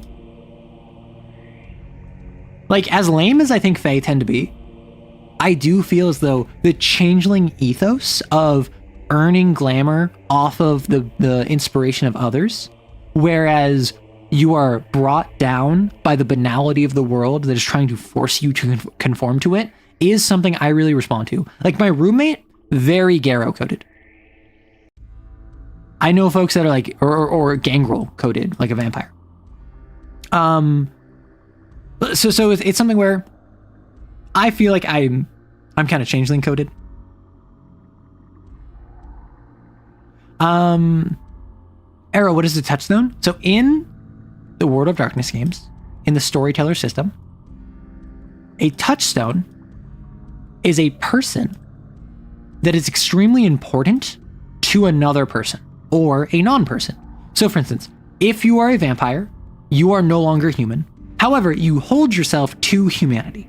You hold yourself to the ideals that you once had, convictions, and you have people in your life that represent those convictions. And the idea behind touchstones is that if something bad happens to your touchstone, you gain stains on your humanity. You lose part of yourself that is human, and you have to make a roll, and you might lower your humanity, which is bad. In Werewolf, you don't have convictions, but you have Hirano, which is basically depression, and Hoglosk, which is basically like mania. Like a self-righteous mania that you are overtaken with the need to act. Creatures of emotion, the Garo, creatures of rage, swing between the two extremes of nothing I do matters, everything I do is a failure, I will never make an impact on the world, versus I need to be the one to change the world. If anyone stands in my way, they're the enemy, I will tear their throat out. Those are the two extremes you bounce between, and you gain points of Hirano and you gain points of Hoglosk. So by spending time with your touchstone, you can lose Hoglosk or Hirano. However, if bad things happen to your touchstone, you gain points of either Hirano or Hoglosk based on if it was your fault or if it was someone else's fault, if you feel guilty or if you feel angered by it. And in Hunter, you might fall into despair, which is like actually literally just depression, but it's the idea of you lose the will to fight. It's basically a smaller version of Hirano, and spending time with your touchstones as a hunter, you're just a normal human, you're a normal person. These are the people you're fighting for. These are the people you're trying to clean up the streets for. You're trying to remove the world of vampires and werewolves and ghosts and all of that. So if you fall into despair, you can find your spark again by spending time with touchstones. In essence, touchstones are NPCs, SPCs, storyteller player characters, whose entire narrative function is they are the reason you're fighting for, and they are someone that is going to be put in danger. Yeah, so in V5, W5, H5, it applies to all splats. I thought it was weird that it applied to all splats, because in Hunter, they're like, yeah, your touchstone doesn't really do anything outside of if you fall to despair, like talking to your touchstone helps you. Which, like, in Hunter, touchstones don't really matter, I'm not gonna lie. In Vampire, they're extremely important. In Werewolf, they're very important. I don't know how they will interface with mages. I assume it's they help you remove paradox, but would changeling touchstones be transgender puppy girls? Someone would. There's like a dominatrix out there who has a whole like group of trans girl puppy girls, and like they get glamour from engaging in those activities, and like I'm happy for them. Bully for them, you know? Speaking of Fae, in the campaign I'm running, my players have traveled into the Fae's Wild. My fairy player describes it as his... Oh, the FU, like, messed up Fae's Wild, a Feywild. My fairy player described his version of it as the World of Darkness Feywild. Yeah, I mean, that would make sense. But yeah, so touchstones are characters that are meant to be put in danger. Like, the game even says, like, you should be putting these SPCs in danger. That should be one of the core thrusts of the game. And for instance, in the werewolf game I'm running, my player character, or my character's player's character has 2 touchstones. His one touchstone is his abuela, and his other touchstone is former college roommate, now actual roommate, Jay. And so he used to room with Jay, and then they moved apart, and then they were just friends. And then now, because vampires are coming after the player character, they moved in with Jay to ensure that Jay will be protected. And then Abuela is just Abuela. You don't mess with Abuela. And so Abuela has been fine thus far. Jay, on the other hand, has been working for a company that has been sussy, has had bad vibes the entire time they've worked for it, because they started by poaching Jay from a different company, and Jay just kind of like didn't have the wherewithal to say no, because their boss at their old company was the one that was poaching them for this new company. And then my player learned very recently that Jay is working for this weird company under the Pentex umbrella. Yeah, Abuela's stat block is like, my player is convinced that Abuela is like a mage, because Abuela is one of those people who, like, you ever met an Abuela before? Who just like, she talks to her stove and everything in her life goes right. And then if it doesn't go right, she chastises it and then it starts going right again. Like, things just happen in her life to the point that my player's convinced that she is supernatural. And like, this is the character that my player set up for her. Like, they're like, yeah, I want Abuela to be super weird about it. Jay is someone who is in danger. Jay is actively like having their soul drained from Pentex, because Pentex is awful, and Jay is in IT and is working on their like internal data structures, and like there's been massive data breaches because they've been attacked by cyber attacks because no one likes Pentex. So Jay is like pulling all-nighters, helping out Pentex infrastructure, or their company's infrastructure, which is part of the Pentex umbrella.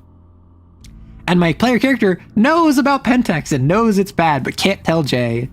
Yeah, Jay is on the chopping block. And so Jay is in danger. Jay is like actively in danger. Abuela's been fine. I consider putting Abuela at risk. Jay is the one that's in danger right now. Yeah, Abuela used to awaken on her appliances. Abuela might be a Garo. That would be pretty funny, because like she talks to spirits. Unclear. Abuela is Abuela. That's what we do.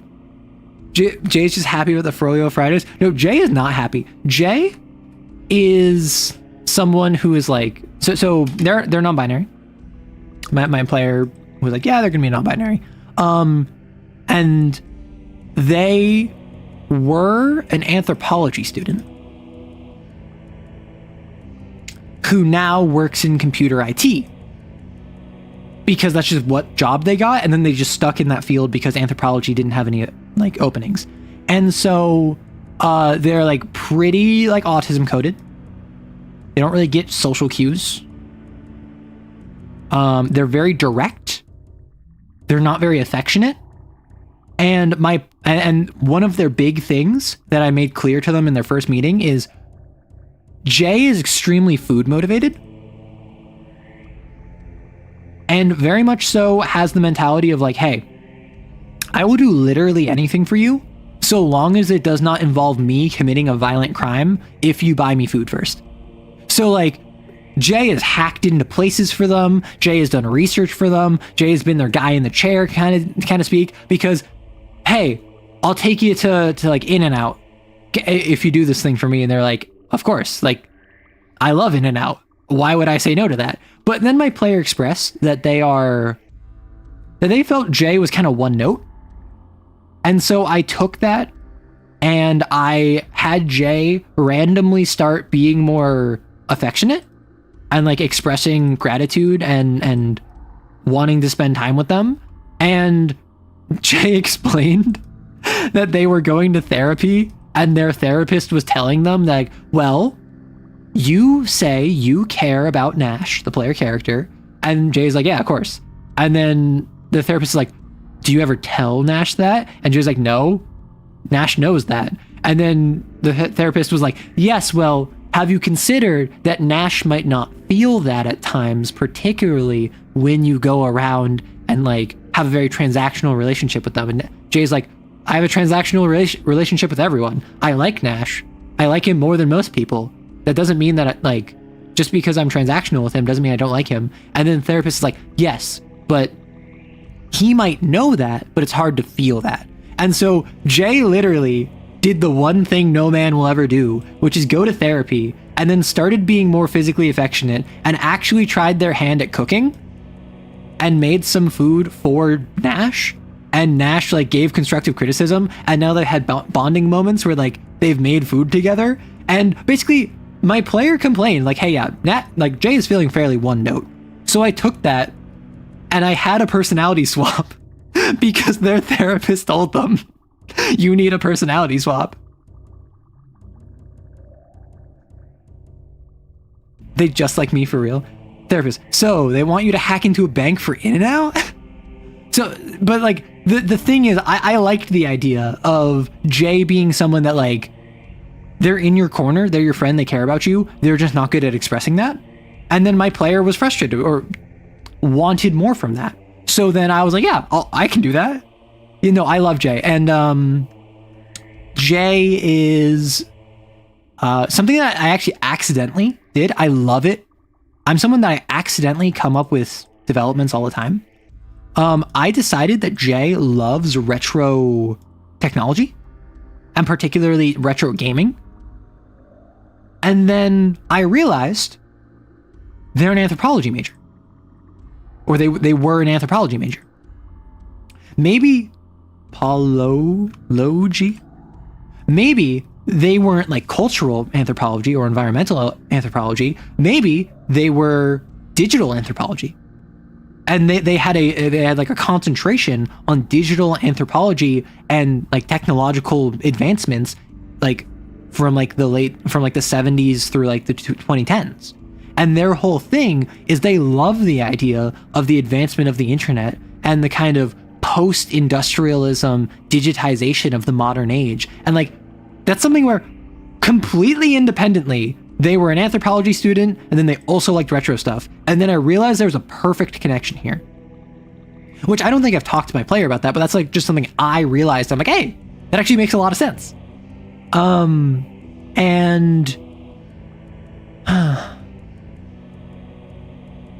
what else with Jay? So Jay also, they have a laptop that has stickers on it. They have a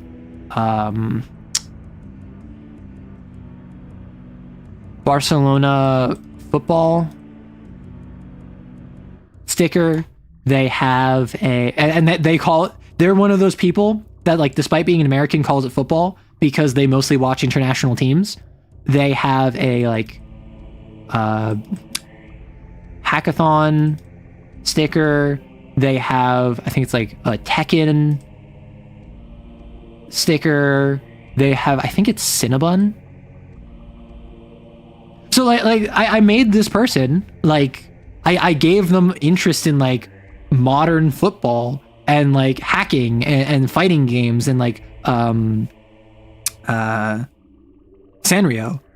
And so I just like the idea that like, I don't know if it was Cinnamon, it might have been Gudetama. I'm not super into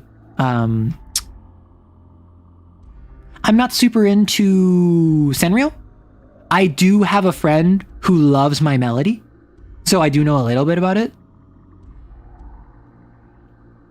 Cinema Roll? Oh, not Cinnabon, Cinema Roll. Thank you. I think probably Gudetama would fit better. However, I feel like Gudetama is kind of overplayed in representation. I feel like Hello Kitty, Gudetama are the two of the biggest ones. So yeah, I just gave them other interests. And funny enough, they're really into football.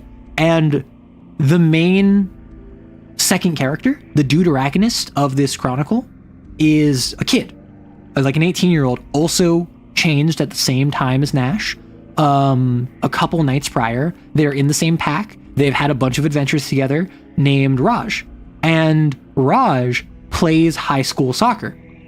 So there's this weird intersection. They haven't interacted yet, but I'm waiting for the opportunity for them to talk. And then it gets brought up that Raj plays soccer, and Jay mentions like being a football fan, and then Raj is like, "What? No, I said I play soccer. I don't play football." And then there's this weird like culture thing where it's just like Jay's like, "No, you absolute cretin! Everywhere except the U.S. calls it football, and you hit the ball with your foot. Why don't you just call it football?" And then Raj is like, "I'm American. What do you want from me?" Like, that's the sort of interactions I love, which I can just set up because I'm writing. This is my writing time. Do they have any speedrun times? I think they have some. I don't think that they're like a top board, like the top leaderboard or anything. But for instance, all of this, I put in all of this effort to Jay because they're a touchstone, which means the player needs to care. If they don't care what happens to Jay, then they're not doing their job narratively. And that's why I was asking my player about Jay, and my player's like, "Yeah, I like them. I think they're a bit one note. I think that the fact that they constantly like stonewall me, I want to get to interact with them more and like actually have some degree of connection with them." And I took that feedback and I ran with it, and then I had the therapy thing, and then now they're actually cooking together. They've played games together. And my player now has a connection to this character, and like my player character had like a big family event where Jay was invited, and for years now the entire family has assumed that Nash and Jay are together, right? It's the thing of like, "Oh, who's that friend you always have over?" And it's like, no, Jay just will shut up and eat food, and Abuela likes it when people eat her food, and Nash doesn't want to go to a family event without backup. So Jay came along, and so Jay spent time with family and had a weird connection with the kids where like the kids were into fighting games and Jay is into fighting games. So like Jay was like schooling these children on how to play fighting games at this family function when no one else could wrangle the kids. So like there's this cool interaction with them. And then Jay had to leave the family event because they were called to work after hours because Pentex servers went down and they had to go do emergency IT. And so the player is like, "Oh snap." And also, "How dare you?" Because they wanted Jay to continue like hanging out with them. So Nash needs to find Jay an anthropologist job and pay them dinner so they do an interview. Yeah. Like, and that's something I don't think my players considered, where it's like, if I just find you an opportunity and I buy you dinner, will you take an interview with them? And Jay would probably be like, "Well, yeah, but I'm not going to like leave my current position just for that." And then Nash would be like, "You left your previous position for this one." And then Jay would be like, "You know what? You got me there." In high school, it's just a swarm of teenagers trying to kick each other between the legs, trying to kick the ball. Yeah. Raj is also fun because Raj is every worst impulse or every impulse that you have.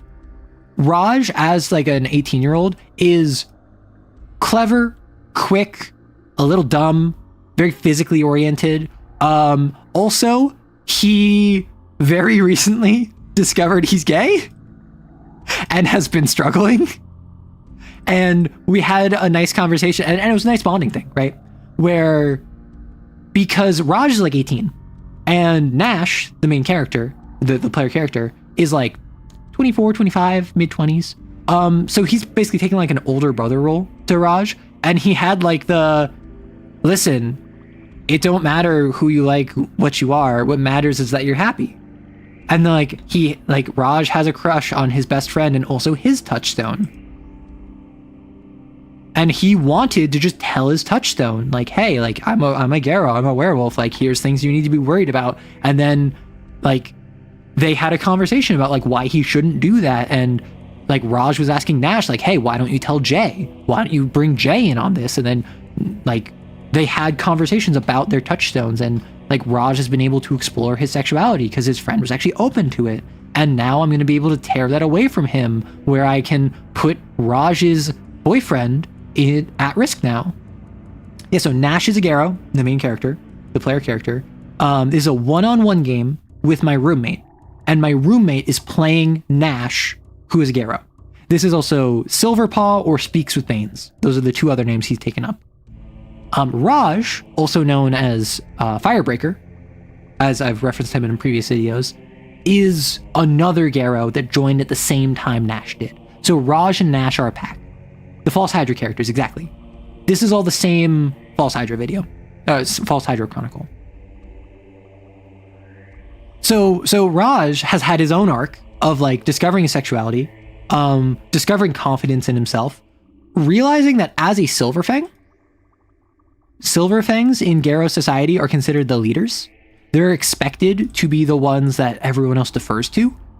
He has come into his own as someone who isn't like an alpha male, isn't a commander, isn't someone that demands respect. He is someone that leads by saying the thing no one wants to hear and being willing to take the brunt of people's frustrations if it doesn't go the way they want. He is a character who, he is not someone that commands respect. He is someone that will not settle for doing things the wrong way. And he had to learn.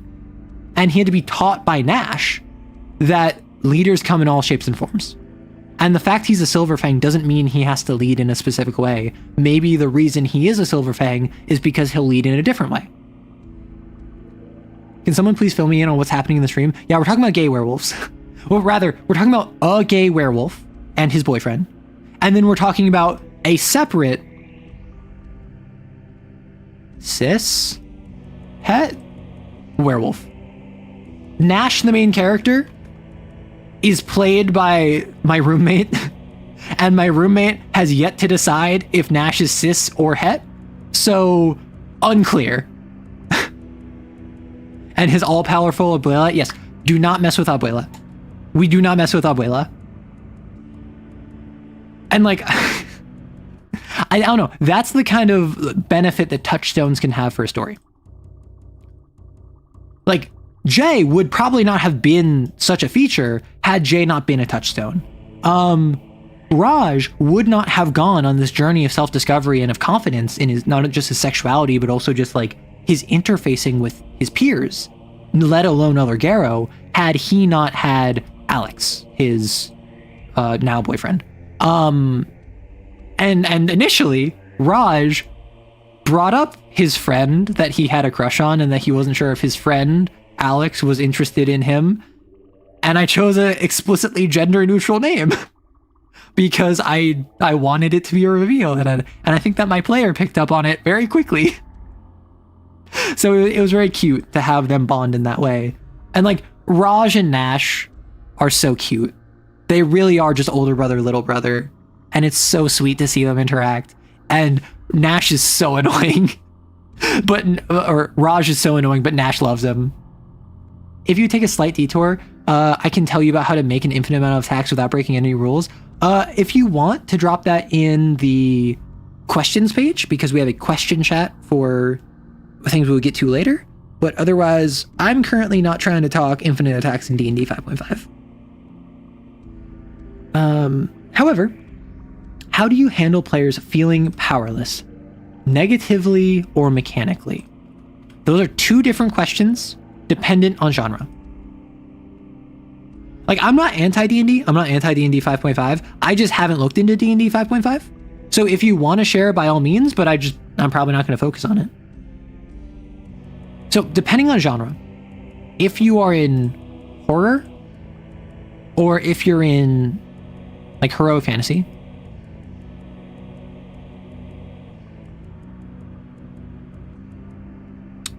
these have two different relationships with powerlessness. In horror, if you are not powerless, you are going to become powerless. It is inevitable. You should always become powerless in some avenue in horror. Because agency begets confidence. Confidence undercuts horror. You want your players to be unconfident and in the ambiguous future. Heroic fantasy is one where if you are ever powerless, you will overcome it. You are allowed to be powerless only so far as you can break that powerlessness. Whether it is a tough fight, or restraints or bindings, you are not expected to remain powerless. And that is tied to the genre you're in. Same with horror.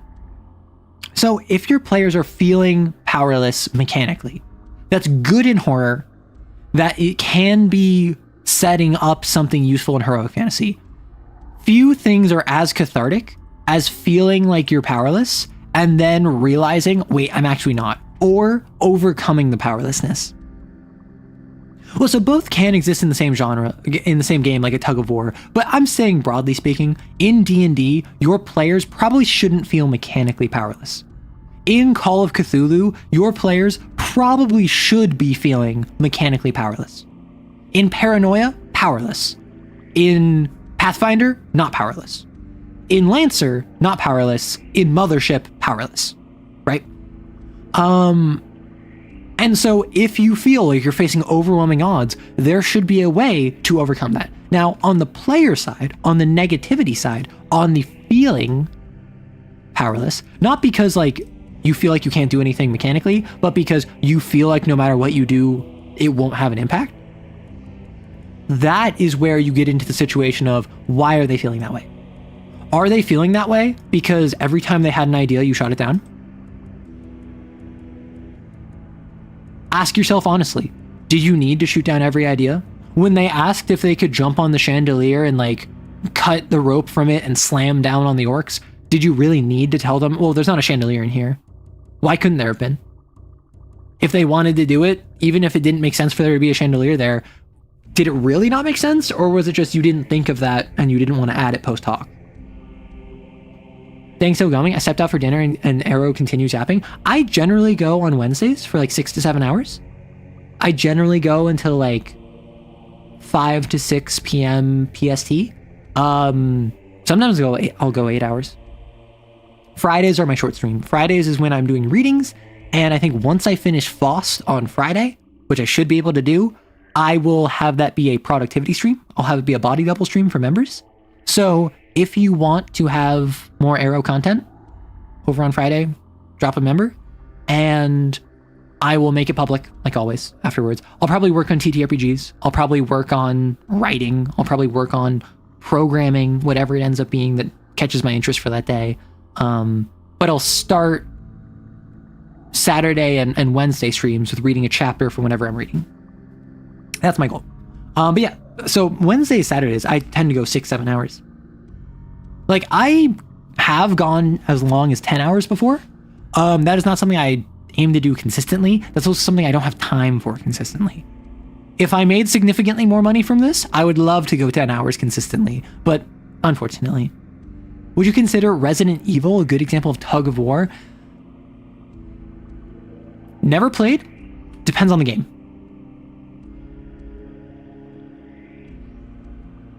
I think... Is it Resident Evil 4? The one with the village?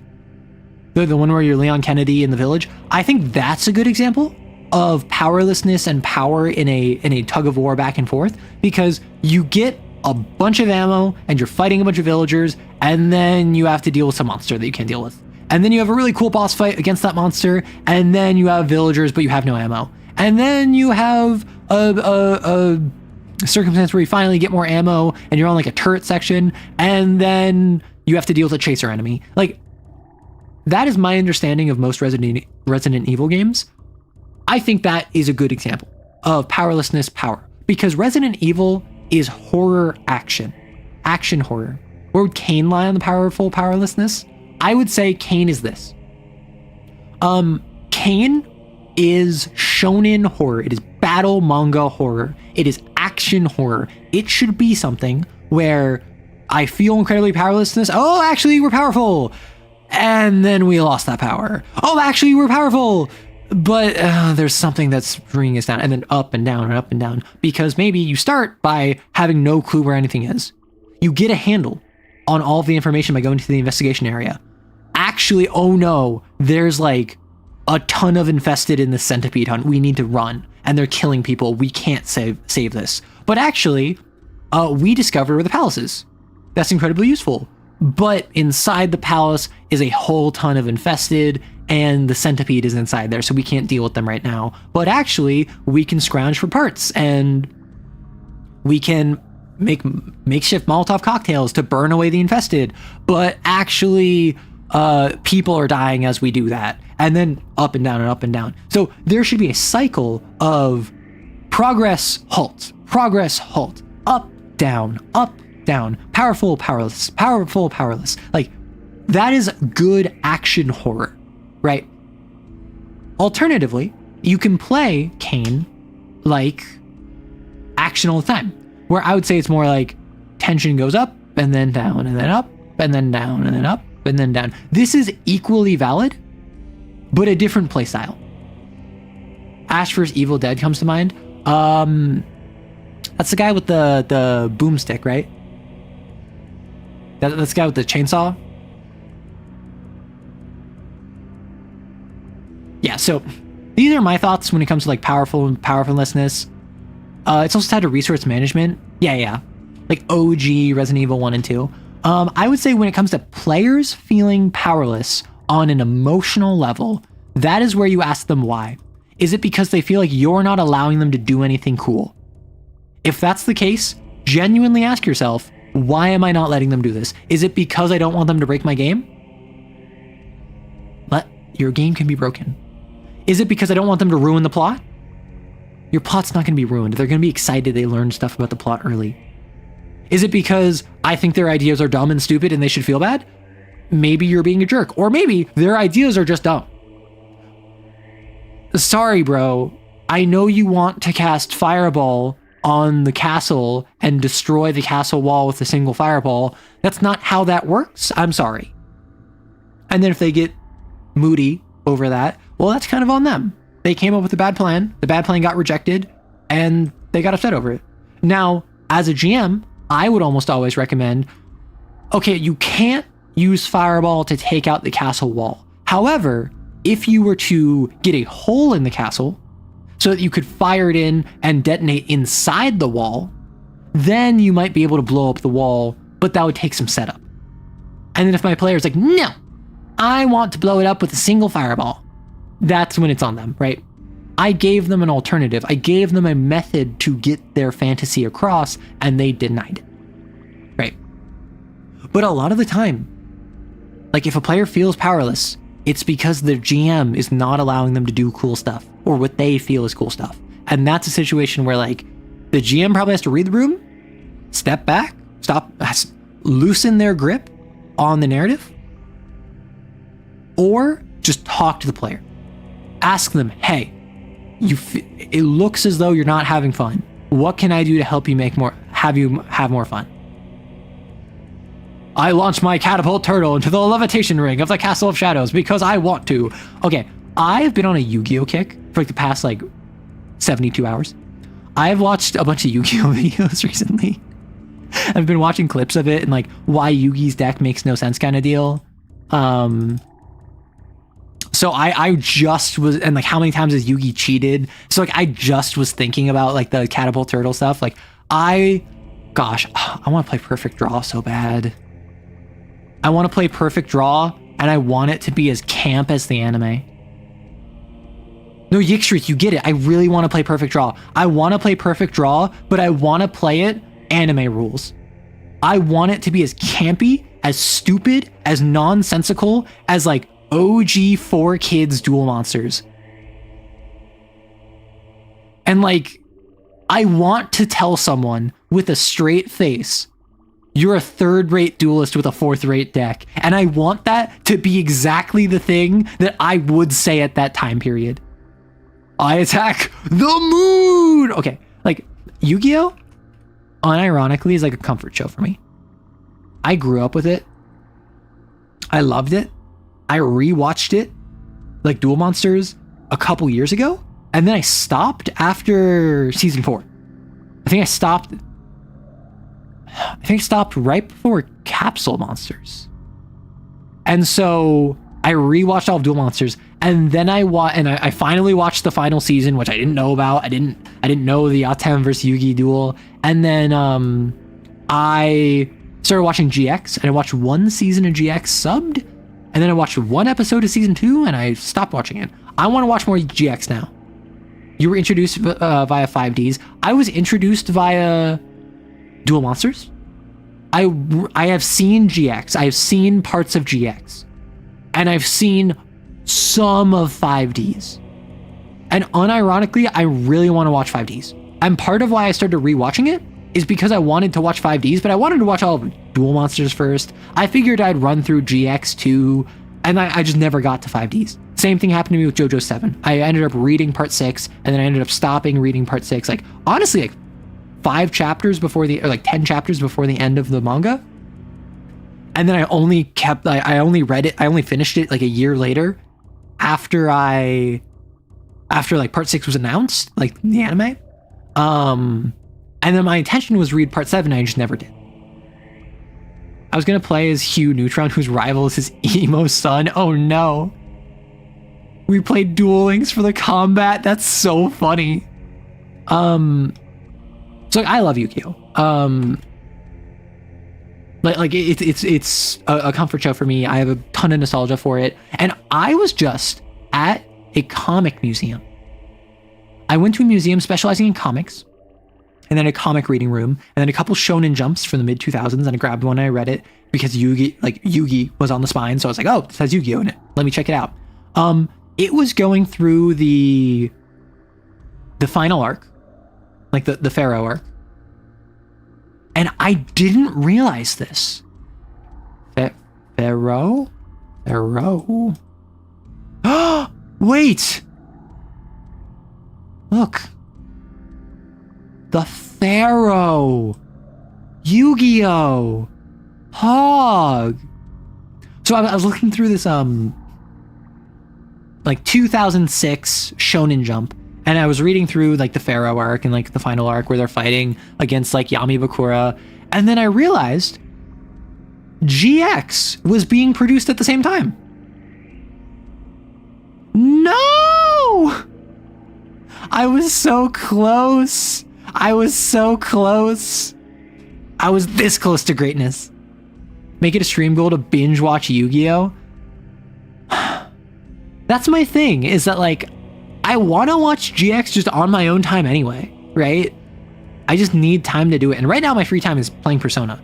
I spent most of yesterday playing Persona because yesterday was my day off. Yesterday was a day, took to myself. I didn't have a Kane session. I just want to play Persona. And I'm probably going to play a little bit more tonight. Not a lot, because I need to make a Lancer video for tomorrow. But I want to play more Persona.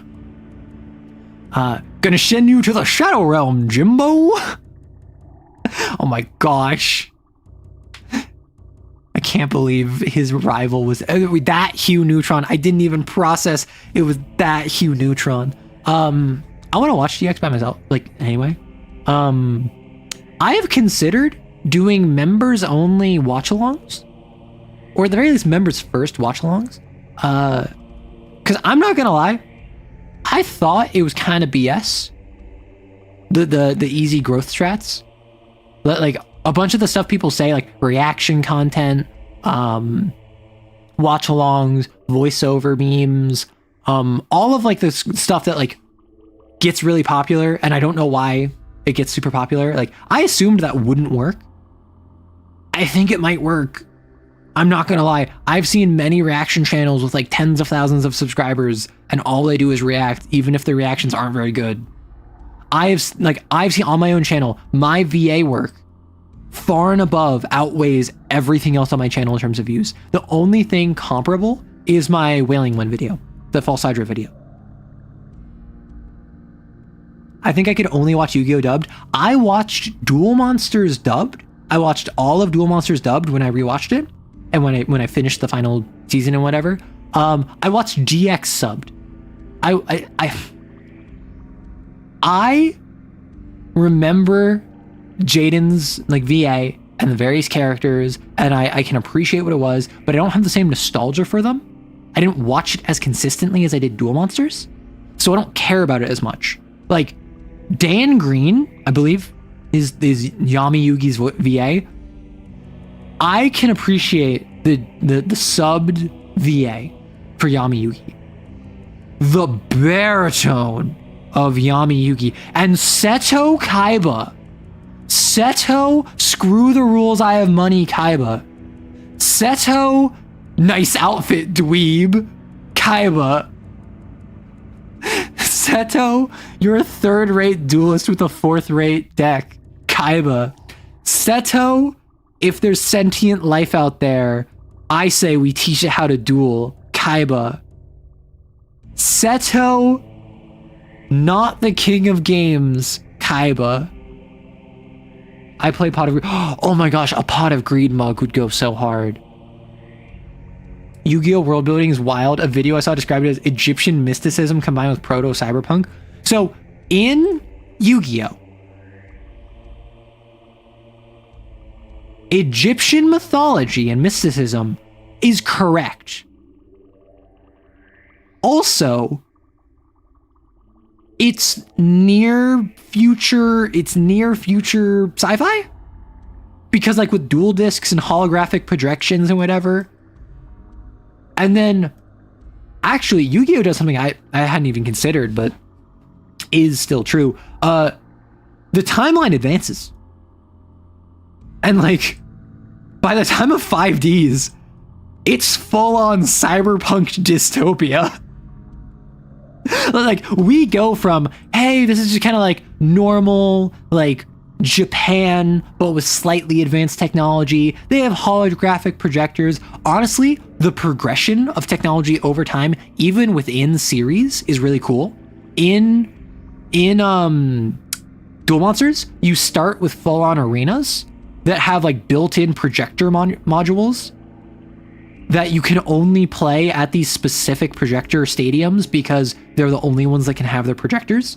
And then by the end of season one, Duelist Kingdom, Kaiba has already invented a proto dual disc. He invents like this weird disc thing that you hold in your hand, you play your cards on, and then you throw forward, and on the floor, it projects a hologram from it. And then you have to retrieve it to your hand to replay your cards and like put cards in the graveyard. But it's like, it's so clearly like version 0.5 of a dual disc. It's so cool. And then with season 2, and Battle City, you have the proper dual disc that has like the flared out projectors that shoot out to your left and to your right. So you have like person standing here, a mini projector gets set up there and there and there and there, so you can duel anywhere. And then by the time of GX, like they have full like high tech scanning future dual discs that have like LEDs and stuff to show how futuristic they are. And then by the time of 5Ds, you have like cyberpunk. Kind of the kind of guy to say that he doesn't want to cure cancer. He wants to generate better holographic dragons. Isn't 5Ds pretty much cyberpunk? I would say it fully is cyberpunk. Joey, I don't think you're supposed to cook the candy bars. Back off, I know what I'm doing. The dub interaction fills so much character, and it's just there to fill a silent space. Listen, for all of its problems, I love the 4Kids dub of Yu-Gi-Oh! Like, genuinely, they changed so many plot points that it does appreciably worsen the story. I'm not going to argue with that. Like, just look at the Seal of Orichalcos when, draw monster cardo. That lowers it. Drawing over all of the pointed guns to be pointed fingers. We're gonna point at you menacingly. Okay, that worsens the story. Changing everything where, like, Noah killed the Big Five in the Digital World arc, and instead scattered them to the different corners of it. That doesn't make much sense, and honestly, that could be considered a fate worse than death. I feel, and then like the constant rewriting of like, instead of killing someone, sending them to the Shadow Realm. I feel as though 4Kids appreciably made the story worse. That, in that case, it's so much funnier.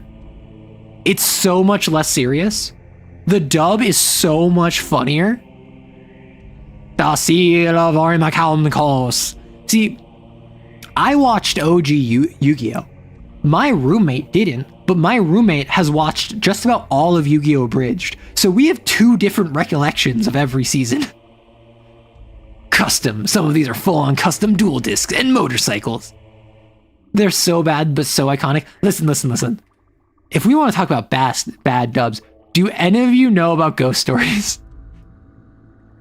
Or is it Ghost Tales? I think it's Ghost Stories. The legendary official dub of Ghost Stories. Where it is very problematic. However, they let the VAs just run wild. There's an app called Resonite, which is a Gary's Mod VR chat. They thought of using it for Perfect Draw for an actual play would be great, but also messy. Ooh. That stuff lives rent-free in my head. I cannot be allowed near any Perfect Draw game for that reason. Like, anytime we see Karibo, my roommate and I look at each other and go, do the la la la la. Penguin! Oh, don't worry, Taya's fine. Like, I've seen a good amount of Yu-Gi-Oh! Abridged. However, when I think Yu-Gi-Oh!, I think Yu-Gi-Oh! When my roommate thinks Yu-Gi-Oh!, they think Yu-Gi-Oh! Abridged. We don't care about the dub, and the creators cared even less. The anime, yes. Ghost Stories is crazy. Ghost Stories is insane. And, like, it's problematic. It is late 90s, early 2000s humor. That being said, what isn't problematic is actual gold. Like, one of the characters just being like an evangelical Christian who's just trying to tell everyone that they're gonna go to hell when that had no bearing on the source material.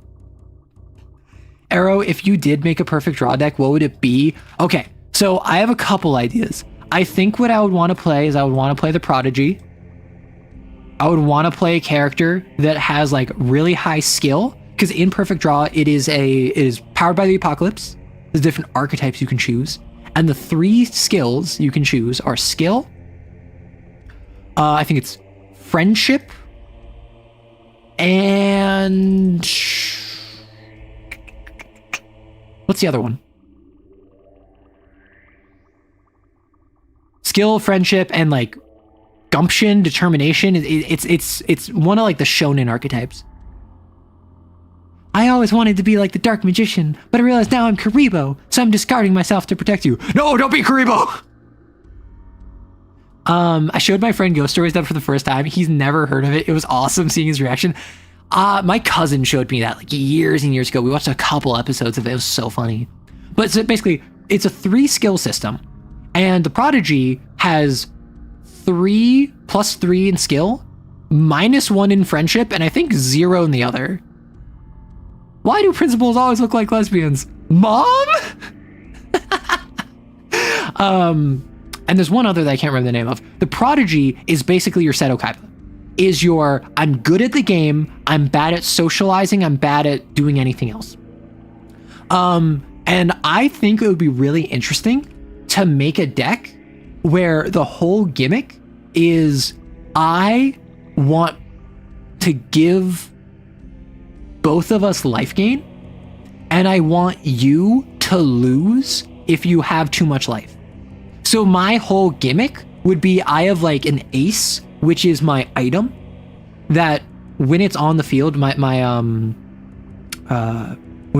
item is on the field, it is we both like gain life whenever we would take damage, and then if we ever gain life, we lose life instead. And then it would like inverse that, and then the entire point of the deck would basically be to like stall out the opponent, get their life to a certain threshold, and then they instantly lose. I think that'd be fun. I think that'd be a gimmick fight. I think that'd be an opponent you fight as an enemy. I think what would be really interesting is one where you focus on your staples, because in the game, it's powered by the Apocalypse. You physically like create cards. However, you also have certain cards called staples. And so you can always play a staple. That's your Celtic Guardian. That's your Beaver Warrior. That's your Gaia the Fierce Knight. but you have special cards that have special effects. And so your staples are going to be weenies, they're going to be losers, but you can always play them. And so what about cards that improve your staples? And so you have a deck where all of your staples are, I don't know, spellcasters, Dark Magician. My ace is Dark Magician, and when my ace is on the field, all of my other staples improve in power, right? So it's the idea of like when Dark Magician is here, all of my other wizard disciples, and my deck is themed around like a wizard tower. I think that would be cool. Although the main thing I would want, because I like the life gain idea. I don't know how I would make that interesting as multiple rounds as opposed to just a one-off. I do think a fun perfect draw deck would be with Battle City rules, where I take cards from people I defeat and I'm constantly changing my deck.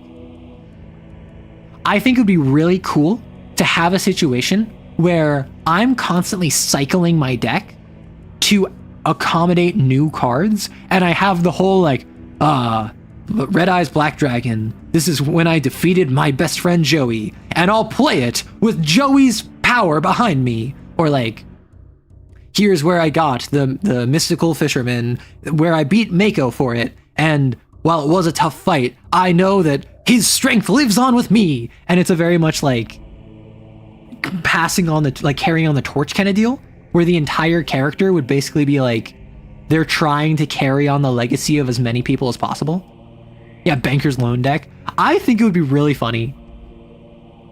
But like, I like the idea of having a specific gimmick. Like, honestly, I think Jaden's deck from GX, where his entire gimmick is superhero fusions. Like, yeah, it's kind of dumb. I think Jaden's deck is kind of dumb because he always has a new fusion. But in real life, they did make support for that archetype, and the entire archetype is based around every single elemental hero confused with every single other elemental hero. You want to play Joey's deck where it's all coin flips, die rolls, and random guessing nonsense? And Joey becomes the third best dueler in the world. Joey is considered by Pegasus in GX to be the third best duelist in the world after Yugi Moto and after Seto Kaiba. And Yugi and Seto had Egyptian god cards and money and Blue Eyes White Dragon and the part of the cards. Like, Joey just was a silly little guy with some Brooklyn rage. You need to have a mechanic where you just make up cards and their effects. That's literally what Perfect Draw does. The way Perfect Draw works, from my understanding, is you have a card and it's either weak, normal, or strong. And it is either a warrior, I think it's an item, or an enchantment. I'm trying to remember the terminology. Basically, is it a creature? Is it a item? Or is it a sorcery? Too angry to die? Nah, too angry to lose at a card game. So this is a little flowchart that when you make a card, if I say, I want to make a warrior, I will then get, I think it's 0, 1, 2. It's 1, 2, 3, 1, 2, 3. And basically it's, I get points I can spend on special abilities. So a special ability might be, when I play this card, draw a card. And that might cost 1 special ability. So if I make a normal warrior and I want it to draw a card when I play it, that would be the only thing I could give it. But if I make a weak item, I can draw a card when I play it, and then also such and so forth. So the idea being is that the weaker the card, the easier it is to destroy, but the more effects it gets. And the stronger the card, the fewer effects it gets. So a strong monster might have no effect. However, if I play a strong monster, a strong warrior, and then I play a weak warrior, and my weak warrior's ability is that my weak warrior can't be destroyed if there's any other warrior on my side of the field, and also every other warrior on my side of the field gets more powerful. Suddenly, my strong warrior is even stronger and my weak warrior is protected. Joey's deck is darkly hilarious when you know his mom and dad divorced over his dad's gambling debts. Oh my gosh. I never knew that. My man was still standing and almost beat a guy after getting struck by Egyptian lightning. No. He didn't get struck by Egyptian lightning. He got struck by Egyptian lightning while his soul was actively being drained from his body. Remember, Merrick beat Joey. I just watched this the other day. Merrick beat Joey because he started a shadow game, made it so that every time a creature died, a monster died, you would lose energy, like your life force would be drained, but also you would experience all pain the monster felt. His monster got blasted with divine retribution of like, what was it?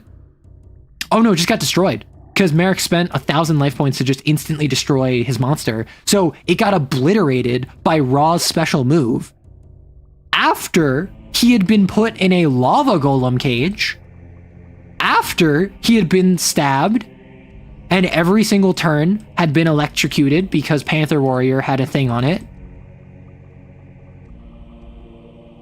My man Joey still was standing. He didn't fall and then get back up. He was standing after being obliterated by a god and then managed to draw a card, play a monster, say, Guilford the Iron Knight, attack, and then he collapsed. If he had lasted 1 second more, he would have won the duel. Curse of Raw. I can't go that low, no. Deal ×3 damage for this turn at turn end, die. Oh my gosh. Yeah, so I really want to play Perfect Draw. I don't know what deck I would play. My first thought was a weirdo deck where I mess with life gain. And the whole point of the game is I make you gain life and it's bad for you to gain life.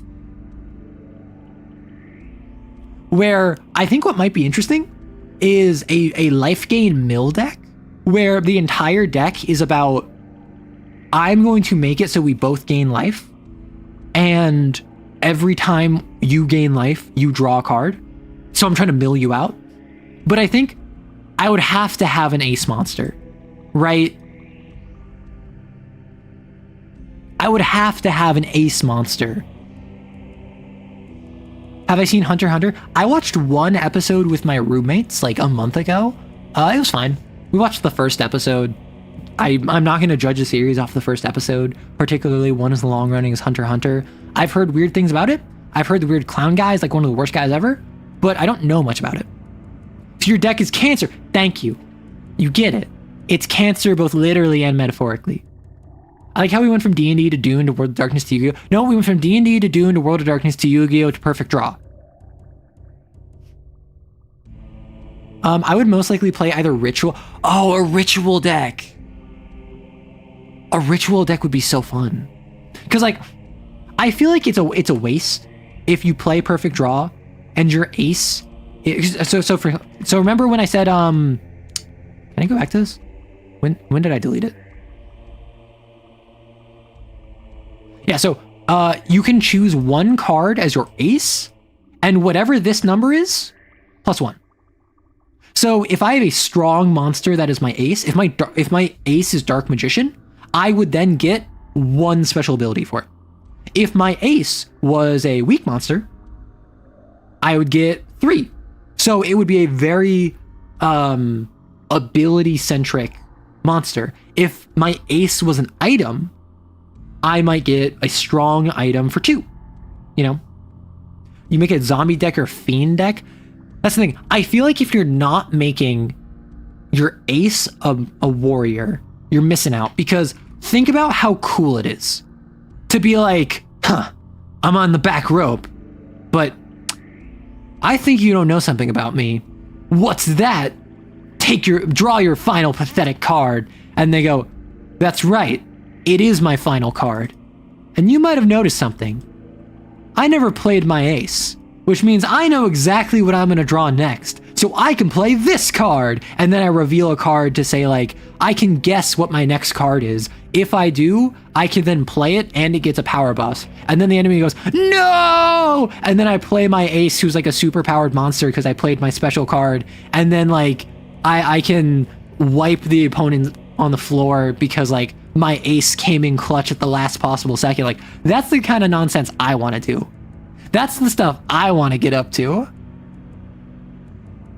Maybe some monster that drains life to attack or something to fit thematically. Yeah, so like what I would do is I would have, so if I have the life gain deck, I could make my ace like, because when I think of like life gain, I think of like a divine emissary. I think that my ace, I think the anchor of my deck would probably be an item that's like the scroll of life or something. Or like the edict of immortality. Ooh, the edict of immortality. And it would just be whenever either player would, or maybe just the edict of immortality would be like,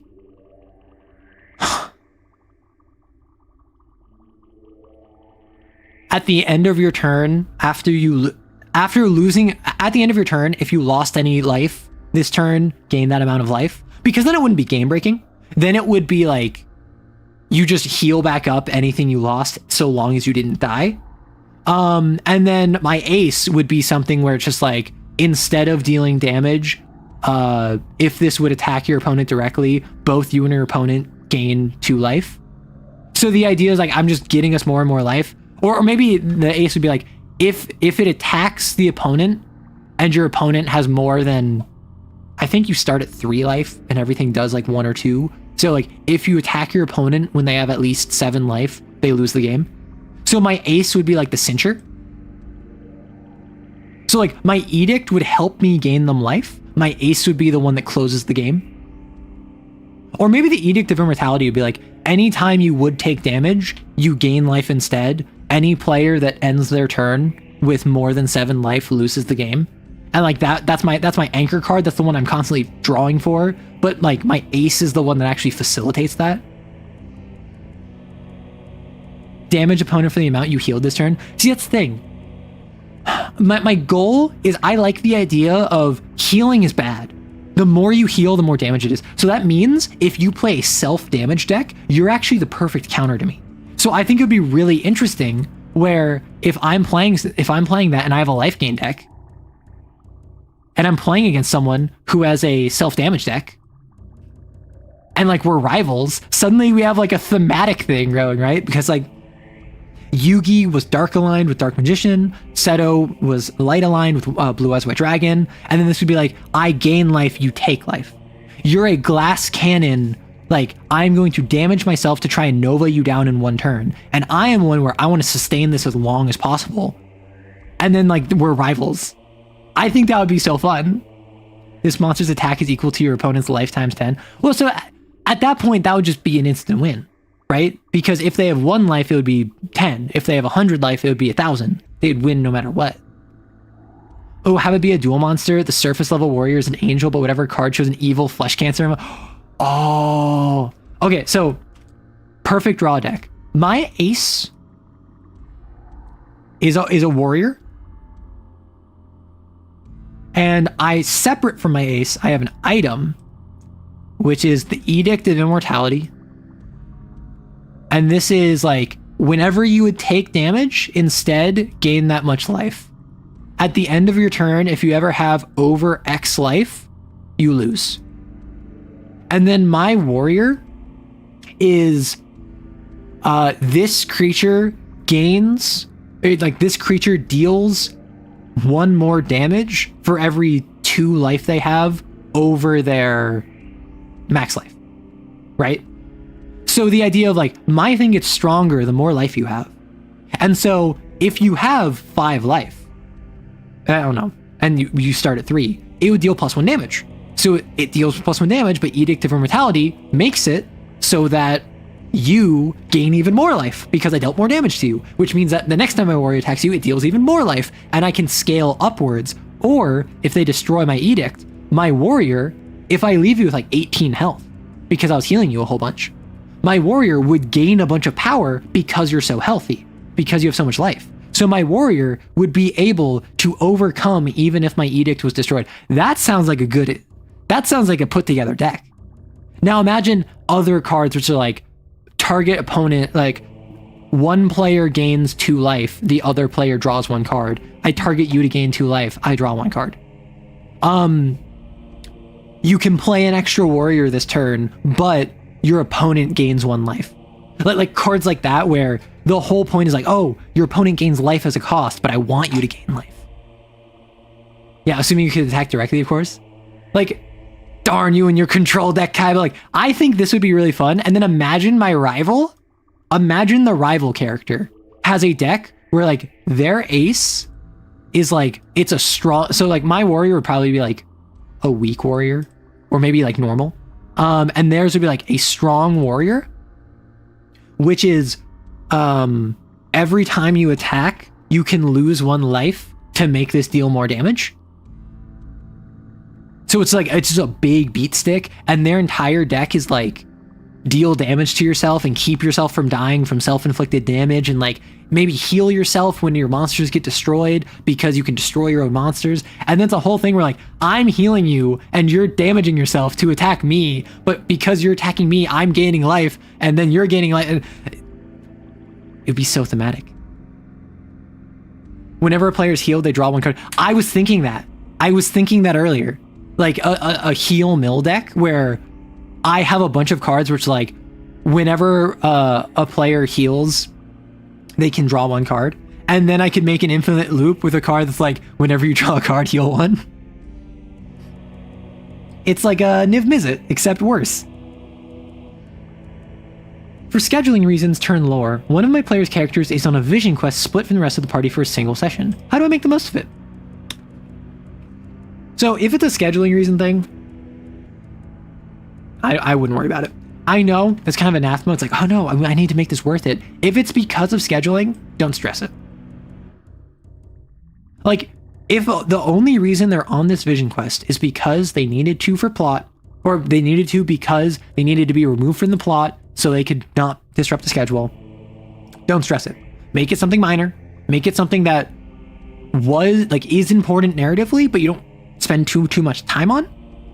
And then go from there.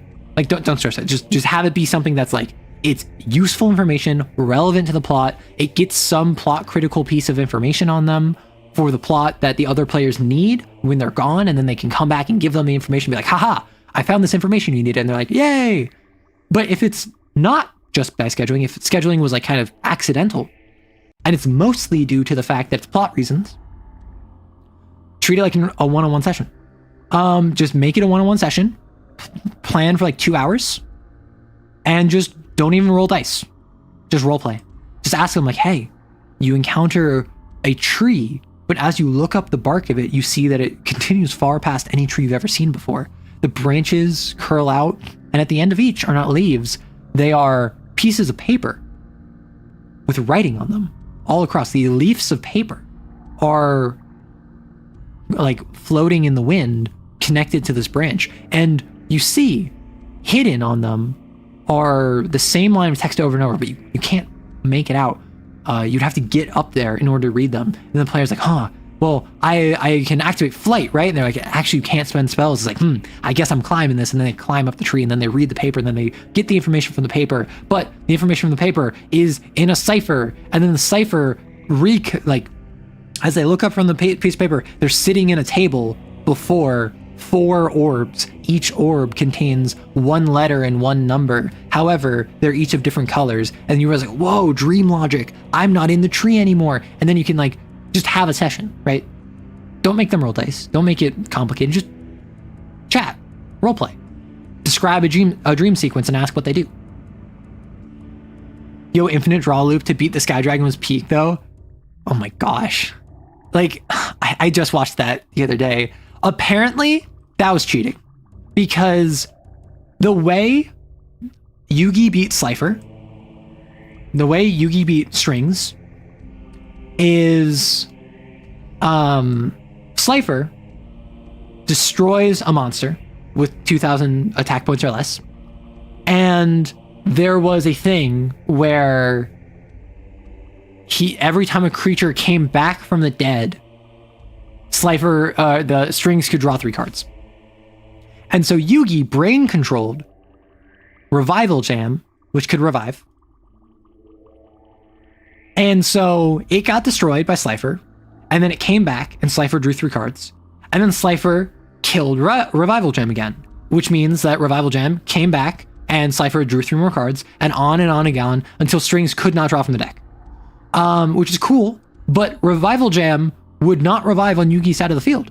It would revive back on strings because it was controlled and then got destroyed and then came back. So unfortunately that would not have worked, but it was so cool. I don't care. It was so cool. So yeah, I'm really excited. I want to play Perfect Draw. I'm telling my roommate, and like, I wasn't even just dropping hints. I was like, I want to play Perfect Draw. Like, I think that would be so much fun. I think it'd be fun to run Perfect Draw. I know, Hey Feifei, friend of the channel, ran a Perfect Draw game called Errata, and that's like the biggest one on YouTube right now. So maybe I can talk to her about that, but I would only want to do like an actual play with folks that I have played off stream with. Yeah, he cheats as easily as he lies, but it's aura, so it's fine. True. I was surprised that they didn't go Infinite Kariba Wall again at some point. So one of the rules of storytelling, this is not true just of shonen, but it's very true in shonen. A battle cannot be ended the same way twice.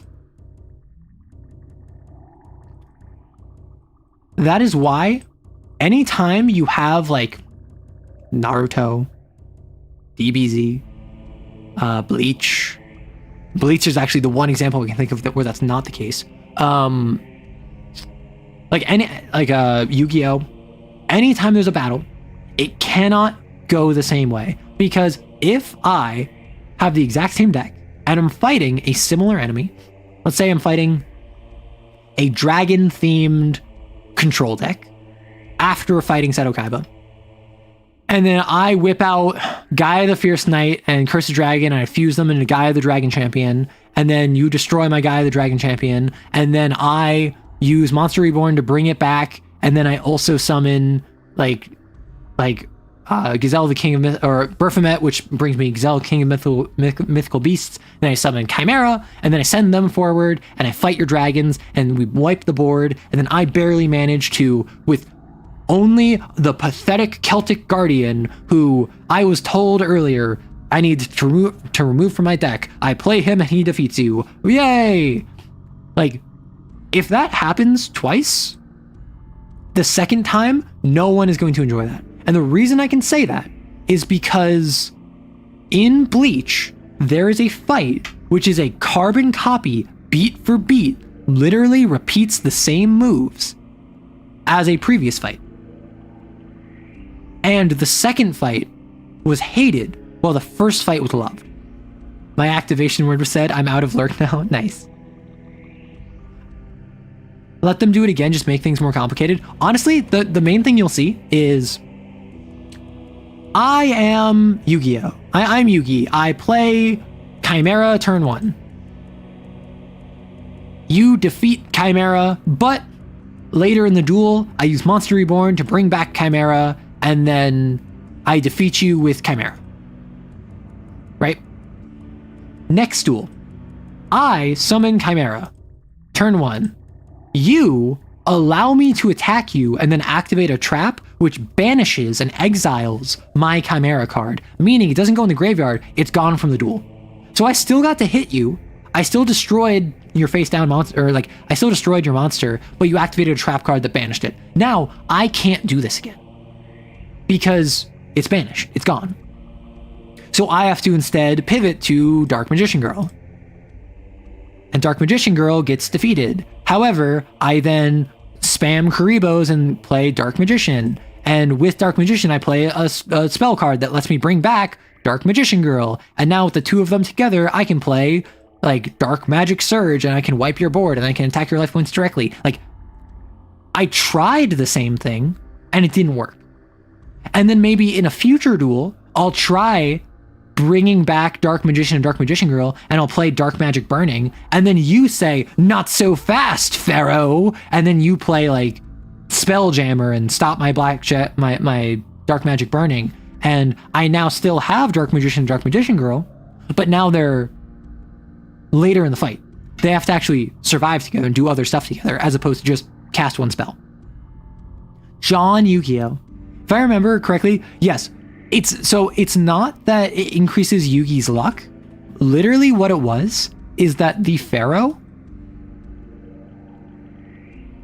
not Pharaoh, the Pharaoh can manipulate probability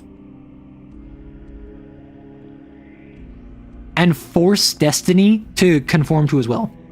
So it's not just, oh, he got lucky. It's he could literally top deck.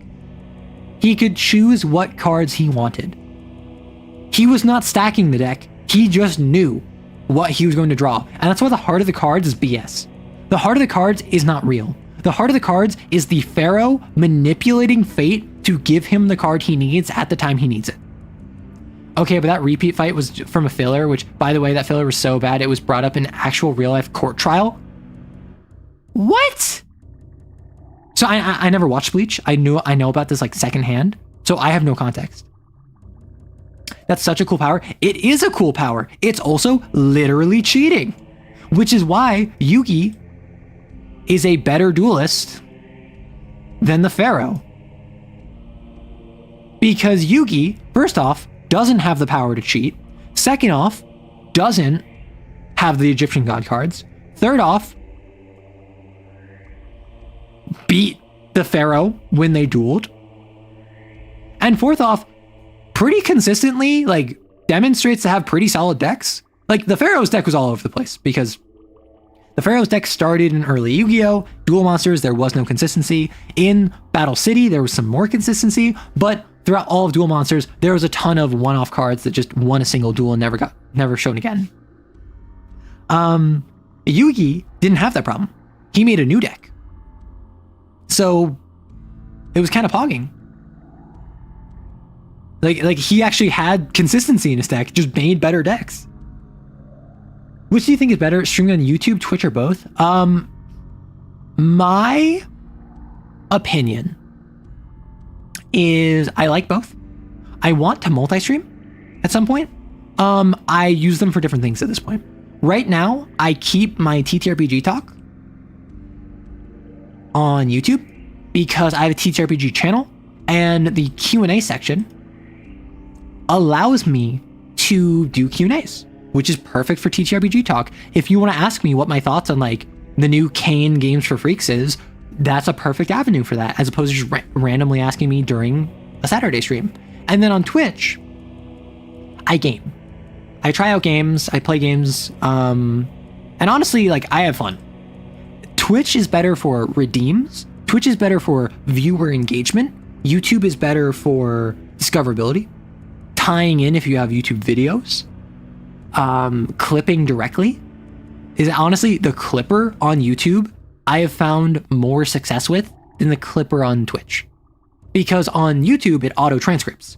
So if you make a clip on YouTube, or at least if you're the owner of the channel, if you own the video, you can like Control F when I was talking about Yu-Gi-Oh! And I can just zoom forward to 5 hours, 40 minutes instead of having to be like, okay, I put a marker here for 5 hours, 40 minutes, but I didn't, like, I have to just scrub for when I'm talking about Yu-Gi-Oh! In YouTube, I can just Control F, which is very useful.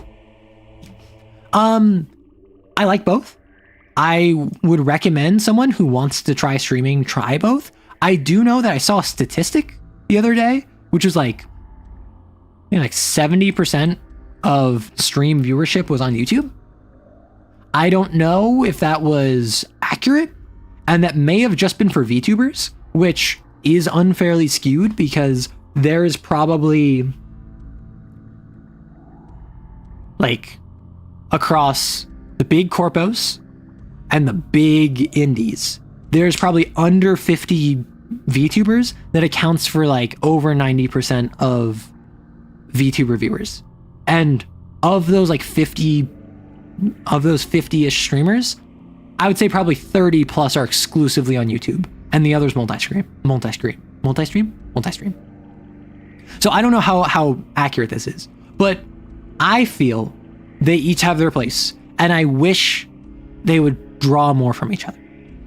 Like, I feel like YouTube tried taking from Twitch and taking inspiration and taking what works, and then they stopped, and now they're focusing on vertical life, which I wanted to try, but I've stopped myself from because I've heard that apparently it fills your viewership with kids.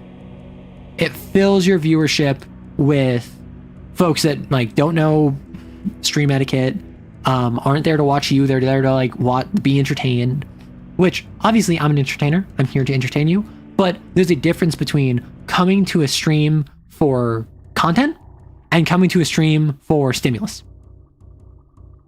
So I want to try vertical streaming, I don't know. But like I will say they each have their place. I would not say one is definitively better than the other. I think most everyone has a preference. I really don't. But for me, as a primarily YouTube video shorts creator, YouTube has a lot of inbuilt functionality that I appreciate. Twitch has a lot of external functionality that I appreciate integrating into Twitch. Did Kaiba beat the Pharaoh in Bonds Beyond Time? Because if so, Kaiba's just crazy. I didn't watch Bonds Before Time, or Bonds Beyond Time. I really want to. And I think part of why I started watching Duel Monsters is because I wanted to watch Bonds Beyond Time. And so I watched through all of Duel Monsters. I don't know if I think Bonds Beyond Time is where Yugi, Jaden, and Yusei all team up. So I think I would want to watch all series. I don't want to watch GX. I've been in a Yu-Gi-Oh mood the past couple days. I just have other stuff I've been doing. But yeah, so that's my thoughts on streaming. So we're talking about Warlocks and Patreon right now, or patrons right now.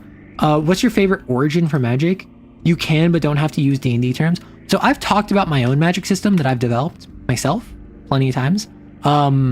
I talked about it like literally last week, so I don't know if I want to do the full summary again. But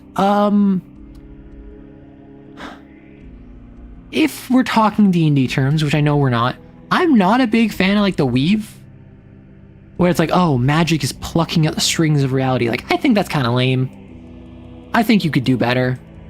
Like, I don't think that's overdone. I just think that that's not explored ever outside of like maybe Forgotten Realms novelizations kind of deal. And then people expect me to know about the weave when in mechanics it's hardly ever brought up. So I'm not a huge fan of the weave of magic. I do love me a good old-fashioned power of belief, whether it's the 40k orcs or it's a paladin's oath. Like, right, I thought it was just me. Listen, the weave of magic, hand wave explanation. Sure, I got it. Then people expect me to be like, well, actually, if you knew about the lore, you'd know about the weave. And I'm like, I don't care about the weave because one, I don't care about the Forgotten Realms. I've never cared about the Forgotten Realms. But also, nothing in the mechanics supports that. There was another movie, can't remember it, but it was a direct movie sequel to the series where Kaiba goes back in time to face the Pharaoh, and we get to see everything moving on, even you. Really? Because I know Bonds Beyond Time, I believe, is the Yu-Gi-Oh movie where like Seto has that weird blue arm device, and it's like a really different animation style. I think that came out like 5 years ago, like around 2020, plus or minus 2 years. I did watch Pyramid of Light. I had Pyramid of Light on DVD for the longest time. I don't know if my mother still has it. Gosh, I need to drink more water. I've had like under 100 milliliters in the past 6 hours.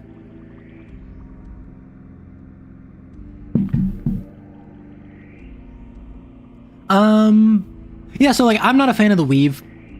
I've talked about my own magic system plenty. In essence, there are 4 sources. The sources being that you either draw from your own internal magic called arcane, which is like mana. There is divine, which is your power of belief. There's the idea of believing in something and willing it into existence. There is primal, which is drawing from either the world or plants and animals around you. And then there's granted magic, where you are given magic by something else. This could be you make a deal with the devil. This could be you were born under a twin-tailed comet and were given the power of flight, like sorcerer style. Either way, this is what I think is neat. I like there being different ways to get magic and different ways to accomplish the same thing from different functionalities. And which of these four is my personal subjective favorite? Ooh, so I'll say Arcane is the most generic, and Granted is so idiosyncratic, it's hard to judge as a whole.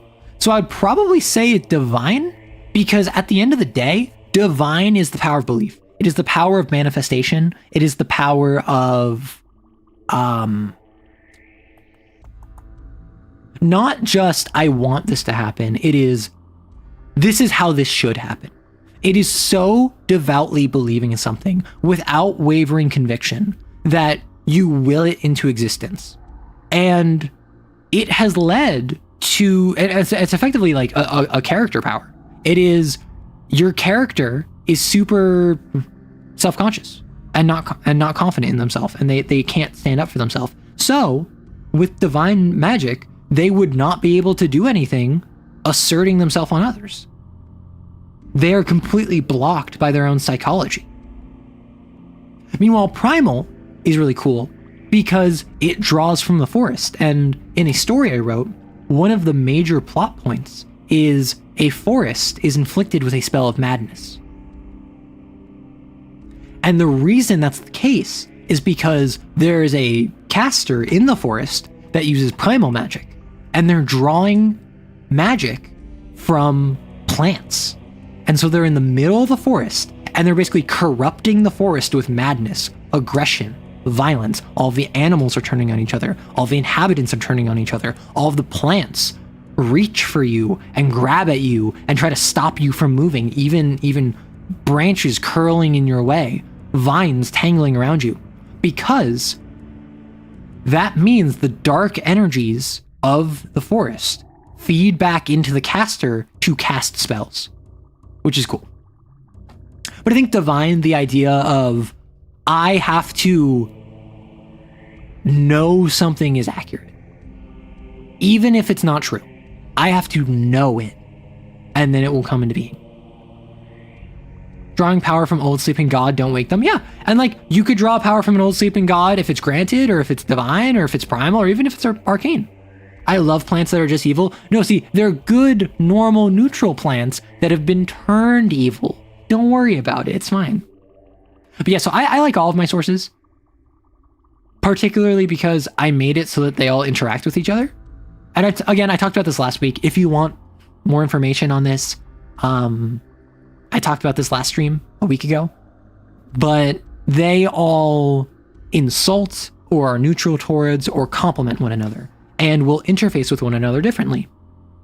So while I like divine from a storytelling perspective, I don't really have a favorite out of the four of them. I like the fact they all interact with each other, right? Divine and primal like each other. They complement each other. Arcane and granted like each other. They complement each other. But arcane and primal insult each other.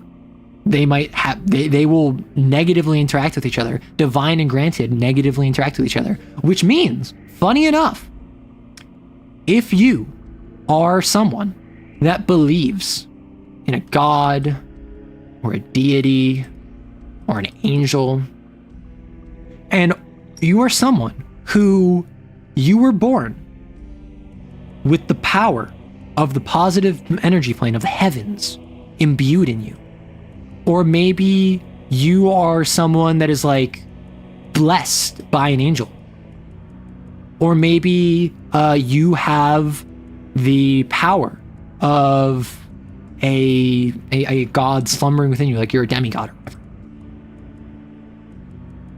Your powers don't mix, despite the fact they're both like heavenly sources. a divine, like a devout cleric of a deity will have a better time casting a spell next to a devout follower who worships a devil than they either would casting a spell alongside someone that has like angel magic, that was blessed by an angel directly. Because it's not a matter of this is the bad magic, this is the good magic. It is the sources, their energies, their waveforms do not grok. They do not work together. Yeah, the movie is you were talking about is the only one where the creator of Yu-Gi-Oh! Animated one scene. It ain't bad, still holds up. Oh. Got it. Reality warping magic feels just vanilla. So when I say reality warping, it's less so like, oh, I think this place, I think I should be able to fly, so I can fly. It's more so you are filled with such conviction to save your loved one. And you feel the one thing keeping you back from saving them is you're not strong enough. You're too weak. You're too slow. You can't fight them. You can't beat them. You can't defeat them. You might gain super strength by your faith in wanting to uphold this ideal. It is the natural conclusion of a paladin. However, it's an extrapolation of like a paladin style of faith. However, if you want to protect someone and you realize, oh no, the best thing I need to do here is cast Fireball, that isn't what you believe in. That isn't who you are. You don't feel, oh, I need to protect my loved one by casting Fireball. You feel, I need to be stronger. I need to be more powerful. I need to be faster. So it's not just you can change it at a whim. It is, what is your deep-seated emotional need?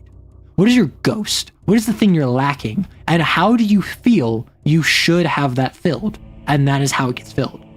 And that might not be a solution to your problems. A lot of times, divine users do have it be a solution to the initial problem they have when they start using powers, which is something that you actually have to like train for. You don't just do it. It's not like you can just think really hard about something. You actually have to like learn how to channel energy and how to channel magic. And then this is just one of the well springs that you can draw from, like mana from yourself and for arcane, or from a foreign power like granted magic. So it's less so reality warping, and it's more so just, instead of drawing from your natural mana, from your natural magic, from like your lifeblood and the energy within you, you're drawing from, for lack of a better term, your soul, your conviction, your belief. It's the same end state. It still gives you magic. It still lets you cast Fireball if that's really what you believe in. But this is not just like reality warping. Hear me out. A warlock whose power is drawn from the wants of the Eldritch Being, but it's the want to stay asleep because this reality is the kind they want, a pleasant dream. Ooh. So they're going around stopping all of the world-ending like cults trying to awaken it because they just want their patron to get some Shut-Eyes, because all 1,000 of them. How do you usually write Kane adventures like the hunts themselves? I find it a little hard to conceptualize what things I would want to prepare and what they would look like other than the sin. Okay, so what I've done 2 now. 2.5. My first one I did is I said, okay, it's an ogre, cat 1, and it was, talked about the host and the trauma questions, right? And then, to make it interesting, I added a red herring. I added that recently a student at the school where the host is a teacher was struggling and took her own life a week ago. So the assumption is this student that took her own life is the host, but that was not the case. So instantly, it was more complicated than just go there, talk to the host, get information, fight the sin. Kane did not know who the host was. They assumed it was the red herring, the student. So they had to figure out who the host was. And then I thought, okay, if they're going to have to find out not only the trauma questions, but also who the host is, who could they talk to reveal information about the traumas of the host? And who could they talk to reveal that it's actually the host? And then what I did after I did that, I was like, okay, and who is someone they could talk to give trauma question information about the red herring, about the student?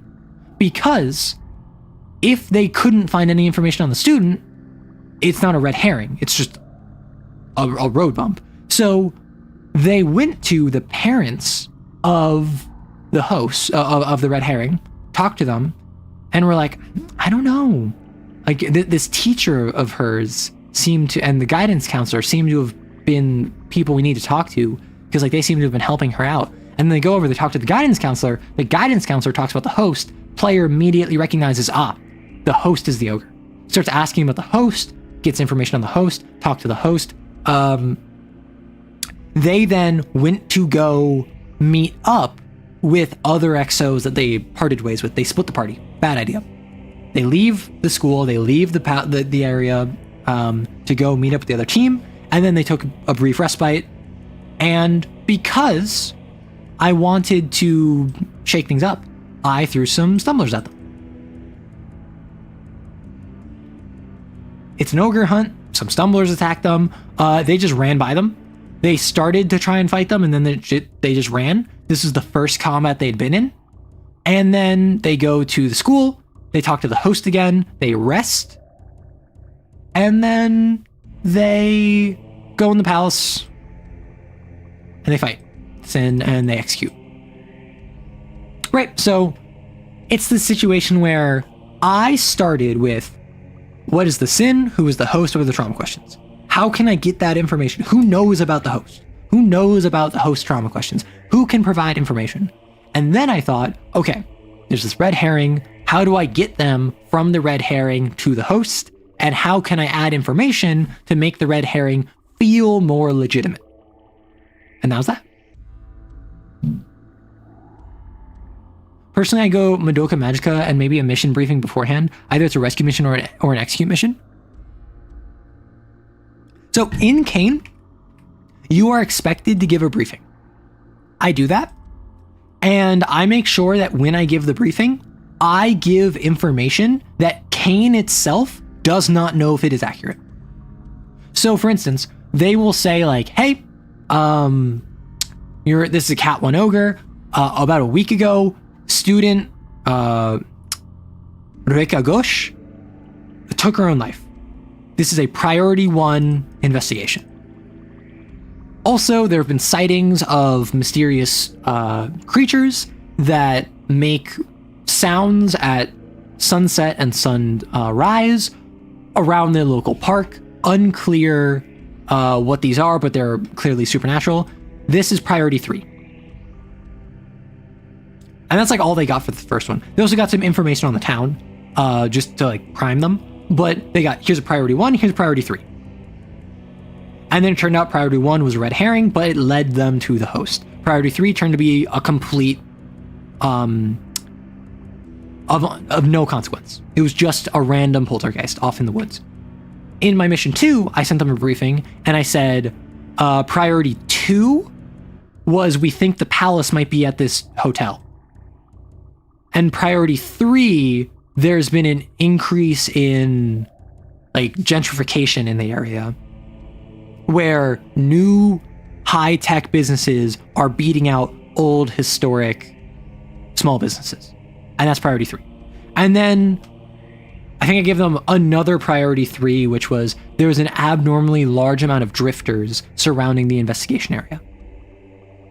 And that was like, so they got priority 2, priority 3, priority 4, priority 3, which just, they learned very quickly. Priorities are just kind of like what Kane thinks you should do. They're not actually requirements. The reason they didn't give a priority 1 is because they didn't have solid intel. So they didn't want to make you think they were pretty certain about any of these. And so they just like, they got some briefing info. Is it more you came up with a list of characters and then a list of locations, or just a list of characters and vaguely? I came up with specific locations. A list of objectives is a really good one. Yeah, so and specifically, I made it clear these priorities are just what Kane thinks are good starting points.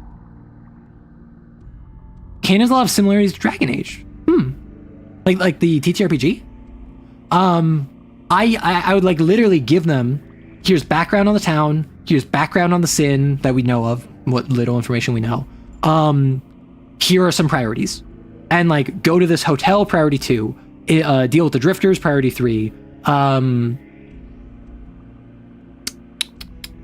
Investigate the gentrification of small businesses, priority 3. We don't have a priority 1, that's on you. So in this case, they had no information about where the palace might be, but they thought they knew who the host was. In this one, they had no information about the host, but there was a priority 2 for where the palace was. And then in addition to that, I gave them points of interest. So for instance, in the first hunt, I said, attached with the briefing notes are the school, the Gauche household, so Reika's parents, and the nearby park where the drifter sightings were. Because they thought, like the player thought the palace might be in the park. So those were areas they could decide to investigate.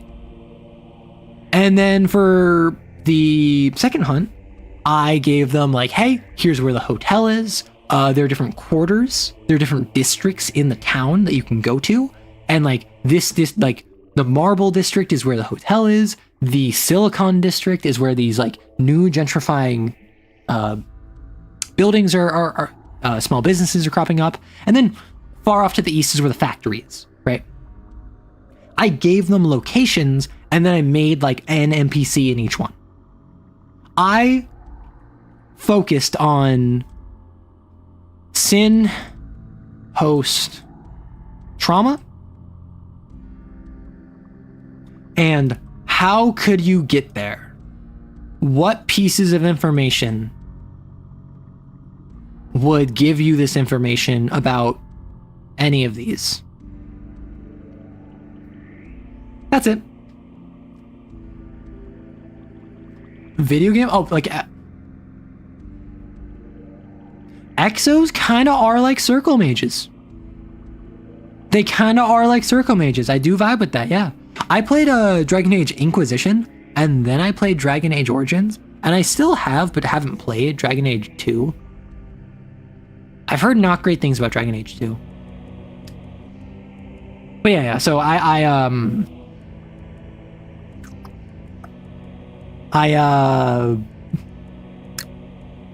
this is what I do with a cane hunt.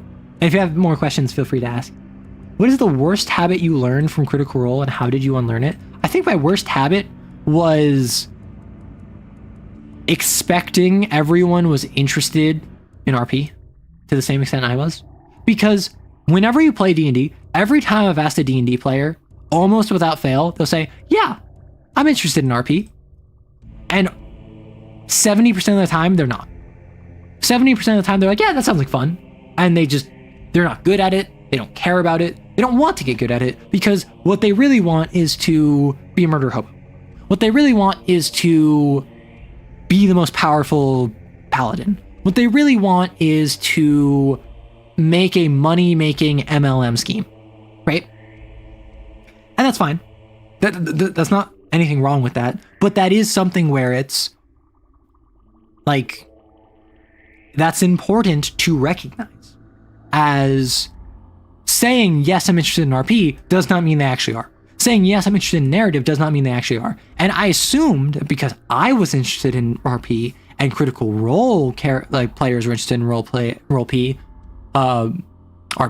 and everyone in the community was talking about it, and my players were saying that, then they clearly were. And it really just came to the idea of like, hey, that's not how it goes.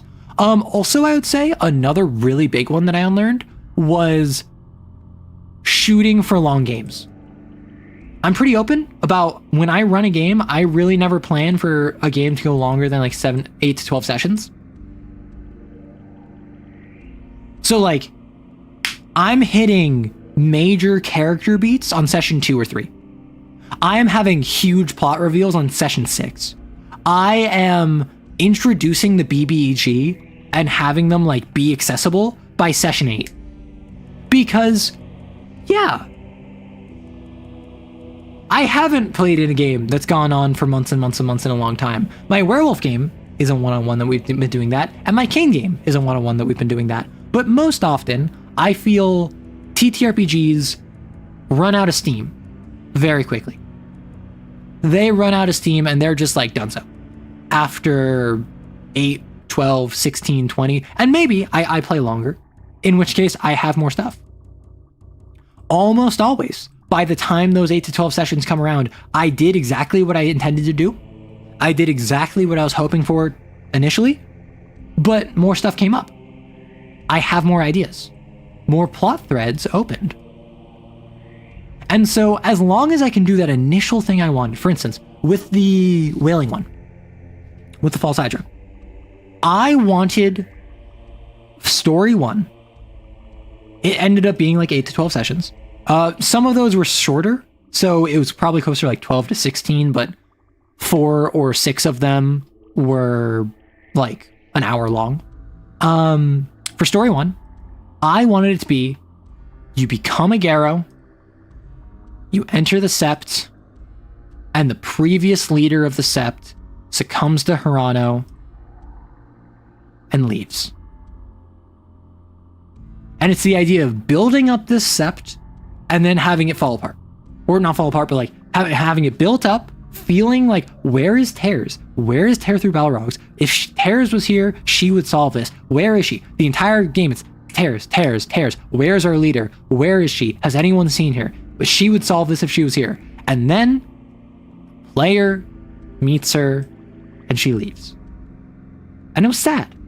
He had spoken to her one time and then one more time in the final conversation. But he learned about her over the course of the story. He heard about the deeds she did and how great she was and how amazing she was and how much everyone else idolized her. And to see her like that hurt. And then she leaves. And then we had more time, so we nearly were not going to play story 2, which would have been very sad because I wouldn't have been able to do the whaling one, but I got it. We got story 2.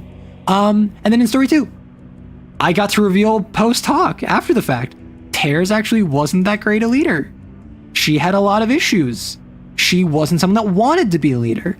And so you have these situations where like, I told the story I wanted to. I had the false hydra stuff I wanted to do, but that was stuff where I wasn't going to rush it. No matter what, I was not going to rush it. But I had this whole arc of entering the Sept, getting to do cool stuff, and then Tears being the thing that started the story and ended the story. And then I've continued from there. For RPs, the good stuff though, I agree. I feel that too, but not everyone feels so. A lot of players I've run into have said that's what they're interested in, and it's just not. Thank you so much for this. I haven't been able to find any cane hunts online, so I didn't really know where to start for designing an adventure or two. I've seen a couple. I think it's Operation Something Mountain. There's a cane hunt that I know that I haven't read, but it's like Operation Something Mountain, where I think it's a hound hunt that you could look into.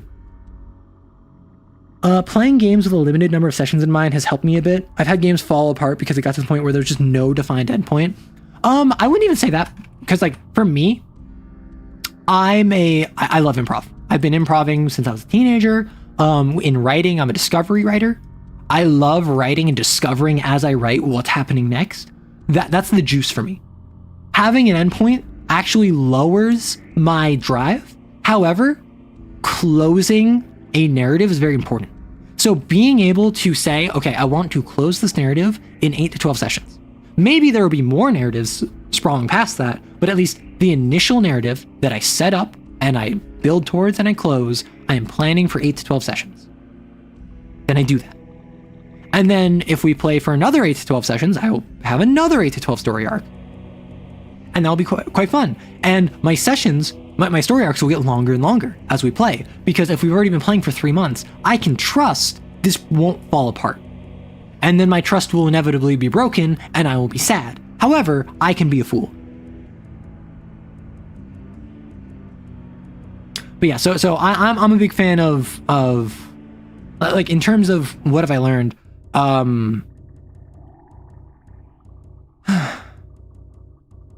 like I would say RP is just a maturity thing, I think. RP was less Critical Role, and I think that was just as I developed as a GM, I learned the differences that different players have, and just my main exposure to that point had been primarily RP, which Critical Role was part of, but not really like Critical Role's fault. I don't think I ever hit the Matt Mercer effect, because I was my GM. I was the GM for my group. I think I had a little bit of like a Vox Machina effect, where I expected my players to be more invested in each other and invested in roleplay, which is kind of what I'm getting at. But I would say session length. Don't plan for campaigns. Don't plan for hundreds of sessions. Like, just vibe, have fun, focus on small scale storytelling, and then if in a year from now you're still playing, by then you'll already have set up cool new stuff. And also, I will say it helps with pacing. If your character secret is revealed in session 4 and you play 60 more sessions, that is now 56 sessions of you being able to talk openly with the others about it. And maybe it's still hidden from the world, but your other players know. And your players can talk about how the fact that you are marked by a hag to be sacrificed the next time the blood moon rises, like that's a secret that the other players can be worried about. And when someone else hears about the blood moon, the blood moon, they'll be worried on your behalf, instead of them being like, oh, blood moons are cool, and then you being like, oh, it's happening, and then it doesn't happen for another 12 sessions. Like, when your secrets are revealed early, it gives you more chance to actually acknowledge and play through them, which is very good. And honestly, Critical Role, another thing with secrets, stop hiding stuff from other players. And I'm saying this as a GM. Stop hiding stuff from your players as a GM. Don't whisper secrets to people, just tell them openly, because other players will overhear it and be like, oh, and they'll have fun. And if they're not a metagaming jerk, they will not abuse that information, and it will be exciting for them. It will increase the net joy of the group. It's really just the potential for an endless grind of a game. I used to be more or less improvising sessions, but I think I've lost that juice, and that's fair. Like, gosh, I've had times where, like, I've been busy all day. I don't want to put in a bunch of time and effort into a TTRPG. TTRPGs are a lot of uptime. TTRPGs are a lot of work. I am someone who my creativity is something that I basically always have on, because I'm an entertainer. I am someone that is making TTRPG content. I am talking live on stream. I'm making TTRPG stuff off stream. I'm a writer. Like, I'm someone who I have made life decisions oriented around continuing that creativity.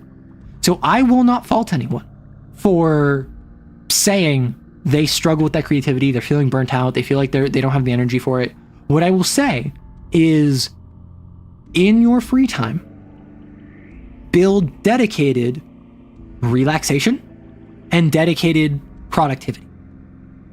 If you have an hour a day, maybe you get 45 minutes to like watch TV or like play a video game or whatever, and then you give yourself 15 minutes to work on TTRPG notes. Or maybe every day you allow yourself to like watch TV, watch a show, like paint minis or whatever, and then Fridays, and then your session is on Saturdays. Fridays is when you spend that full hour TTRPG prep.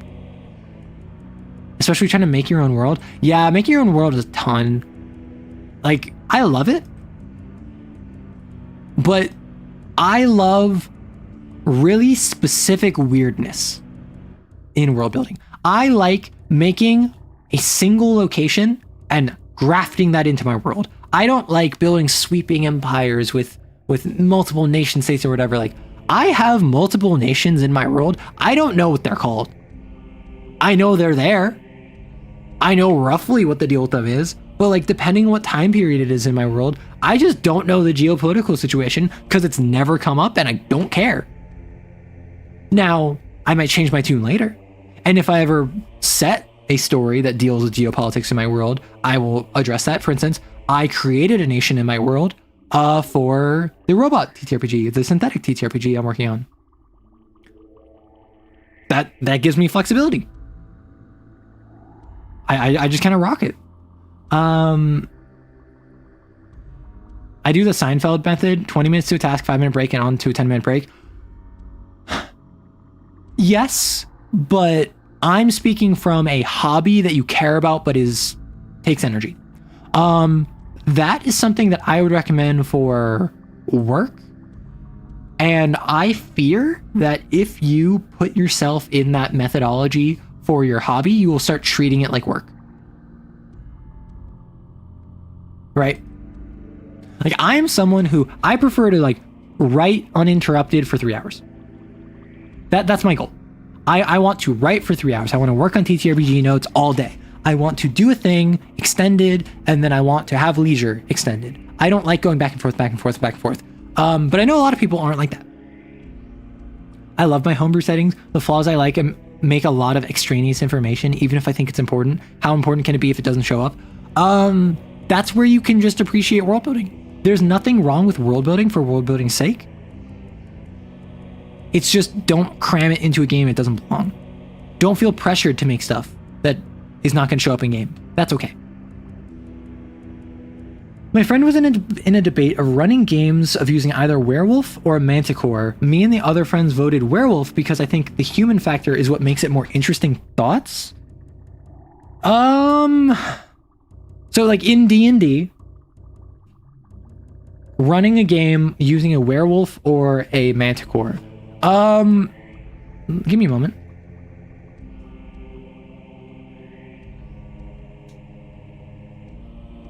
Sorry, it's getting dark, so I had to turn on my light. Oh.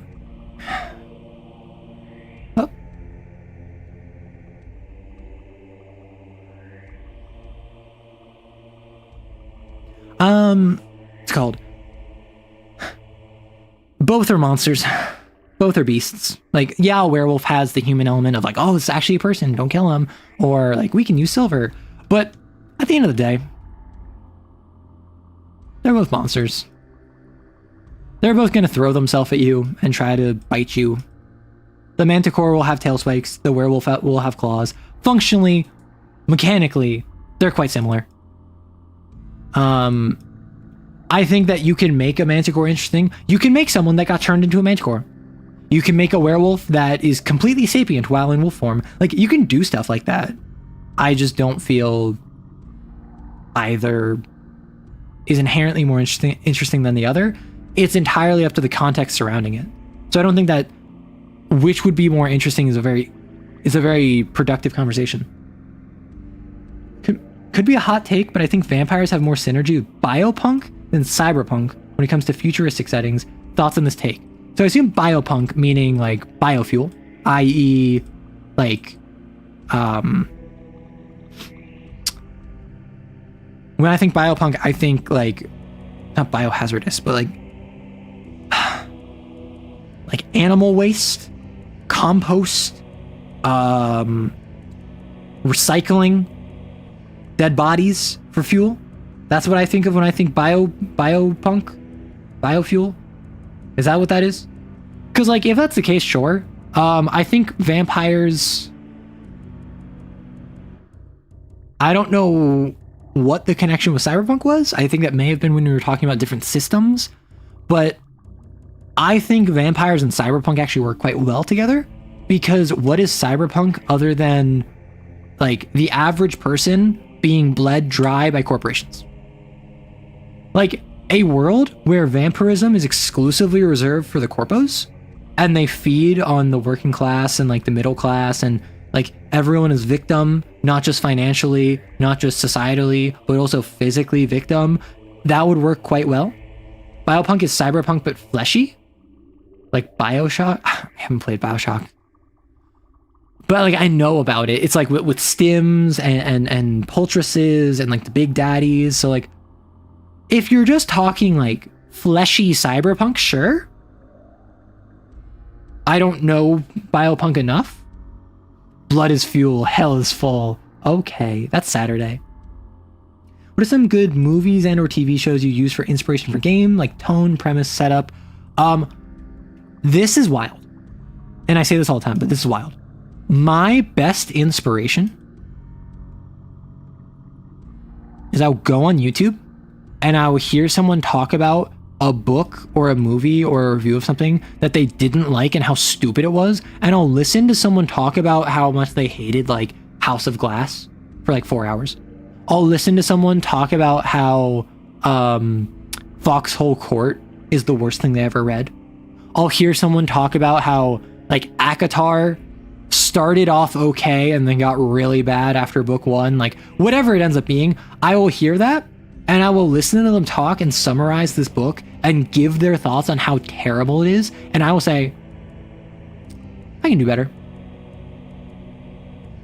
And that motivates me to want to write. That motivates me to want to tell a story better than they can. Because if this trash, not necessarily saying that those previous ones were trash, but like if in the context of like someone reviews something, it's trash.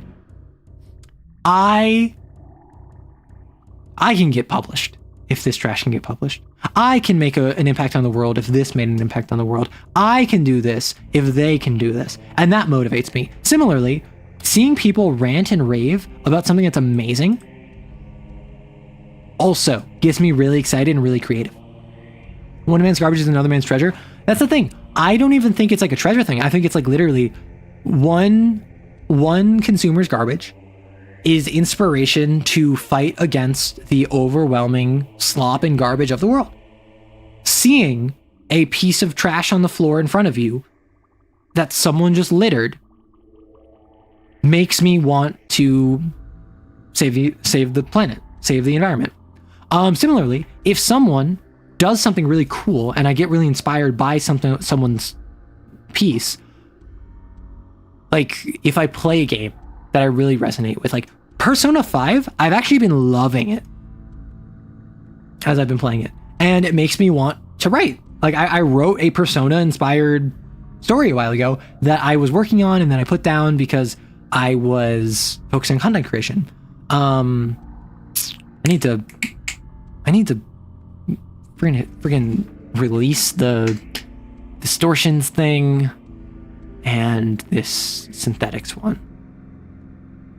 I need to be releasing stuff. So I'll do that soon. Streamer continues to do nothing but spit facts. Thank you. Speaking of vampires and cyberpunk, there was a third-party source book for Cyberpunk Net. Yes. Doesn't Cyberpunk have a crossover with vampire and also paranoia? And I think also like Delta Green or Call of Cthulhu or something. Biopunk is cool. Awesome. I'm having trouble balancing D&D with just hanging out in my sessions. I am not the DM. I'd like to focus on playing D&D, but I don't want to be pushy. How would you handle this? So I get from this, my group is getting together and they're yapping, not playing. My solution to this almost always is add an extra hour beforehand. And that's tough, I know. It's already tough enough to get them together for like 4 hours. If you can add a 5th hour where everyone yaps beforehand, that generally works pretty well. Thank you. 2020 and Cthulhu, that's what it was. Also, having a break tends to help with this, because the reason people are talking to each other and not focusing on the game is one of 3 things. Either they got bored, they like the immersion broke, or they're just kind of like have something that they want to share. So if I'm bored because the game isn't going anywhere, or like I haven't done anything in half an hour, like I'm gonna go on my phone or I might want to talk to someone. So I'm going to ask them about what's been going on with them. And yeah, it's bad table etiquette, but also bad table etiquette also involves not having someone have fun for like 45 minutes. Maybe the tension broke. Maybe we're playing the game and we were having a really tense situation, and then someone accidentally like dropped their phone and like a video started playing, and then the tension broke, and then now we're all talking about the video, and then we get distracted talking about videos. Or maybe someone has something they want to share, and then in response to that, someone brings up something they thought of, and then everyone starts talking about that thing. All of these can be solved by just intermittent breaks. So being like, if you're bored, you're less likely to have been bored for like 45 minutes if you have a break like once every hour and a half. If the tension breaks, you can just make that your break then. You can break early and just allow folks to take 5 minutes, go to take a battle break, grab snacks, whatever. And if they want to share something, they can just wait for the break. So having intermittent breaks might help. Having an hour beforehand just dedicated to yapping, catching up might help. And also, I want to play D&D when I show up to play D&D. I want to play TTRPG when I show up to play a TTRPG. At the end of the day, these are your friends. Focus on having fun. I have a friend who I run Kane for, and like we don't get a chance to talk too much. Hopping on a TTRPG, perfect opportunity to yap. Perfect opportunity to actually like go over what we've been up to during the week, what our plans are, what we've been doing. And there have been times where we yapped for like 1.5 hours, 2 hours, because we hadn't chatted in a while. Oh no. We have less Kane. That sucks. But we're friends, and I enjoy talking to my friend. So as much as I want to finish Kane, and as much as I want to get to the hunt to an endpoint, I feel this is more valuable. And I feel like that's something where it's a little bit of like appreciate what you have, even though I can appreciate, I want to play D&D. I want to play Kane. I want to play the thing I signed up to come here for. So if you can get the group on either like a dedicated hour for yapping beforehand, or having dedicated breaks like once an hour and a half for 5 minutes, so folks can yap and grab snacks or whatever, that might solve it. Yeah, see, lag, that's what I was thinking of. You've mentioned this in a previous stream, which is why I thought of that. My playgroup has tried to implement 30-minute yap before the game, but that lasted exactly one game. Why?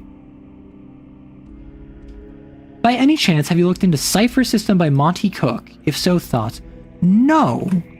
That sounds familiar? I think someone may have brought it up to me before. Cipher Monty Cook.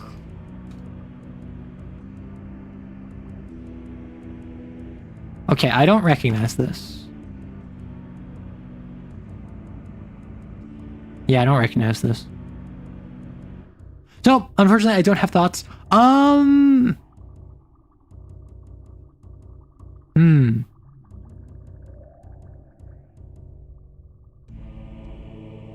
We just lapsed on actually meeting earlier. Ah, understood. I have a question. Is this AI? Like, obviously, I don't want to disrespect the artist by asking that, but like, just the lighting on the fire is kind of weird. You might recognize Numenera. Oh, I know Numenera. I don't know. This is just weird to me. The obvious solution is just have the game run a little later instead. I mean, yeah, and sometimes people can't run a little later, which sucks.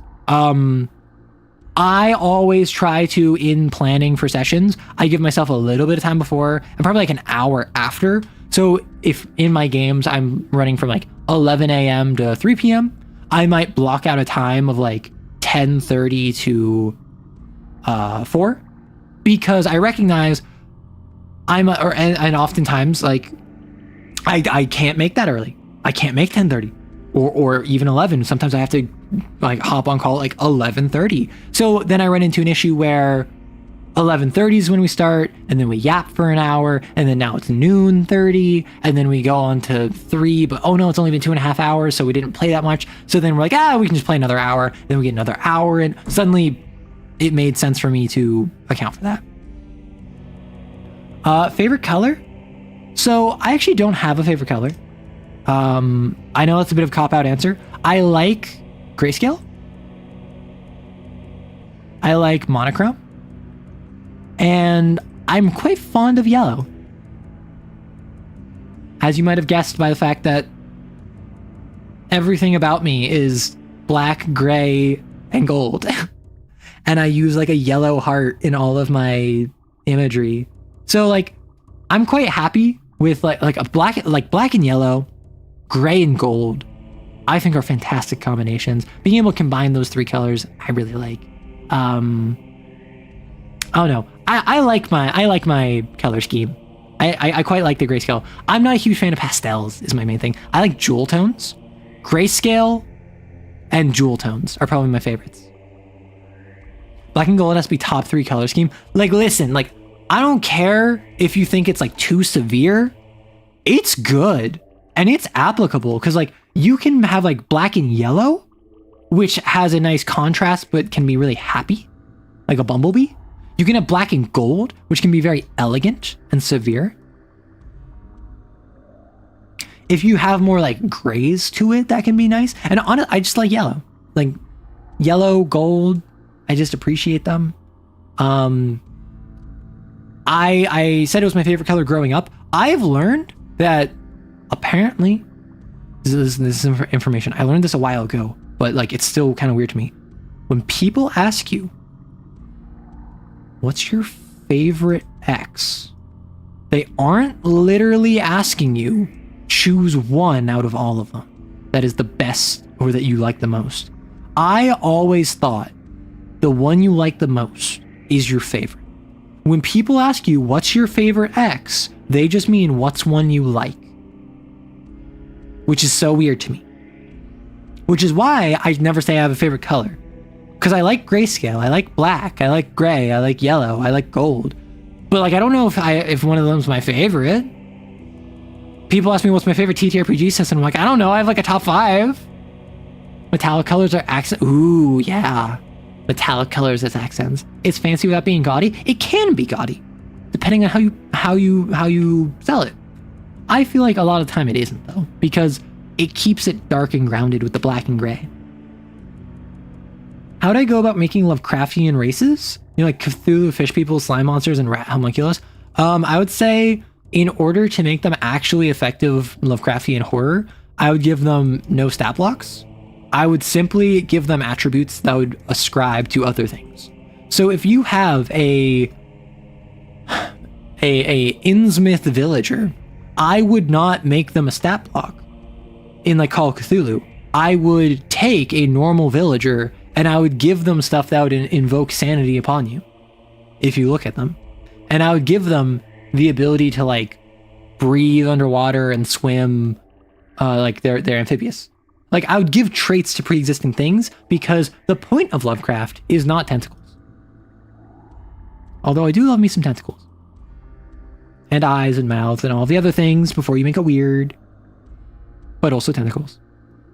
But also tentacles. The thing about Lovecraft is the unknown, the uncertainty, the incomprehensibleness of what you are facing. And so to give stat blocks to cosmic horror is to remove the fear of the unknown from it. Old school D&D fanzines would provide stat blocks for stuff like Thor, or for Cthulhu, or for any number of powerful deities, or elder things, or old ones. And so you would run into situations where players, by playing a game, would be able to defeat undefeatable odds. Heartbreaker traits. The point of Lovecraft is that Howard was afraid of a lot of things. Howard was afraid of a lot of things. That summarizes Lovecraft very well. Now, on my love of tentacles, I think that might be where I end it. unless you have a specific question you want to ask now that the Q&A section is over, I think I might wrap up. Because currently it's been 6.5 hours. We had a lot of conversation. We actually talked about the conversation topic this time. We talked about balance. So unless you have any questions, I'm gonna head out. Tomorrow, expect a Lancer video, probably a bit delayed because I think I'm gonna have to record it tomorrow morning because my voice is kind of shot. Friday, I'm going to be doing a members only stream for Faust, where I'm going to be finishing that up. And then I'm going to be doing Ultra Kill over on Twitch on Saturday. This week was a Hunter's Archive and a Lancer frame. Expect next week a 40k video and a Making a Mega Dungeon video.